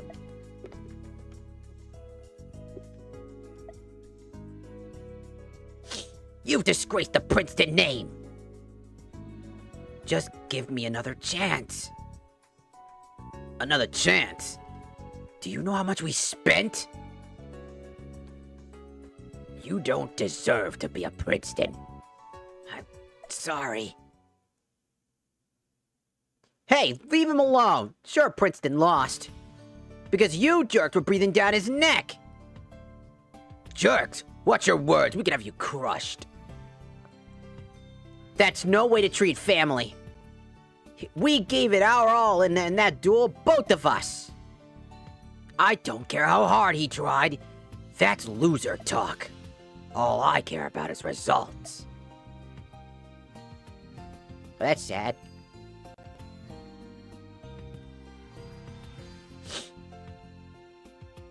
True. Results are very important. But I don't like his attitude. Why defend Chaz anyway? He's a nobody now. And worst of all, he got beat. Why do you keep bringing that up? Wrong! There's one fight he did win. The fight against you two. You're just saying that, Jaden. Princeton? I mean, come on, no one believes that. Chaz. Jagger. Slade. Please leave. I don't have time for your garbage, Chaz. Let's go.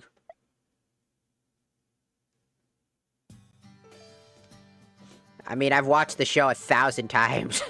It's my favorite. It's one of my favorite animes. Like, I just love sitting down and watching it. Dude, the Monkey episode, he's like, hey. That dude was a stoner. That was a stoner. That guy was a fucking stoner. The reason he got locked up is because he was doing drugs.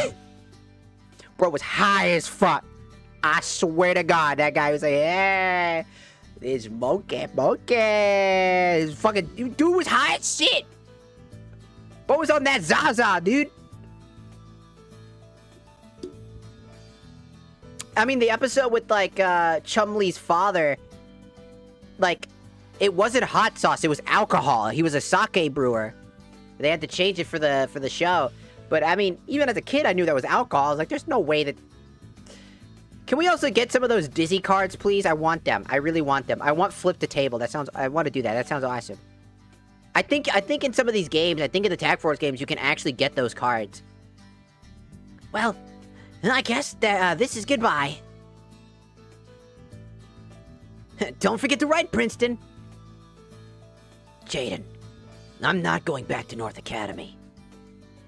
I belong right here. Duel Academy's my home. If Chandler Shepard will have me back. Well, Princeton, how can I say no? There is one thing, Chaz. You dropped out of school. Therefore, technically, you're a new student. Wait.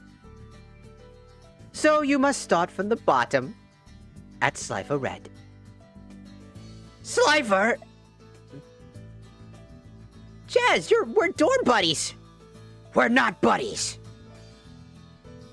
I hope you like rats. Our dorm has tons of them. I changed my mind. I want to go back to North Academy. Guys, how about we give him a Slifer cheer? Do I have to as well, because I'm still here? I don't want it. It's time to... Chaz it up. Chaz! Oh! Everybody's just fucking screaming. My new family is already dysfunctional. Fuck all of you. I hate all of you. And I was there, I think. Unless I dreamed it all. It's probably a high possibility. Alright. So, we got a few more days, and then eventually we gotta go do another test. Here we go again. Whee! I love fucking playing this game, man. It's great.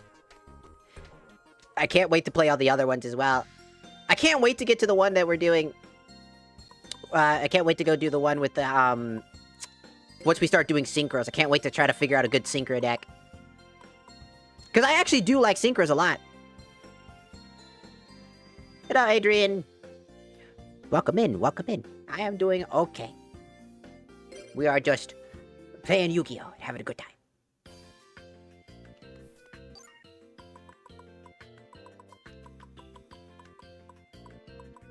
Oh yeah, this is gonna be a for anybody who doesn't know, this is an 18+ stream, obviously, if that wasn't already apparent, because that's how all my stuff's set up.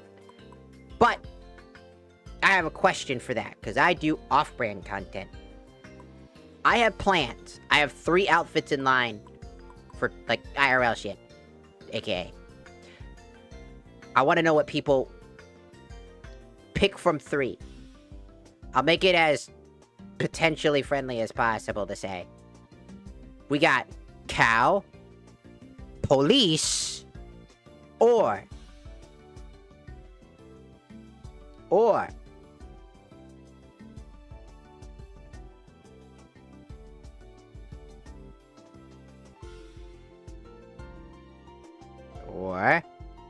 wait for it.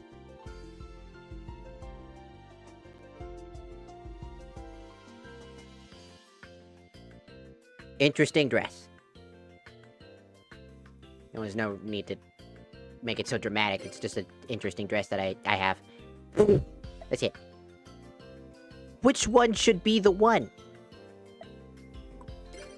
Just out of curiosity, because I can't pick that. I can't pick an outfit. I'm too stupid.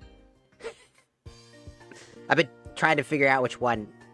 Well, hello, kids. Today is PE. We're gonna be doing volleyball. Oh, not again. Are we for real? I like both of those.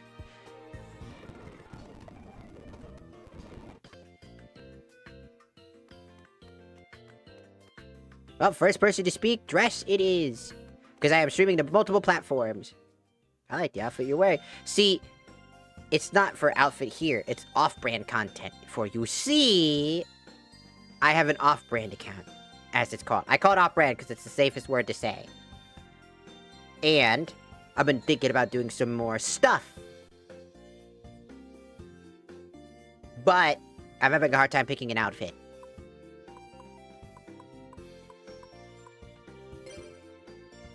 So I wanted some other people's ideas and opinions. I was like, out of the 3, I was like, which... Just go with the first one, since I can't pick. Because I'm stupid, and I'm like, I want to... You mean the only... The other one.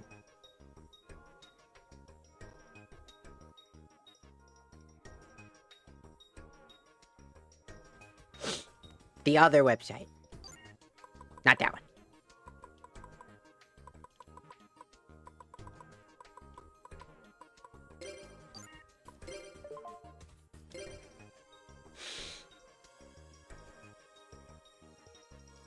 Oh, hey! You wanna go back to do the thing again? Let's go! Right, tag duel time. It's our time to duel now.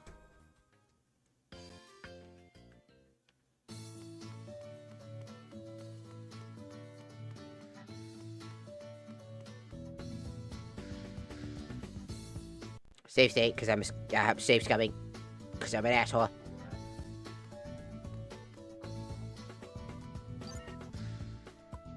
Shall we duel? Yeah! There's no reason to refuse! So...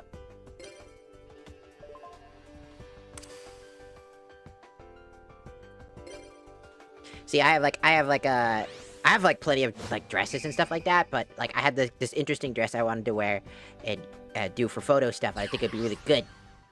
I think it'd be really fun.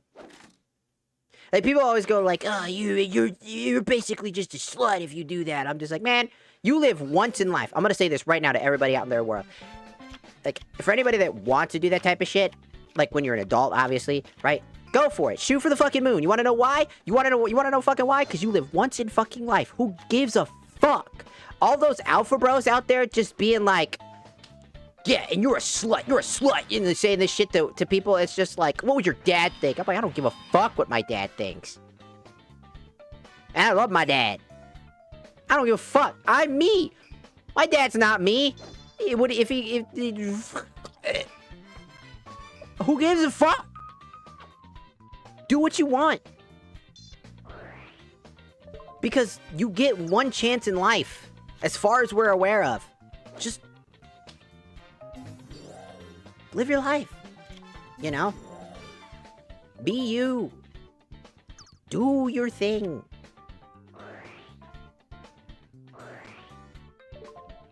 I mean, I have used this character for other stuff. It's on that other website. But I mean IRL. Like, I'm gonna be wearing something IRL. Like, I don't show my face or anything like that, but you get my point. I do IRL stuff as well. If that makes sense. I do IRL photos a lot, but and videos as well. I do photo shoots, sometimes videos if I feel like doing some videos, which would be interesting. But I also sometimes do model stuff.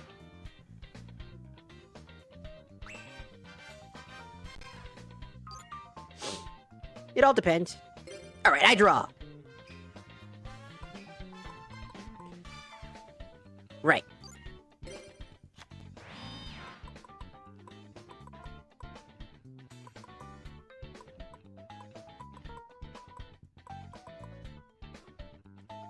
So he's got 2 cards there. It's a warrior type. So, what we're gonna do is I could summon him, and then he'll probably have Sekuretsu armor available. So what we're gonna do is summon Tribe Infecting Virus in attack mode, activate its effect to destroy a type of monster on the field, discard this guy, and destroy warrior monsters. Which, unfortunately, does get rid of DD Lady Warrior.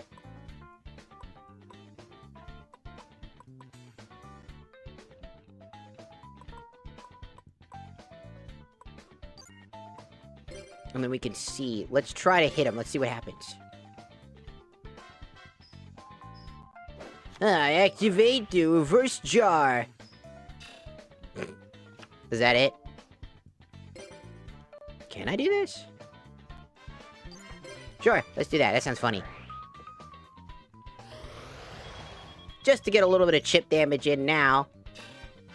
Tribe Infecting Virus now does that. Now we're gonna do this.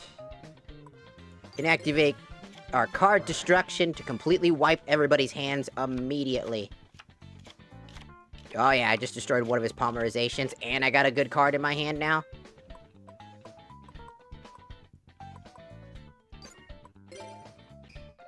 Perfect. Destroying Jaden's proper hand is gonna be very important.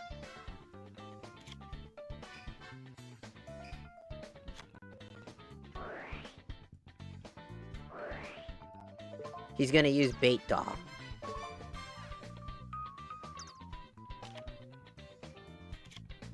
Well, that was fucking useless. You could, if you got the other side, you would've got it. He had a 50-50, he fucked it up. The only thing we gotta worry about, in particular, I had my turn. Alexis's turn. I'm pretty sure most of us who watched GX had a crush on Alexis, because she was like one of the best. I mean, granted, so did almost every character in the fucking show, if I remember correctly. They also had, like, a thing for her. Also, I think my fucking thing died for a second. It's just my internet disconnected, or at least half of it did. Don't worry about it. See, the security, the internet company, not security, the internet company, sometimes they do this thing where they, like, shut the internet down for 2 seconds in order to try to stop things like streaming and stuff like that I've been doing. And I don't notice it because it's so subtle. Because I also have an Ethernet cord, which doesn't stop the stream at all. So they failed at that. Because internet companies are fucking annoying.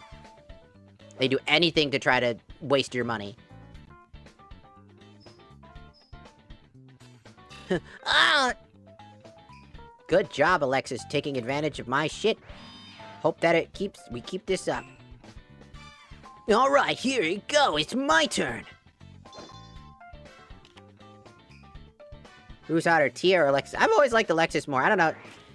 Tia is nice. I like her a lot, but Alexis was just better in my eyes. She was confident. She was actually a duelist. Even if she wasn't the best duelist, she was at least an actual duelist, so she had, like, pride. She has a motivation and reason other than just following Yugi around. Type of thing. Oh, no. Oh, no. Not malfunction. It You know what I just realized? To use malfunction to negate and activate the activation of a trap card and return it to its original position. Why would he do that? He only, I think he got like, maybe like 700, it would have been 700 or 300. And it would have been less or just a little bit more.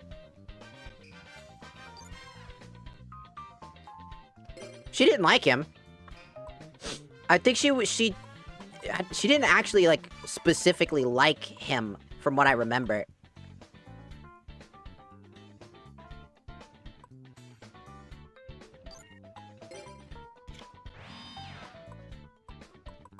If I remember correctly, she just,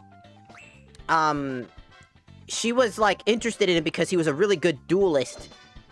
And, like, in this game, if you focus on Alexis in this game, she needs you to help her find her brother, but secretly. She ends up opening up to us about that, so she wants to win the duel in hopes that she'll find her brother. Like, she never actually liked him in that capacity. She did search for him in I think it was Arc 5, I think it was.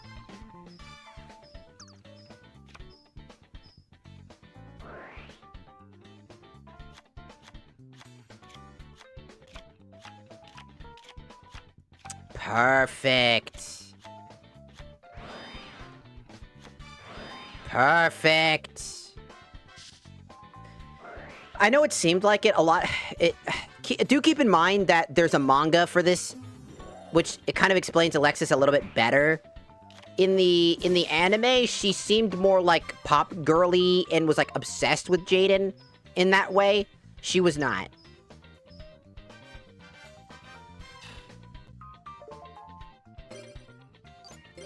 Like, at all. You just fucked up, idiot.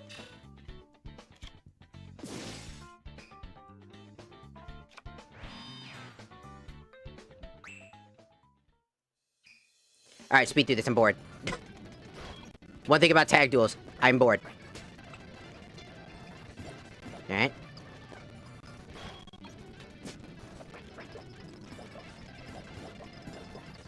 You just filled the board! This bitch, man. I have 2 spaces, I can do this.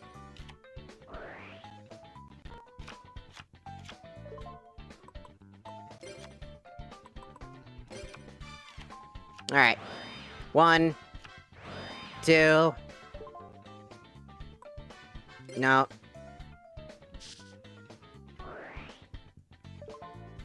Summon. I mean, Scapegoat could be really useful. Problem is, when you're running a deck like mine, that card sucks. Activate Pot of Greed. Grab a few more cards. Set down the Rising Energy. They can't be used as tribute, obviously. So what we're gonna do Dark World Lightning.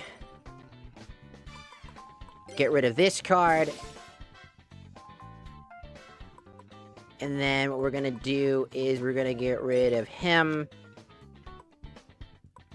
And then we're gonna activate Axe of Despair and put that on gold, increasing his attack power way there.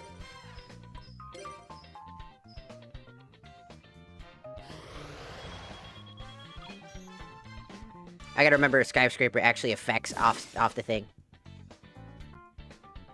Adrian, arigatou gozaimasu for following on or joining the Sharkuza. Let's see. If its attack is lower than the attack of the target, increase the attack by 1,000 during damage calculations only. See, now, the issue here is that he has 35, so if I remember correctly, he can just activate his skyscraper effect. Oh, never mind. It's only during his stage.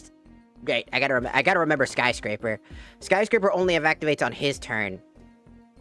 Well, that was a sweet duel! Good job.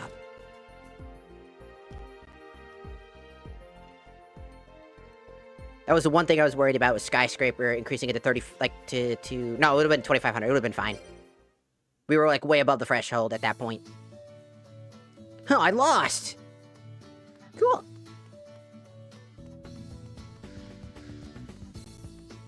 Boopity boop. Yo! Well, what you gonna do now? I'm leaving. That's what. I love the old school cards. Like, the Alexis got really bad treatment in the manga, though. I will say they treated Alexis a lot better in the anime than they did in the manga. Because in the manga, she never won a single fucking duel. Not once. She was always the damsel in distress in the manga. Which really took away from that character that I loved about Alexis. I don't like manga Alexis as much as I like anime Alexis. But, like, in the manga, she doesn't really like that feeling you get from the anime was only because of the dialogue that the voice actor did. You know, when Jaden says, "I think I'm falling in love," and then they kind of start seeming like they're flirting. That was an anime exclusive dialogue. Not even the Japanese dialogue was like that. Because if you watch the Japanese dub of it, you realize that that's not at all what that was meaning. That was just like, that was like ad-lib from the two actors. That's not at all what that was a meaning for. In the end of the thing, they just had a mutual respect for each other. And even in the American release of it, they still had just mutual respect. It wasn't about love. Like, and that's somebody who has issues with that type of shit. That's why I always say that, like, don't, like, it's the same reason I hate people in, like, the My Hero Academia community so much. Specifically those fucking batshit fucking people that, like, fucking do the whole, like, shipping of characters and then started attacking the dude for it. Like, you gotta realize that your canon ship in your brain isn't facts. It's what it's what you're shipping. Shipping doesn't mean reality. And so, I feel like a lot of people are, like, misconstruing some of that stuff. It's not that I don't really care about the shipping part. I just fucking hate the My Hero Academia community for being such a fucking asshole about it. Like, here's the thing. There's rules to shipping, just like there's rules to VTubing, right? Like, rules are like things that we follow that are unspoken. When you're shipping something, you must understand that it's not real. Your ship does not equal canon. Your ship might be canon later down the road if the author goes down that road. But that means that the author chose that. You are not responsible for where a character goes just because you think so. And it's those shippers I dislike. Shipping isn't the problem, it's the delusional shippers that are the problem. It's the people that ruin it for everybody else. Because shippers are seen in such a negative light because of those people. Because of their actions. Because they can't seem to take no for an answer. No! Midoriya isn't gay, like you want him to be. He's not a gay little twink. Never was. You keep acting like he was and then expect people to just be, like, cool with you. When you start attacking the fucking creator for not making him a gay little twink.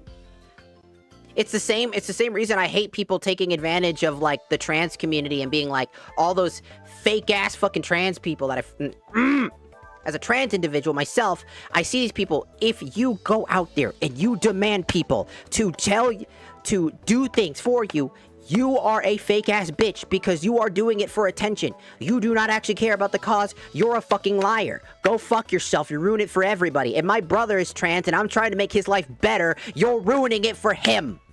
Go fuck yourself. Sorry, I have a beef with the LGBT community and I'm part of that shit. Because they're ruining my brother's fucking life. My brother's life is incredibly difficult because of that, because of them, and it pisses me off. Because every time I've ever argued with these people, all they do is try to fucking, like, attack me. When I just say the truth. Like, you are acting like a freak. The reason people don't want to listen to you is because you don't want to listen to them. You go absolutely bonkers and insane over it. You start screaming, and you start yelling, and you start shouting, and you start talking about shit we don't care about. Everybody's trans. Fucking... Bridget from Guilty Gear. Oh, they're trans. No, they're not. It's like, well, she said that she was a girl. Mistranslation there, buddy. By the way, when we say she, like, it's like, she's a she. It's like, they're still a he. They say that they're like a girl. Yes, the idea of trans, like, is like you feel like a girl on the inside. But guess what Japan has that we don't have? They're like, I think they're like otatsukis. They're like cross-dressing. They're guys that like to dress femininely. They feel feminine in nature. They feel girly on the inside, but they're still dudes. They still recognize femboys, like the thing we have here, femboys. They're feminine. They like to be feminine, and they embrace the femininity part of themselves, and embrace the maidenism in their inside of them. But they're not. But they know and recognize themselves as male. That's what Bridget is. And the people that fucking... And then there's like a JJK character who was basically kind of the same way, and they kept calling that person trans, and I keep telling people to stop doing that. Stop trying to take everything and take away from the message of the story just because you want something. Because you want to relate to something. You can relate to a character without necessarily fully relating to them. They don't need to be trans for you to relate to them. I like Alexis because I relate to her fucking personality, and I like her a lot. She's a stoic character who struggles through her entire ideals, struggling to become a good duelist, meets a bunch of people that she basically, like, enjoys hanging out with, and on top of that is searching for somebody that she genuinely cares about and is willing to go above and beyond to become one of the greatest duelists in the world just to find somebody that she cares about, her brother. I completely understand that, and that's something I relate to. She's a normal female. She's not a trans woman. She's just a woman, and I can relate to that. You want to know why? Because your gender identity means nothing about relating to a character. I relate to Jaden still to this day. I love him because I can relate to him. I love his personality. I love his design. I love everything about him. But he's a guy. You don't have to worry about that part. It's so stupid. That level of shit pisses me off. Of course the LGBT would be pissed at me because they can't take fucking criticism. The LGBT cannot handle criticism. They hate criticism. They hate it. They hate it with a verbatim. They legitimately hate criticism. From their own community. Dude, did you know there's a guy who basically did... So, there was a person who basically got shot and killed. I'm not going to say their name because it's going to piss everybody off. This dude, I did not agree with him in his opinions. I really did not. I don't like that guy. But guess what? What I said, and a bunch of other people said... He didn't deserve that. Want to know why? Because he's a human being in the end of the day, and none of us are the judges of life and death. We can't just take a bullet, shoot somebody just because we disagree with them. That's stupid, that's dumb, and you're an idiot for doing that. I will make fun of the person who shot versus the person who died. Every fucking time. Because they don't... You should not be the dictator of who gets to live and die based off of your fucking opinions. That's just not how that works. The fuck? And there was this black guy, I remember, he's a gay black man. He was talking about it on TikTok, and he was talking about how he had that opinion. He's like, I just think it's fucked up. Simple as that. He's like, I didn't agree with him, but I still think it's fucked up that he died. You want to know what, you want to know what his community said to him? They said that he wasn't gay, and he's not black. He's like, they tried to take away me being black, because I didn't agree with them. That's how fucking delusional that shit is. To tell you what you aren't just because you don't agree with them. What does your fucking views on life have to do with your sexual orientation and the color of your skin, by the way? What the fuck? Are we so fucking dead ass? That shit's fucking whack as fuck. Anybody that does that, you are fucking stupid, and I'm gonna call you stupid for the rest of your fucking life. And unfortunately, the LGBT community has way too many of those people in it right now. And no one's calling them out because everybody's too scared to. We're all too scared to call these evil people out for being dumb, evil, and liars in the community. There was a guy who, by the way, was quote-unquote transitioning, okay? They went to a gym, and they basically showed their penar off in the women's fucking changing room, being like, oops. And everybody in the gym called that person out. They got kicked from the gym, and then people started digging into this person's, like, fucking life, which I don't fully agree with, but here, honestly, it helped identify a big issue. That person wasn't trans. Do you want to know why they were a fake trans person? They transitioned after they basically were forced to basically be on a restraining order with their ex-girlfriend, took their ex-girlfriend's name before transitioning, who this person abused physically. Do you know what that is? That's a person that says, I can be a better woman than you, and I'm going to prove it. I'm going to take your name, and I'm going to be a better woman than you ever were. That is some next-level petty bullshit. To not only damage the reputation of the trans community, but also to use it as a weapon to hurt people you've already been hurting. That's the shit I fucking hate. That is the shit that I'm talking about. People like this are everywhere in this community. There are so many people that are like, because you want to know something? And I'm going to say it. Detransitioning does not exist. You want to know why? Because to get to the point of transitioning, you have to go through multiple, and I mean multiple people, doctors, ideas, concepts, people always getting in your way, basically saying, hey, that might not be you. Even my mom was like that. My mom's a sweetheart. She's like, maybe that's not it. Maybe you're just gay. Maybe you just like dressing femininely, you know? You got to think about those things. You don't just wake up and then you're just like, all right, I'm just going to become a woman. That's not how that fucking works. You have to figure that out. You have to slowly and understand that. You find out who you are underneath the hood, why you dress this way. Maybe I just want to dress femininely. Maybe it's just this or just that. Nope. Once you discover that you're like who you are on the inside, now it's your job. Now you're trying to be on the outside. Now there is ideas of like regret on certain parts of transitioning. That's real, such as trans women who go through the, process to cut their dang-a-lang off. If you catch my drift, right? Now the reason that they do that is because they want to feel more like a woman, right? Considerably. Does that make sense? They want to go through with it so that they feel even more natural because they feel afraid. They feel like they aren't naturally a woman. And not all trans women go through that. I haven't. Number one, I can't afford to. Number two, some trans women still want to have kids. I don't know. Like, here's the thing. I would date a trans man. Straight up. They're still a man to me. And then we could have kids. We'll be like, okay. I could date a trans man, straight woman. It doesn't matter. I'm bisexual as shit. I'm a bisexual motherfucker. But I still prefer men. But hey, that's everybody's different opinion. Do you consider trans if they're... Here's the thing. Everybody's journey is different. I'm gonna say it as real as I can possibly be. Every person's transitioning is different. Like everybody's. Some people go through getting medication like estrogen. Some people go through surgery to get their stuff snipped or to gain boobs, right? They try hard to basically become what they feel on the inside, on the outside. And that journey looks different for everybody. The trans women that say that you're not trying hard enough are bullshitting you. Fuck those people. You don't understand a damn thing. There are some people who can't afford it. Some people that live places like Texas and Tennessee and Kentucky. And they can't do it normally because they'll probably die and get shot for it.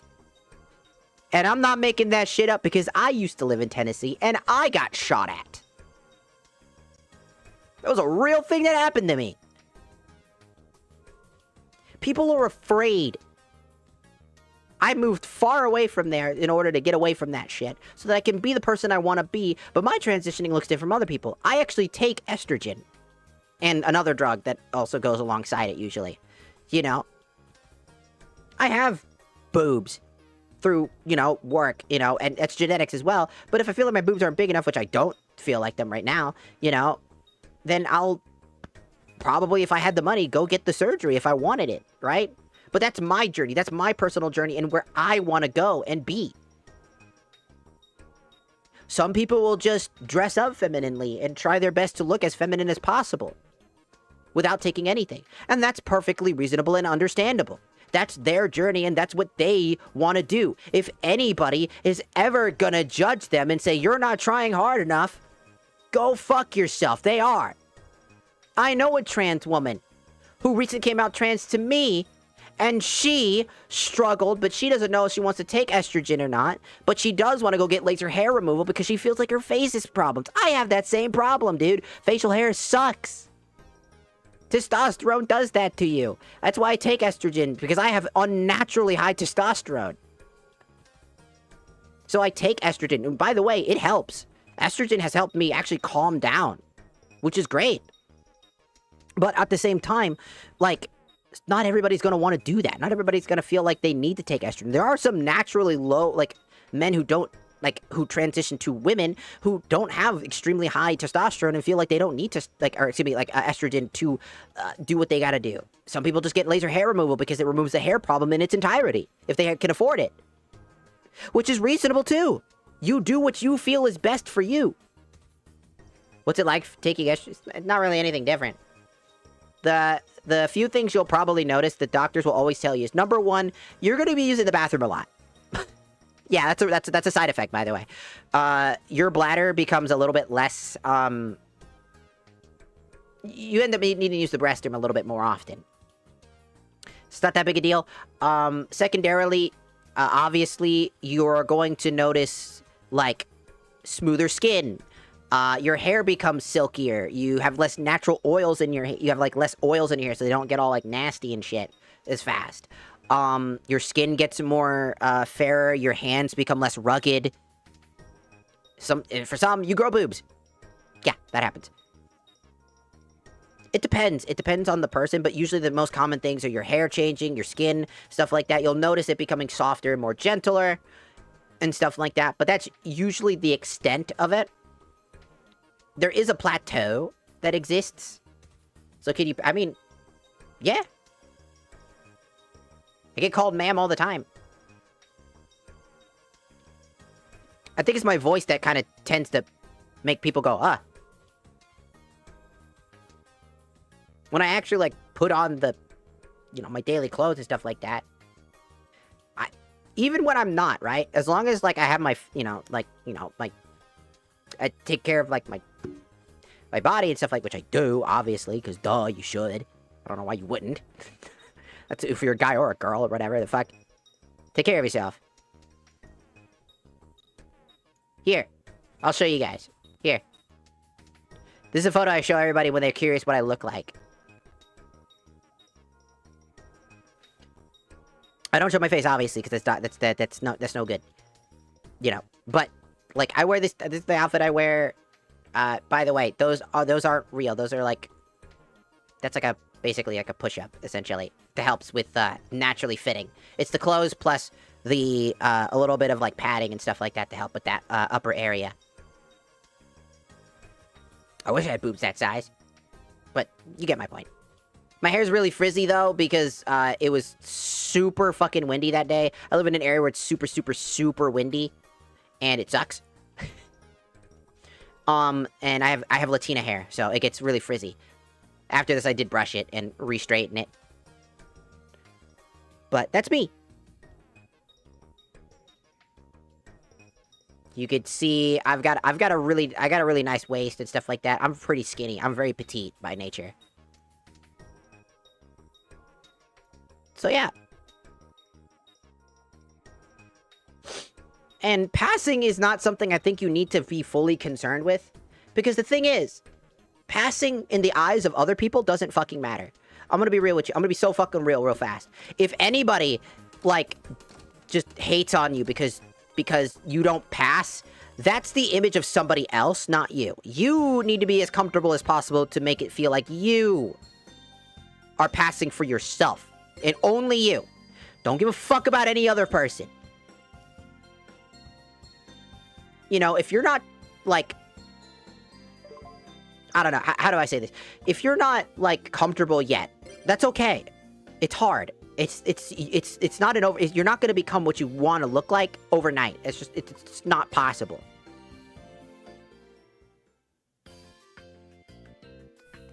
And that's the point. Everybody goes through a journey. I didn't look the way that I do now just on my own. That's through multiple things that I felt was personal to my journey. Like, right now, like, looking down, I could feel my boobs now.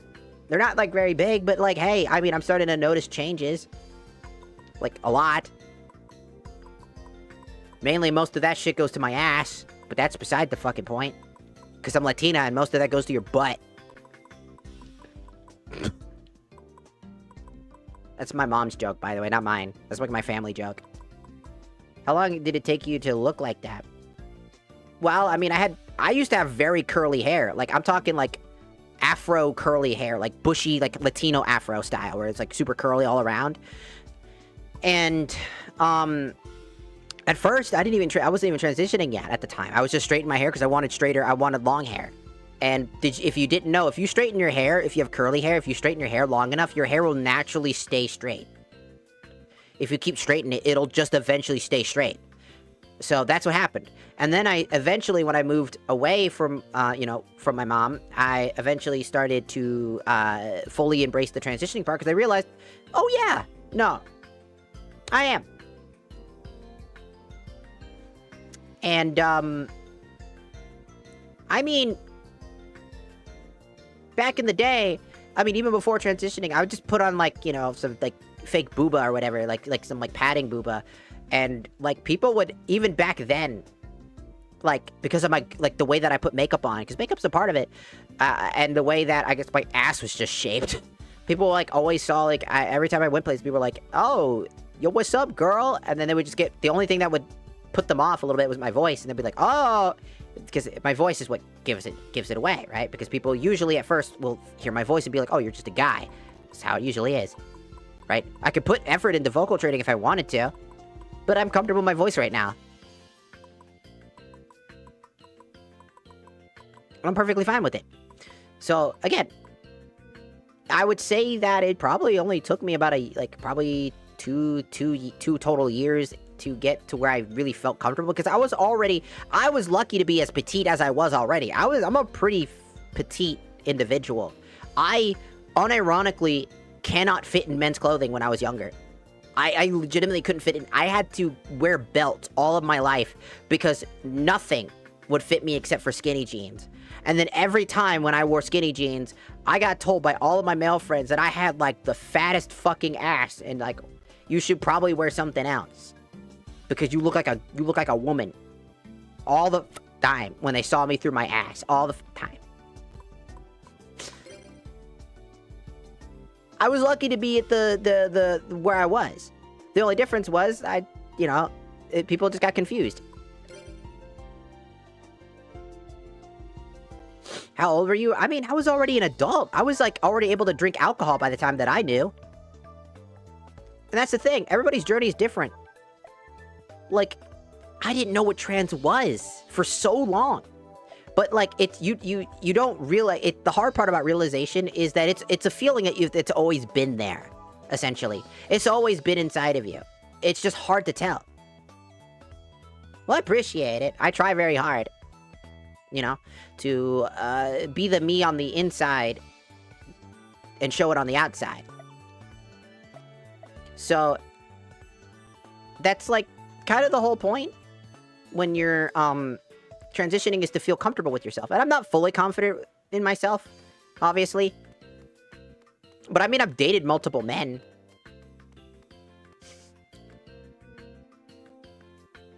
And, like, I used to be on, like, a dating app, and I would get, like, hundreds of replies a day. Like, fucking Christ. The amount of time I'd have to spend, like, scrolling through that shit was a lot. And I don't want to brag about it, but it's just kind of like, it was interesting to notice that. Because I was like, I bet people don't, like, think of me in a certain way. And they were just like, oh my god. And I always made sure people knew that I was trans. And a lot of times they just didn't care. They said, you look really fucking pretty. Sometimes they'd just be like, hey, hey, could you suck my dick? There are people out there that are a little bolder than the others. But hey, I mean, you know, it just goes to show, just have confidence in yourself. Love yourself first. Love yourself first, because, like, the way that I write, it's kind of nerdy, I guess, the way that I talk. So, I guess it's just kind of attractive, I guess. I've been told by every single, like, I've been told by every single one of my exes, even though they're not great people, because apparently I keep finding the I can fix them boyfriends. I have a problem, okay? I don't know how to fix that. But they've always told me that I'm pretty much like... They find the nerdy, weird way I talk very cute. And that I'm very much like a cat. I'm very cuddly, but sometimes I'm fucking absolutely uncuddly. Like a cat, like I'll claw at you.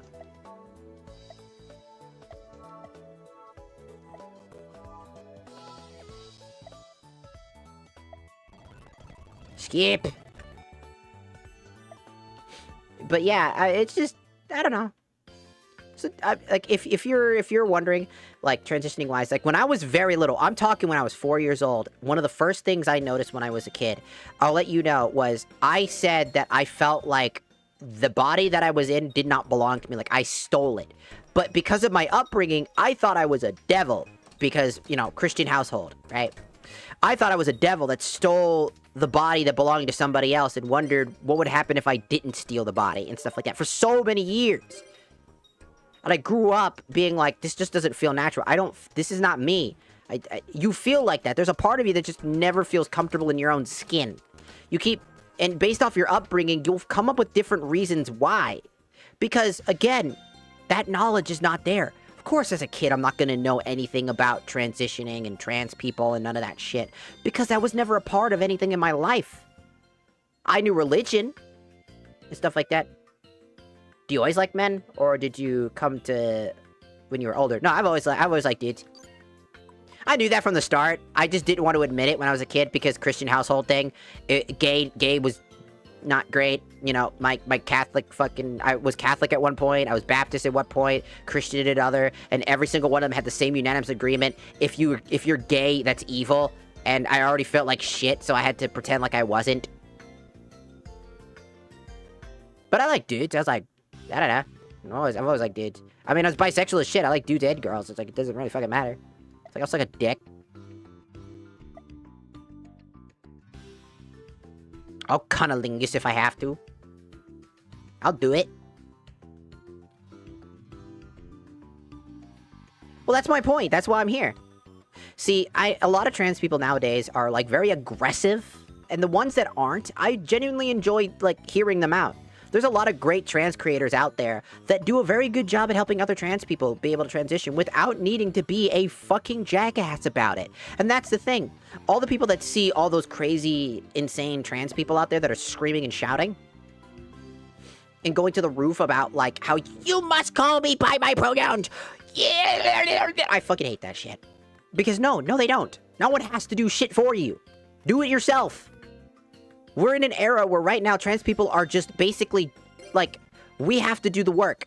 That's the thing. None of the LGBT community want to do the work. They want to already reap the benefits and just live life, but they don't realize that we have to be we are the step that allows for the people to be able to live their lives comfortably. We are the next step.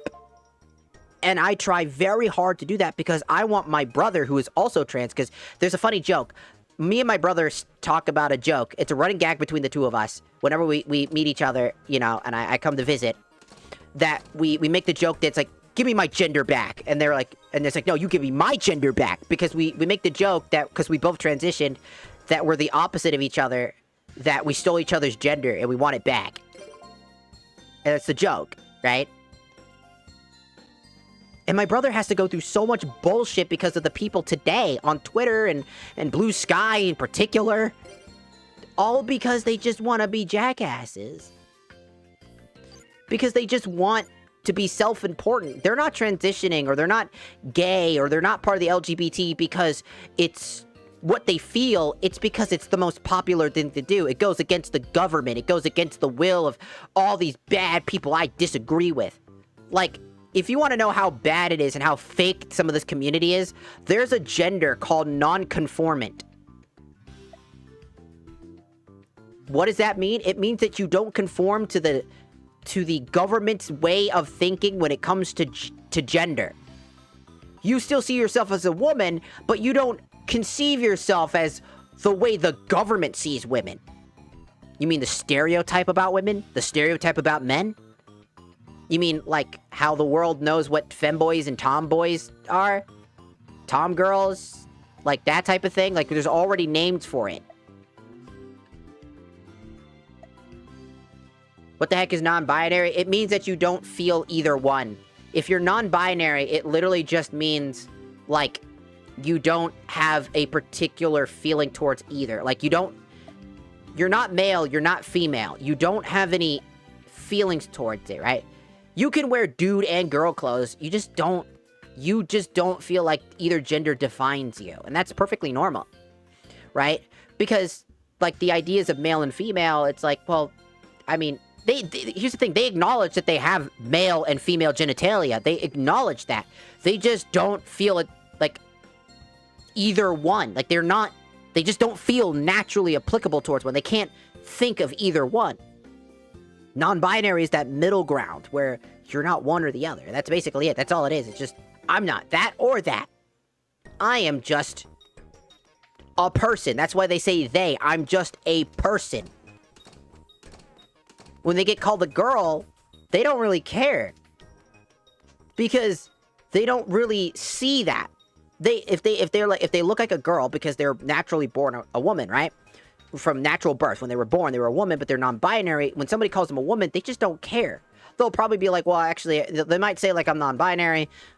If you could you call me, like, they, them, if from time to time, like, and if they're receptive of that, they'll do that from then on there. But usually most non-binary people are pretty the most chill type of people because they just don't feel a certain way towards any, so they're not offended. Because they're not leaning towards either side. So, do you think there will ever be no, because it doesn't exist. Detransitioning isn't real. That's not a real thing.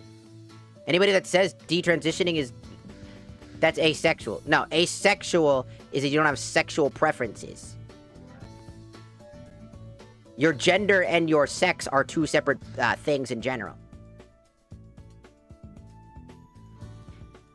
Asexual is literally about you don't feel attracted to men or women. Your attraction sexually is towards that. Your gender, how you feel about you, not other people, you. That's the difference. That's the difference. The difference is perceived outwards and inwards. That's the massive difference. That is the literal difference for non-binary versus asexual. Asexual is, in its name, sexual. Your sexual attraction to somebody. I am bisexual because I like both men and women. So, that comes from sexuality, how you feel sexually attracted to somebody. Asexual means you are attracted to neither. Which non-binary is different because that's you, the person inside. You don't feel like a male or a female. You are in between because you do not identify with either of them. But a non-binary person can be attracted still to a man or a woman or both. That's the massive difference. Because gender and sexuality are not the same thing. Anybody that tells you the same thing is just lying to you, because that makes no fucking sense.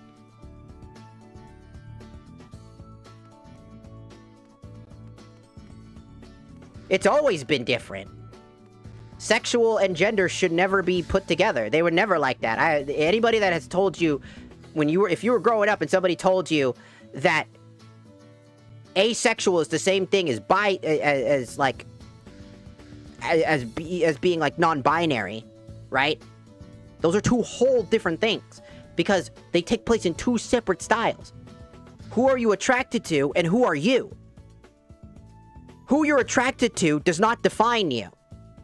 What people are saying, if you call asexual my definition of my gender, that you're basically saying that I identify as asexual, meaning that you identify based off of other people's, you don't like either people. That your sexuality is now your gender. That makes no sense. That makes zero fucking sense. Because that makes literally no sense.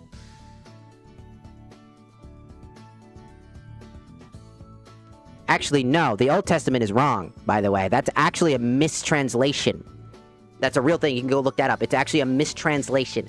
It was people tried to get that out of the Old Testament when it was done, but there's this weird rule about basically remaking the Bible that didn't go very well. Like, basically, there's like, I think it's like a 2-year period before you're allowed to do that, before you're allowed to basically reprint the thing again, even if you make a misprint. That's why a lot of the Bibles that we have somewhat misprinted stuff in them. Old Testaments had a constant misprinting from time to time, and that was one of them.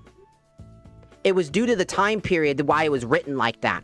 Because you got to imagine a time period where a lot of people didn't understand what gay was and all that other stuff. They put that in there.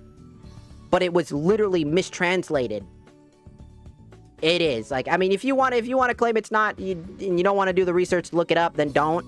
But, like, I'm just going to say, don't be here in this chat because, again, for all of us, the people, we're trying to make people comfortable. And if you are going to not care to, like, at least have, like, a conversation about that and understand to do the research, I do the research. And that's why I don't, like, I'm never mad at, like, people that are religious, right? My roommate's religious. He's Christian. And while he doesn't fully understand what I am, he doesn't judge me based off of what I am. He doesn't judge me. He doesn't try to devalue who I am. He doesn't try to devalue my life. 1 second. I think the thing did it again. Yes, it did. I caught you this time, cocksucker. Got it. And I mean, like, that's what I'm talking about. You clearly don't understand, nor have you, when you came here, when we were talking about this, you didn't care to begin to have that conversation. You never want to have the conversation. You just want to be right.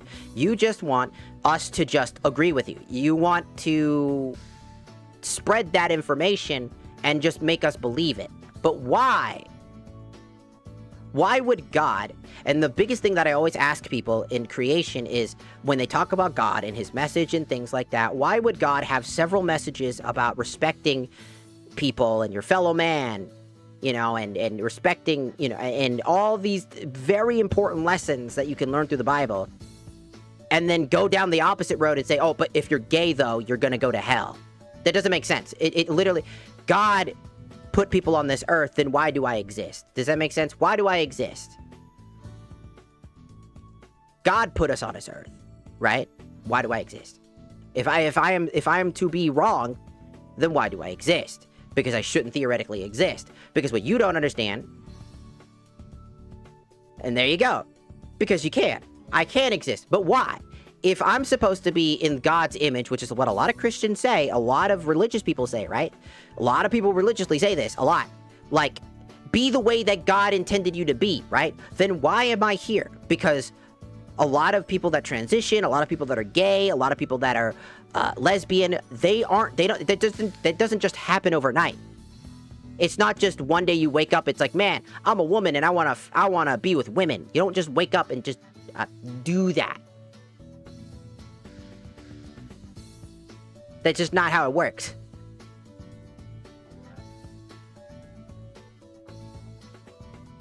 Like, we're born, we're alive. We got put on this earth. But my family were religious. But I'm still here, in the way that I am. My parents at least, like, you know, understand the Bible and don't use it as a weapon and try to shape your, you know, hatred on something, because that's what it is. Like, in the end of the day, it's just hatred. Like, even if you don't want to believe it, if you want to tickle your fancy and claim other things, it's what it is. It's just anger. It's hatred. Because, again, turn the other cheek and smile, you know? You don't have to be there. God has had, like, Jesus, right, has had times, right? Like, if it's true, like, Jesus has had moments where he has broken down, especially when it comes to, like, the time when he basically whipped the shit out of everybody who was, you know, defiling a church. Understandable. Defiling the sacred place of the Lord is seen as and frowned upon. It should be. Taking corporate, you know, corporatism over, like, churches is not great. I mean, look at the super churches, right? Look at those motherfuckers, right? Isn't that kind of suck?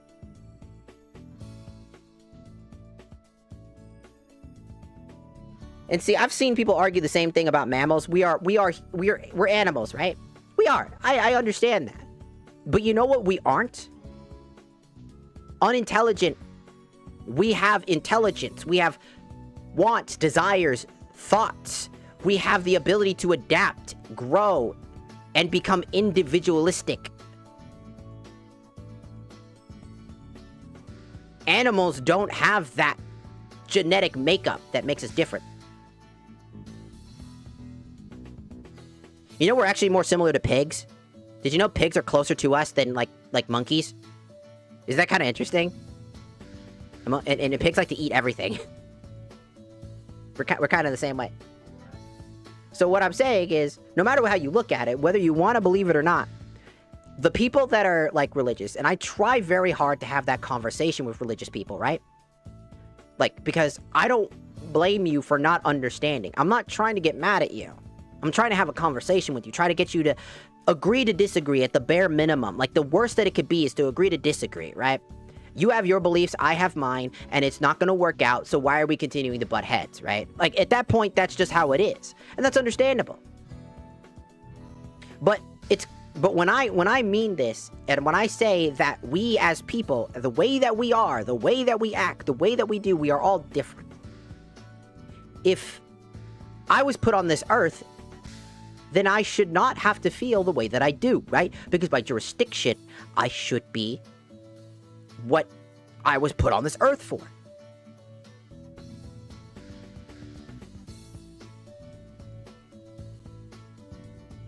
No matter how we look at it, if you are using, like, modern day society and, like, issues today as the reason why people are transitioning, why people are gay, why people are the way that they are, you have not paid attention to history.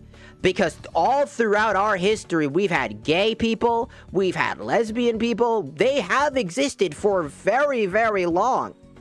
In fact, they were seen and frowned upon in many tales and used as running gags throughout the entirety of the olden day.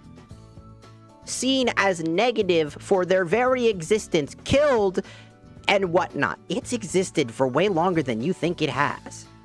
Because that's actually part of human nature. And that's the point. Human nature, no matter what, we are people and we think differently. We are differently. People are attracted to different things. Everybody is the way that it is. And when you're in religion, if you want to be religious and you believe that I am the spawn of Satan, well, guess what? My VTuber is Satan. So I guess you're not wrong, but I did this as a joke. Because I thought it would be, you know, I'm Satan not by choice, but by force. So there's that.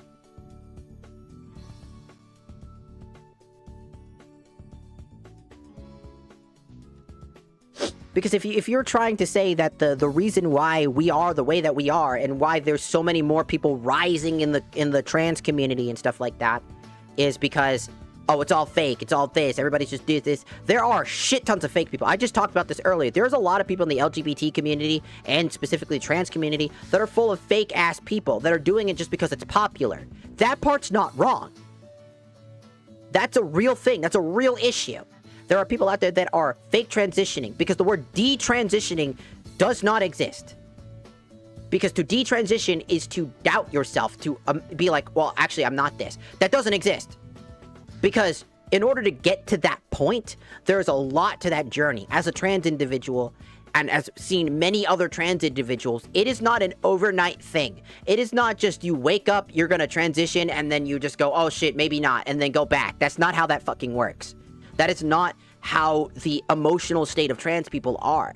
And muddying the waters with that is super dangerous because it creates a false narrative in people's minds and points the finger about how bad rhetorics can be born from. So, also, hello, Brinky, and also thank you for following on the Tiki-Taki. Thank you. What are super churches, if you don't mind? Oh, super church, sorry, Jimmy. Super churches are essentially the mega corporations. You know those churches that are, like, on TV? Those mega church, like, those, like, when you go on TV and you see those mega churches thing? And you're like, and they're just, like, doing this huge seance thing, and they're doing all this crazy shit. It's, like, really theatrical, and it's, like, the dude is, like, really fancy. He's got all this fancy shit. Mega churches are really bad because they're just a scam. A lot of mega churches, like, legitimately, I have not seen one mega church that hasn't been like the priest just exploiting people. It's always been that way. Like, regular churches, they don't really do that because that's not what God is about. What? A lot of them are also trying to pretend like they're the Messiah, like they're pretending to be like, I'm the Pope level of shit, when that's not true at all. And then they're gonna buy supercars and private jets and, like, fucking fancy Rolexes with all the money they earn from the church. Like, if anybody believes in those people, I'm just gonna say it as it is. You're stupid. And you don't believe, no. That's not cool. That person should not be getting all that fucking money the way that he does and exploiting all the people that are there, that are desperately searching for answers and, you know, believing in a religion and wanting to be loved and love God at the same time. That's just not cool. Like, at the end of the story, those guys are bad people. I know so many people that, like, in my life that are Christian, right? And they are wonderful people. You know. And it's incredibly important to understand because religion does not define you. Your personality is not religion. Your personality is not trans. Your personality is not gay. You have a personality. You are the person. You being Christian is a part of you. It's what you believe in. Being gay is a part of you, but it's not your entire purpose. It's not your entire personality that defines you, if that makes sense. You are not defined by your gender. You are not defined by your religion, and you are not defined by the makings of your parents, the makings of your society, and the makings of what people say you are. You are you, and your personality is shaped by your experiences, your life choices, and what you are and want to be. You can be religious and still love to play video games. You can be Christian and still be trans or gay. You are not excluded from worshiping God just because you're a trans woman or a trans man. You are not casted away from this shit just because. The people that tell you that are wrong. Because that isn't religion. That's occultism. God does not shy from his children. He loves all his children equally. Then why the fuck does he hate us? Does it make sense? Make it make sense.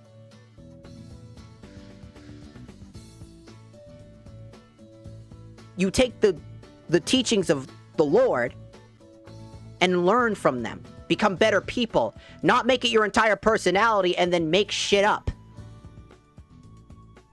The people that say, like, oh, gay people will burn in hell. Never has it once said that. Like, it legitimately has never specified it like that. It's really weird. And I don't know why. I don't know why people keep saying that like it's the fact. Like, I guarantee the people that say that as a fact have never actually looked up what happened. Because that entire thing that people to this day use as an excuse for their shitty behavior and their bigotry was a mistranslation of the Old Testament. It was mistranslated. And they tried to fix it, but were denied it because of a certain rule with the Bibles. I don't exactly remember what rule, so you should do some research and look it up yourself. But it legitimately is specifically a mistranslation. And people run with it and think it's still true to this day. It caused more ripple damage, and the and the church and like people that were like working on that shit knew that was gonna happen. They tried everything in their power to make it stop because they knew what was gonna happen, and they couldn't do it. It eventually, because if you think about it, where was it saying it in the New Testament now? Doesn't exist, right? And the Old Testament after that one, it never said that again, right? Why is it gone? Should still be there, right? Because it was a mistranslation. It doesn't say that anymore. Because it was mistranslated. Because if it truly was there, it should permanently be there. If it was the true fucking way that it has. And you can look at the Old Testament before that testament, and you'll find that it was never there. It's crazy, right? It's almost like if you look it up and find out the research and learn about the history of what you believe in, you might find the truth, but you don't want to find the truth because it will devalue everything you just said. Because instead of bending the knee and being honest and admitting defeat, because one of the biggest examples is God was struck down by the Romans, right?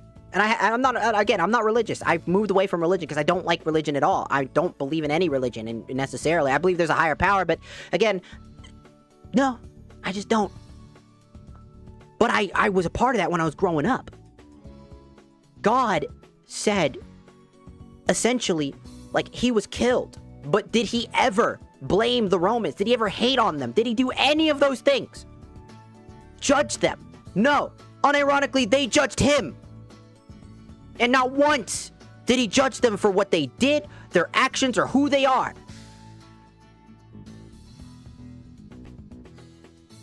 He continued to love them after. And died for our sins.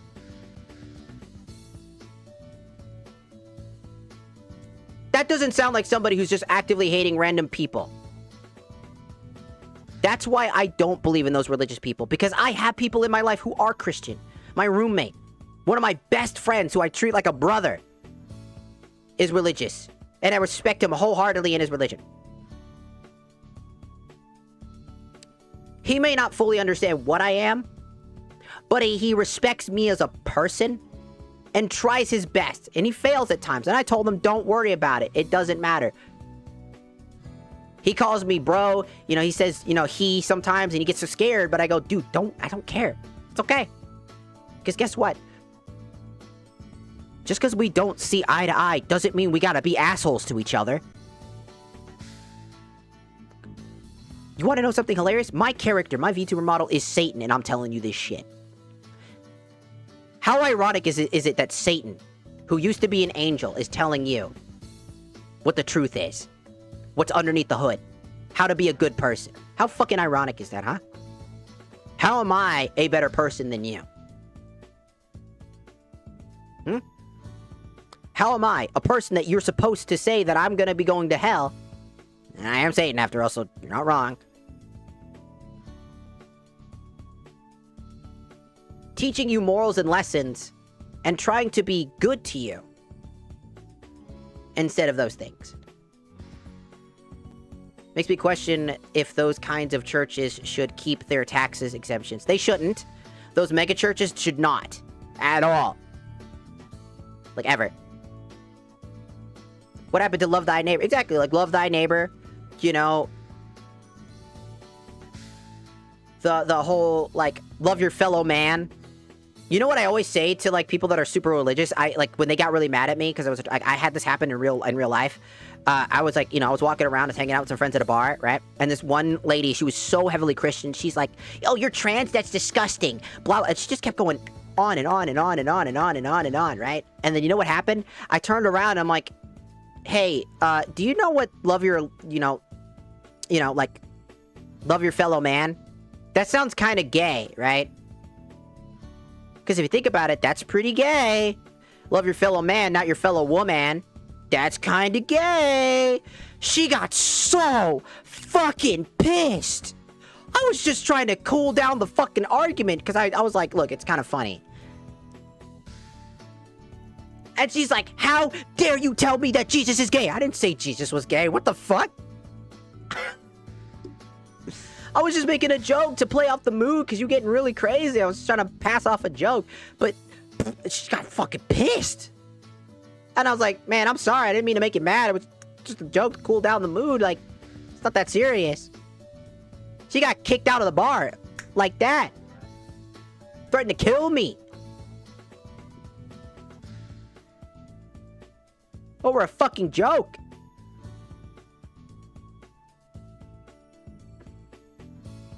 And the guy, there was a guy, old man, sitting next to us. And you know, he's like, hey, I just want to let you know I'm Catholic. And I just want to let you know I thought that was funny. And then you know what he proceeded to tell me? He's like, hey girl, you know what you can do for me? You may be trans, but you can still Catholic my old man balls.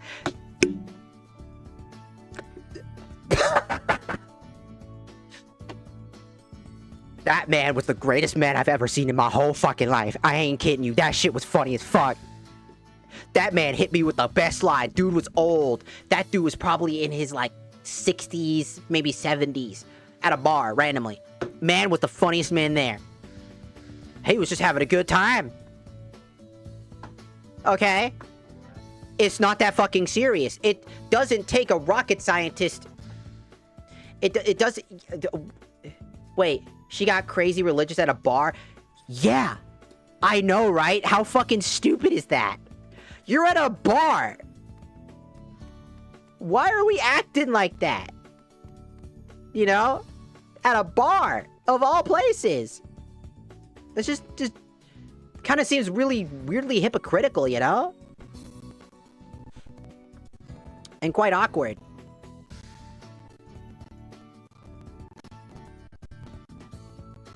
Sorry, I'm waiting for... It's gonna get literally laggy because of the...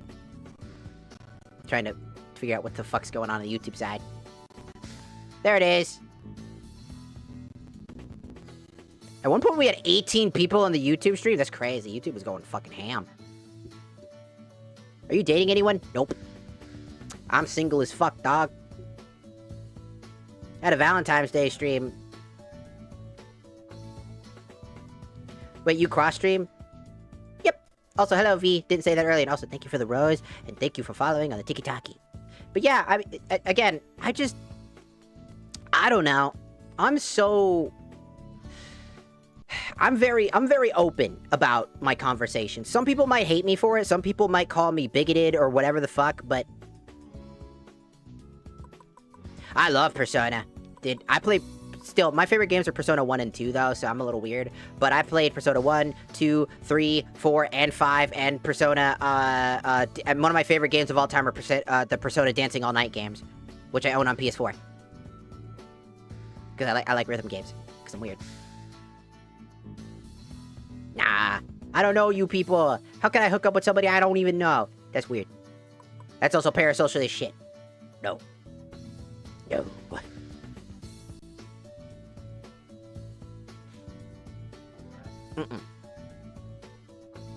VTubers must keep their distance. Keep it distance.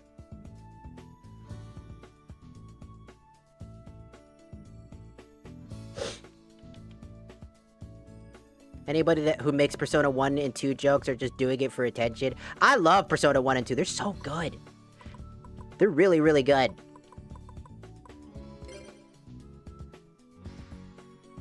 What's poppin'? Short stacks, tall stacks, stacks of every shape and size. How we feeling tonight?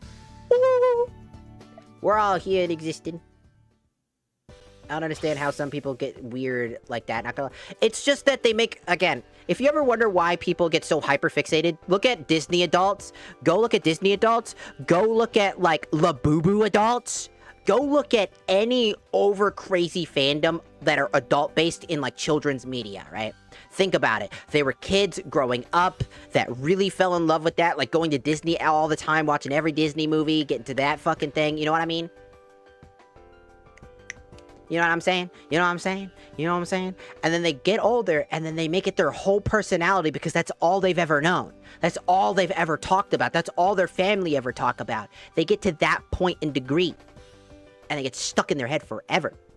What deck are you building in the game? Oh, I've already finished. I have every card in the game because I beat this game so many times that I decided to just have every card in the game so I could start building decks.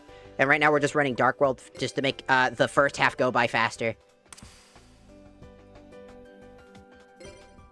Oh, smart move. They're going second this time. They're learning. But yeah, so I'm running Dark World right now. Just to get through the first half of the game, because the first half of the game is really, really, really, really fucking long. It is agonizingly long. See, I already have a parasocial relationship with my favorite VTuber. Oh, I don't want to end up like all those other VTubers. Like, have you ever heard of... There was like this VTuber, she was like being super racist or whatever, and she would get into Discord calls with like her audience. And then she would... She's like supposed to be like a girl failure or whatever. And whenever they were all in a calls playing games together with her like audience, she would secretly jack off to their voice and then send them those recordings. What the fuck?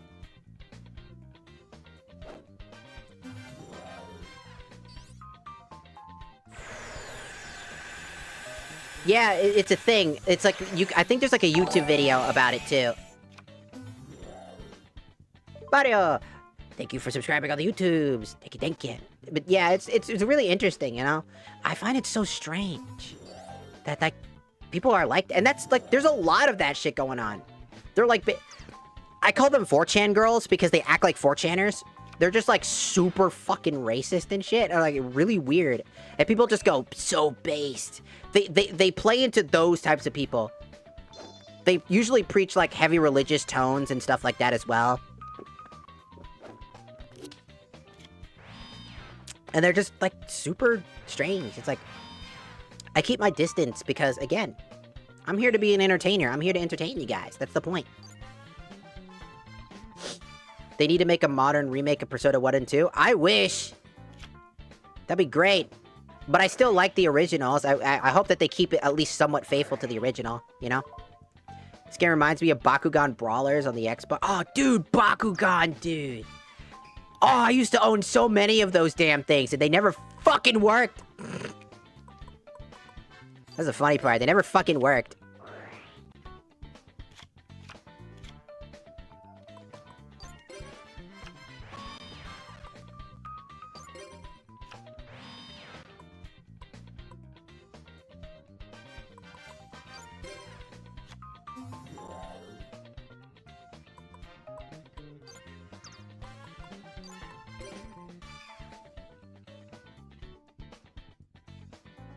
Like, Bakugan is such a great fucking set of, like, stuff. Like, it's so good. Dude, did you see, like, the most modern rendition of our main character in Bakugan? Like, they did, like, a remake of him? Like, how fucking ugly he looks? Like, bro. Pain.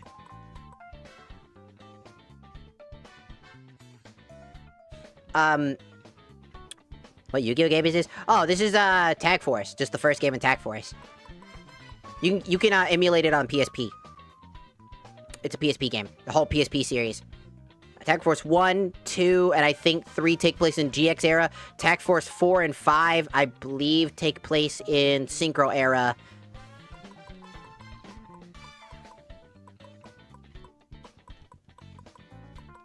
And I think 5 specifically was Japanese only, and then there is a fan translation so that we can actually play that game, which is great.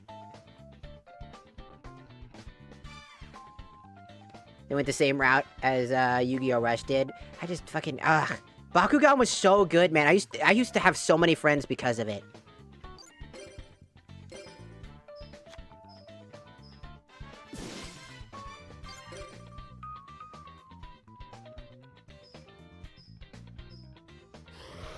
Ah! My life points. Nah, I won't use this effect. I don't have a card to use it on.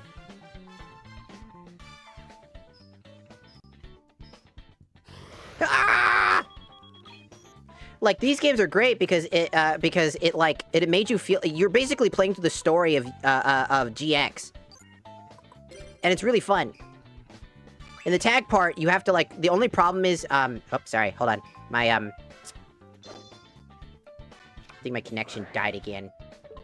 Looking. Looking.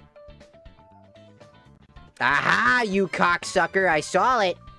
Yeah, the internet company is really mad at me. They're constantly trying to disconnect our fucking shit right now. Trying to get me to stop, but they don't realize I have an Ethernet cable on. Fucking cocksuckers. You sound like a Yu-Gi-Oh character. Hey, fucking Yug! We gotta play a fucking duel soul and fucking wishes! Ah, fuck! Come on, Yug! We gotta duel, Yug! How do you feel about Yu-Gi-Oh! 7s? 7s? I'm trying to remember what that one is.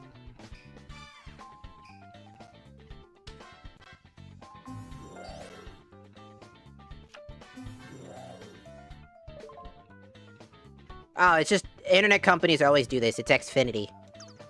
Xfinity is known for throttling and trying to shut off your shit if you're doing too much on the internet.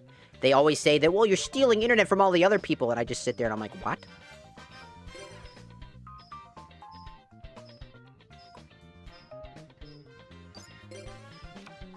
Sakuretsu armor! Bitch.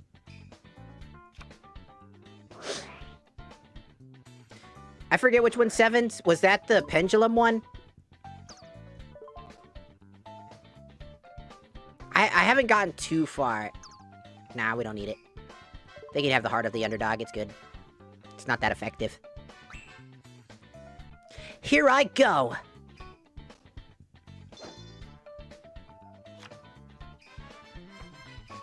Oh, I never actually got to watch that one. I think Rush Duel is a cool format. I'm not gonna lie. It's a fun, interesting format. Let's be real. I did remember, by the way, I saw the image for the for that anime, for the Rush Dueling stuff anime. They just look like the Ape Escape dudes. Like, legitimately, they're just the Ape Escape kids, but if they were in the Yu-Gi-Oh universe instead. Spike and his friend, his blue-haired friend. Literally the same people.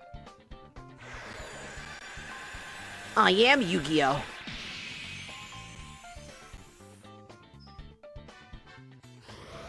Ah! Wow. Alexis, you actually won a duel for us. You actually did a good job here. We won that really fast. I guess her new deck, she is running her brand new deck, so she's a lot stronger now. She's now actually able to summon fusions and shit like that. So she is gotten better. And it actually helps out my, our current deck. I know, right? Alexis being helpful in Tag Force? That's crazy. Usually she's a detriment. Well, almost every character in the entire game is a detriment. Let's be real. Tag dueling in this game was not great unless you built your deck around that specific character, which sucks. So you just run cards that would just don't care about their cards and just summon shit, and they would just use your cards. Which is fine.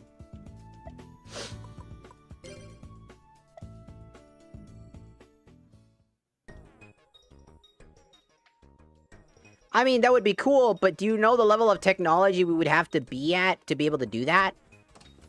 We are not able to do that yet, I don't think. And even if we were, the entire world cares about AI-generated fucking machinery more than anything else. I can't even get a job because of this shit. I'm not even kidding you. I'm almost 3 years in without a job, and I am literally jobless. I can't even put the fries in the fucking bag, dog. Yes, I applied to McDonald's to put the fries in the bag. I was gonna make that joke if I got that job. And I'm not even worthy of the fries in the bag.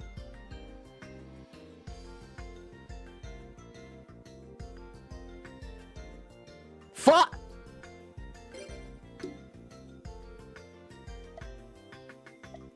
God, imagine not being worthy of putting fries into a bag. The AI are putting the fries in the bag now! But, like, no, seriously, though. Like, right now, we're actually... You remember that, like, that, CPU problem that we were gonna have later down the road?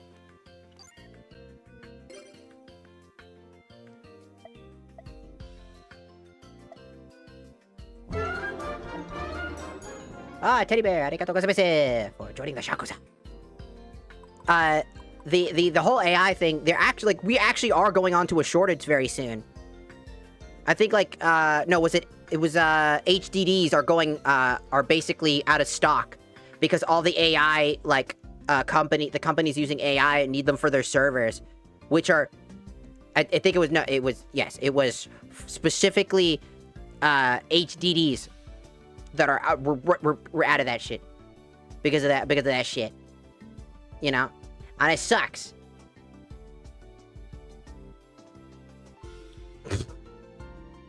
Cool story, brother. I don't know why you needed to say that, just block me. Hey, Apple! I'm gonna do that now. I'm gonna do that until you leave. Hey, Apple! Hey, Apple! Hey, Apple! Hey, Apple! I'm just gonna do that. You shouldn't have done that. I'm using it now. Now it's my thing now. Now I am annoying Orange. Hey, Apple! I'm gonna do it now. I'm gonna annoy you now. I'm gonna annoy you now. I'm annoying you now. Run! Run, fool! Run! You shouldn't have told me. You should have just blocked me, fool! Fool! Idiot! Idiot! Hey, Apple! I don't know. I thought that was funny. By the way, for anybody else who's not on the, that's not on the TikTok side, somebody literally just popped into our TikTok chat, literally said, I'm blocking you because your voice reminds me of Annoying Orange. I was like, okay, why not just block me? Like, why do I care? Who are you? I don't care. Just block me, dude. If I'm bothering you, block me. It's not that hard. Just do that. Like, straight up, just do that. It's not that complicated. I don't know why you were doing that just because you wanted to make me mad. Like, I don't know you. Why would I be mad at you? Why would I be upset that a random person I don't know popped into my chat and it's like, you just lost a follower. It's like, okay. Who are you? Like, why would I care? I'm being so deadass. Like, I don't know why you think I care. Why anybody cares. You shouldn't. It was obsessive. Just block me, man. We're good. I hope whatever's going on in your life makes you feel better about whatever the fuck that was, because that seemed really fucking, like, sad. I don't know.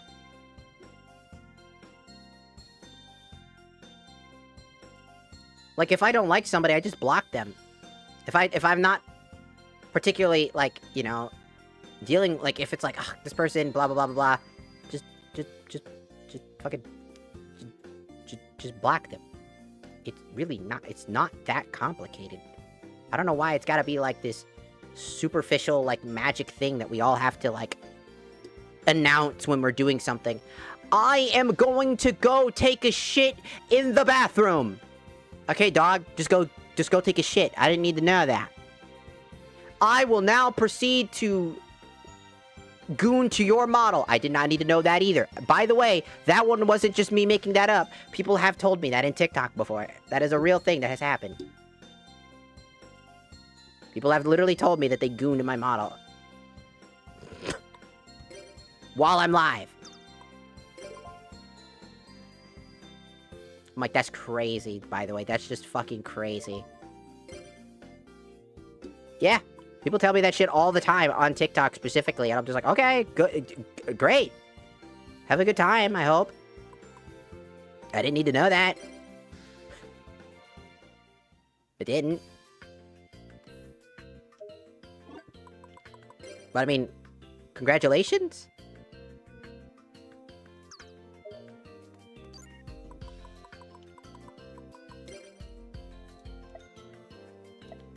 Yes. Cause like, we're just sitting here playing Yu-Gi-Oh, man. Could you imagine some guy just being like, oh yeah, you're so hot, I'm gonna... Ooh! It's like, I'm shaking off, ooh! Ooh! I was like, I didn't need to know that. God, just imagine like a guy in the background if you're like you're playing a video game at like a game shop and there's just this guy in the back going, ooh! Ooh! And he's just like jacking off, you turn around, he's like, he's jacking off, you're like, what the fuck? I think I'd probably jump over the couch and start bold running towards them and probably, like, beat the shit out of them. I'd scare the shit, like, oh! Careful now. He might erupt. Don't run out too fast. You'll startle him. Oh no. I don't know, it's just fucking weird. See, when people say shit like that, like, I'm gonna do this, or I'm saying this, they're just doing it to try to, like, get your attention and shit like that. That's usually how it is. So, like, I've just learned to just really stop fucking caring. I'll talk about it because I like to talk about it, because, like, usually they don't want you to talk about it in a way where you're not angry about it, but more like you're just making fun of them at that point. You're just kind of, like, talking, like, about them and just being like, why are you weird? Why are you like that? Just like, I don't know. You want to know something crazy? If you don't like trans people, just block them, ignore them, and move on. You want to know why? Because they stop existing once you fucking stop acknowledging them. If you don't want to see it, then don't see it. It's like, oh no! There's a bad person! I don't know, but you do sound like... I can. If I want to. I get told like I sound like a lot of things. It's not a fucking surprise.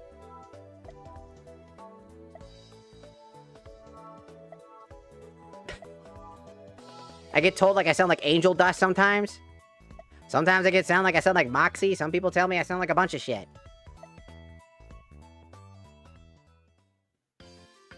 That's nothing new. It's just like... Okay. But if it was annoying you, if I'm annoying you because of my voice, guess what you can do? You scroll, you're like, damn, this person's fucking annoying. I don't want to see any of their content. They must sound like a bitch all the time. Block them. Block them, and then just move on. You have to take the time out of your day to type a sentence. Be like, I'm blocking you because you are annoying. And then after that, you then block them. Why not just block them? Why go through all this extra mileage? Make your life fucking better. Just get rid of the mileage half of that shit, dog. Like, what the fuck? It's so goofy ass. You acted like a goofy motherfucker when you do that shit. Because I'm never mad at it. I just ask, like, why are we doing that, though? Like, why not just not do that? And, like, make your life better. Like... Dude, I've got too much shit to worry about my life, to worry about some random person on the internet being mad at me about my fucking voice. Like, I can just fucking... Okay, fine. You want me to change my voice? I got you. Hold on. Check this out. How about this? Do you like some of this? You want me to sound like this 24/7, you cocksucker? How about I sound like this, and I suck your cock? For free? I'll suck your cock for free. How about some of this, dog? Or I can sound like this. It sounds the same, I don't know. It sounds exactly the fucking same as it did before. Is that what you want? Is this what you want? You want me to sound like this? You want me to call you a good boy? You want me to call you a good girl? Is that what you want from me? You want me to sound like this instead of whatever the fuck I normally sound like? I fucking hate doing that. It hurts my throat. I actually have to put my, like, fingers onto my throat to do that. I fucking hate doing that. Or how about this? Vegeta! Today!